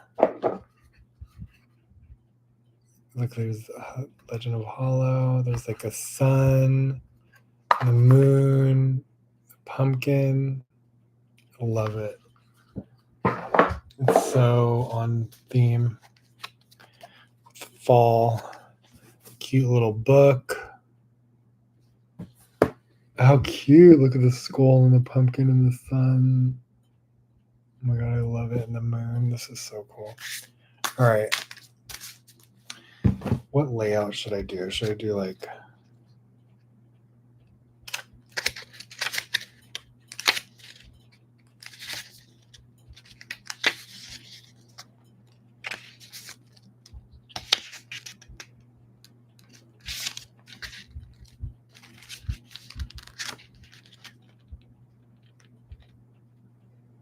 So they're short. I mean, so let's just do a 3-card read. We'll do a past, present, future, like kind of like, you know, what I'm just coming out of, to give sort of like, you know, what has just closed, where I'm at now, and what's coming.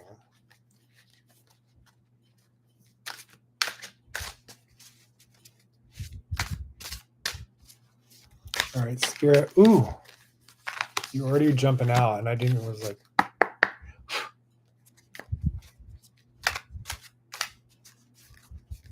this deck is already like, let's go. So this is past.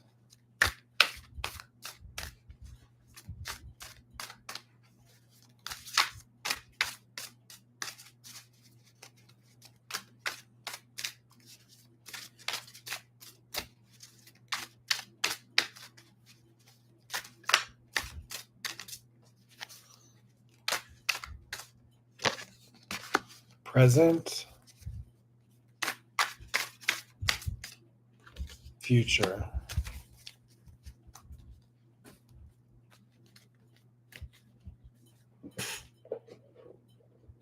All right, past.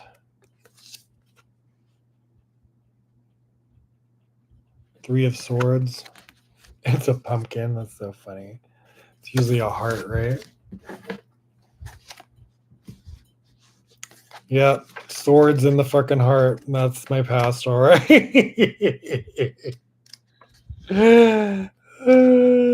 That's funny. 79. Yeah, it's very like minimal like detail. So if you want to look up, you know, unless you already know what every card means, which I don't have it ingrained in my memory yet, but I'm in the process of learning. All right, what page did it say? Hello.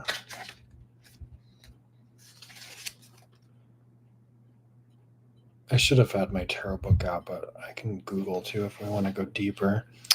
3 of Swords, 79.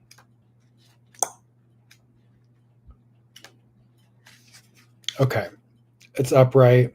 The pumpkin is run through by 3 sabers. Upright, heartbreak, emotional pain, sorrow, grief, hurt. Yep, sounds like the first part of my life.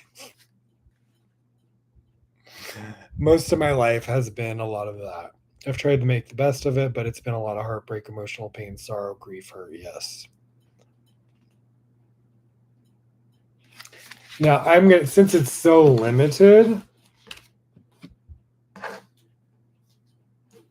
I'm also going to Google a little more of what 3 of Swords is. 3 of Swords tarot card meaning. And we'll just use that same labyrinthos because they're really good. 3 of Swords tarot card description. One of the most iconic images in the tarot, the 3 of Swords displays a floating heart that is pierced by 3 swords. Above it, this really does help me implement, like really kind of digest what the cards mean by investigating them on the podcast. I think it really solidifies it into my memory more. Anyways, pierced by 3 swords. Above it, there are heavy clouds. Yeah, there is on this one too. I see.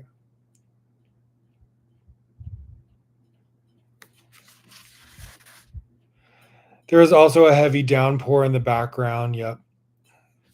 The symbolism is pretty opaque, and the emotional effect that it has is immediate. The heart is the seat of warmth, affection, and spirit, and the three swords indicate the power to harm, cause pain, and create suffering to what it pierces. This is an image of grief, loss, and literally heartbreak. The clouds and rain depict the surrounding grimness of the situation. I told you. All these symbols point to the Three of Swords showing a low point in one's life. That's an understatement. Upright Three of Swords meaning the Three of Swords depicts the message of rejection, betrayal, hurt, and discouragement. Yep, yep, yep, yep. In moments like these, we are well served by the mind. If you can think logically about it and prepare for the experience, the impact of this pain will be minimized, right? But remember too that pain and grief are a normal part of life, not that much, because they make us appreciate what joy and happiness we have true, as well as teaching us, and it did teach me. It is through pain that we learn to be avoid mistakes that could lead us into danger and grief. Absolutely true. Um, it is therefore a necessity in the journey of life. The Three of Swords, therefore, is a depiction of suffering that is meant to make us stronger, more careful, and more vigilant. Absolutely. Sometimes hyper vigilant when you've been to the level of it that I have. Okay. Knight of Swords is where he's headless. Oh, fucking, that's hilarious. Sleepy Hollow Tarot. He's like, Headless Horseman, Knight of Swords. All right, so I'll read what it says from the bookie. Knight of Swords, 79.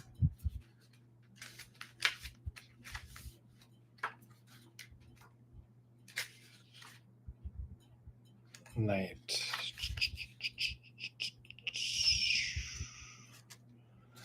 Knight of Swords upright. The headless horseman carrying his severed head on his saddle. Upright, ambitions, action oriented, driven to succeed, fast thinking. Sounds like me in the present, right? Ambitious, action oriented, driven to succeed, fast thinking. Yes. All right. Now let's see here.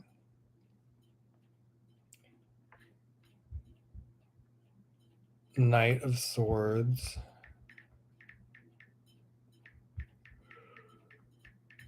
Meaning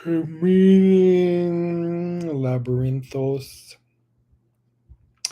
Knight of Swords tarot card description. What a rush to see this knight. What a rush we see this knight in. I know, like all my like intuitive friends are like, you need to slow down, you need to rest, you need. Even my boyfriend says that to me at times. I'm like, I'm making up for lost time. Okay, what a rush we see this night in. No, but sometimes I need to like get in receiving mode, and it's a fine line, you know what I mean? It's like if you don't do enough, then they're like you're not doing enough, and then you do too much, and then they're like you're doing too much. It's like, okay, well, what is it? Can we find a happy medium here? Then I do try to find a happy medium. I try to get enough rest, and then I try to be proactive when I'm rested. I don't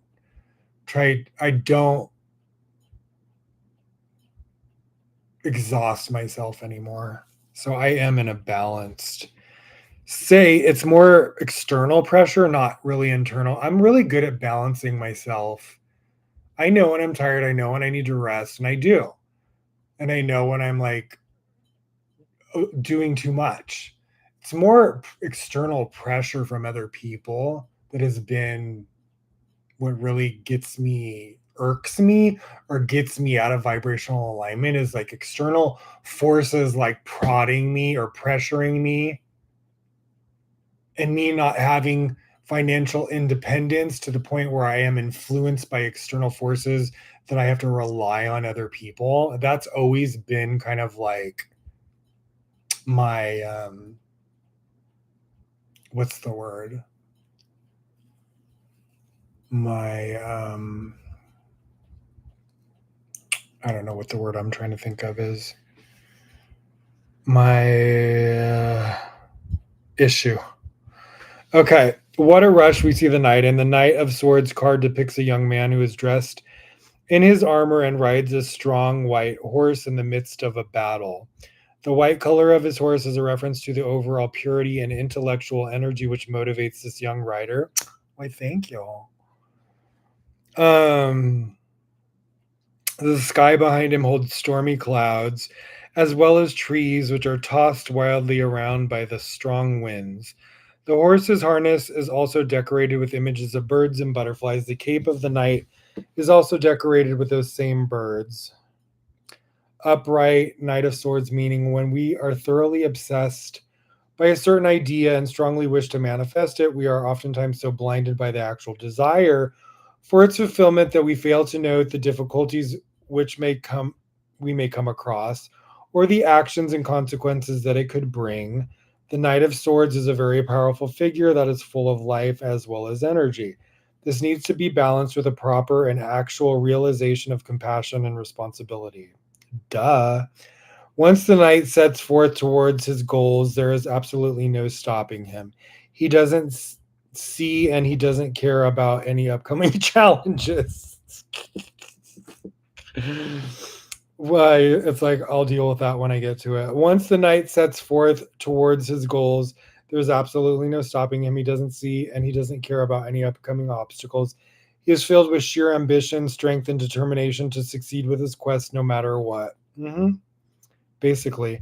However, this determination could also blind him to see the potential consequences of his actions on others as he makes his way to success. Now I think I'm very conscientious of how I affect others, especially at this age. Maybe not so much before, but now, yes. He may charge forth in a very dangerous territory without preparation or actual foresight, and this could lead him to great danger. Life's dangerous in general, honey. I got God on my side, so. Upright love, meaning fears about intimacy, easily bored partner, decisive action. Upright career, meaning getting things done, focus on career efficiency, making big moves. Upright finances, meaning focus on financial goals, taking action on financial goals. Yadi, yadi, yadi. Future, the world, yes! Wow. Fucking cool. Look, it's like a chalkboard, like a teacher, like a globe writing. Apple, a bell, glasses, the world. Fucking dope. This card is so cool. So this is future. This is a good sign, people. We're ending on a good ass note. Okay, the world.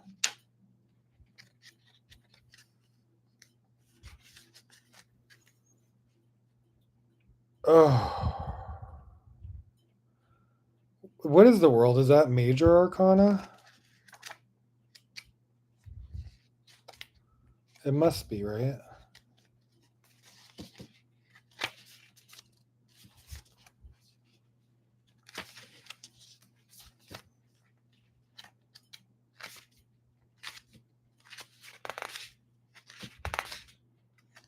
The Lovers, the Chariot, Strength,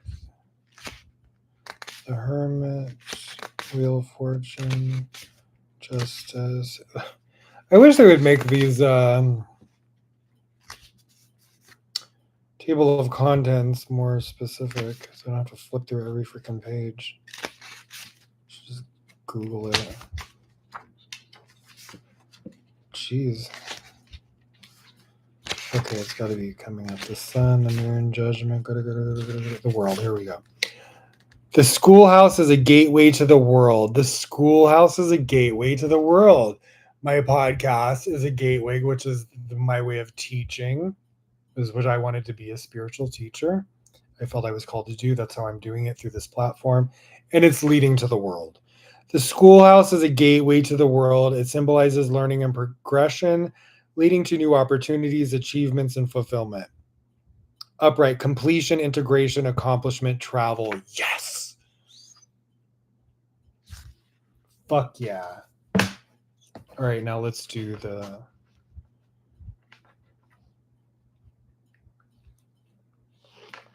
What a great note to end the episode on. Okay, the world.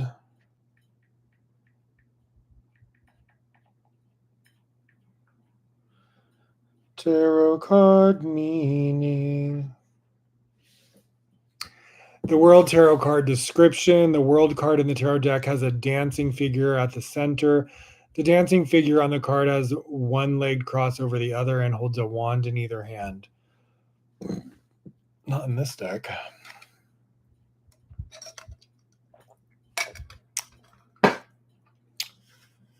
She symbolizes balance and evolution and movement. The fulfillment and unity that she represents is not one that is static, but ever changing, dynamic, and eternal. The green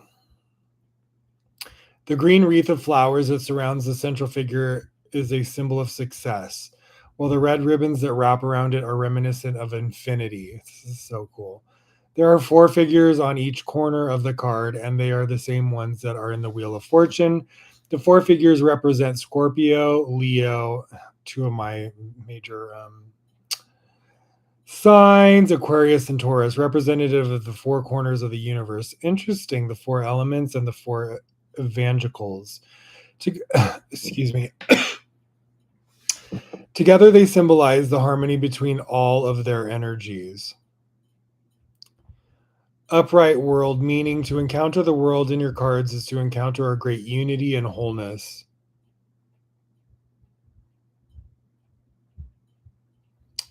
That's awesome. It symbolizes the moment when the inner and the outer world, self and other, become a single entity. Some traditions, this state is described as enlightenment or nirvana. Fucking awesome. There is a recognition that the individual self is profoundly linked with all other things, and that we all dance and sway along the flow of life to one rhythm. Not only do you hear this rhythm, but you participate in it, following the dips and the rises, the joys and the sorrows. The meaning of the world card is fulfillment, achievement, and completion. This shows that all the efforts that you have been putting in place are starting to pay off. Yep, I feel it. It reflects that you have completed a major milestone in your life and you have built the resilience to withstand challenges. That's for damn sure. The world may indicate completion of a long-term project, study, or any other major event in your life. It may also mean the birth of a child, marriage, graduation, or any other thing that you have accomplished. God willing, Blianara. The world card shows that you have a desire to give back to the community, absolutely, in various ways. You have a commitment to make the world a better place because you understand that everything is connected. Amen. Aho! I love you guys. Hope you enjoyed this episode as much as I did preparing and curating and sharing it with you. I love you guys so much. I'm so excited for what's to come, and I'm really excited for the final 13th episode in the next few weeks and to see what manifests in the upcoming future. And yeah, I can't wait to see what's going to manifest and when season 2 is going to happen on maybe a bigger level. And yeah, there's so many great things coming, and I just can't wait to experience it and share it with you guys. I love you. Thank you for anyone who supports me or is inspired by this. Please like, subscribe, share. Feel free to comment. Thank you. I love you, baby. Thank you for everything, and thank you for all your inspiration, love, unconditional love, support. Thank you to all my real friends, angels, God, first and foremost to my family. So grateful for all of you and grateful for the world. Have a good night.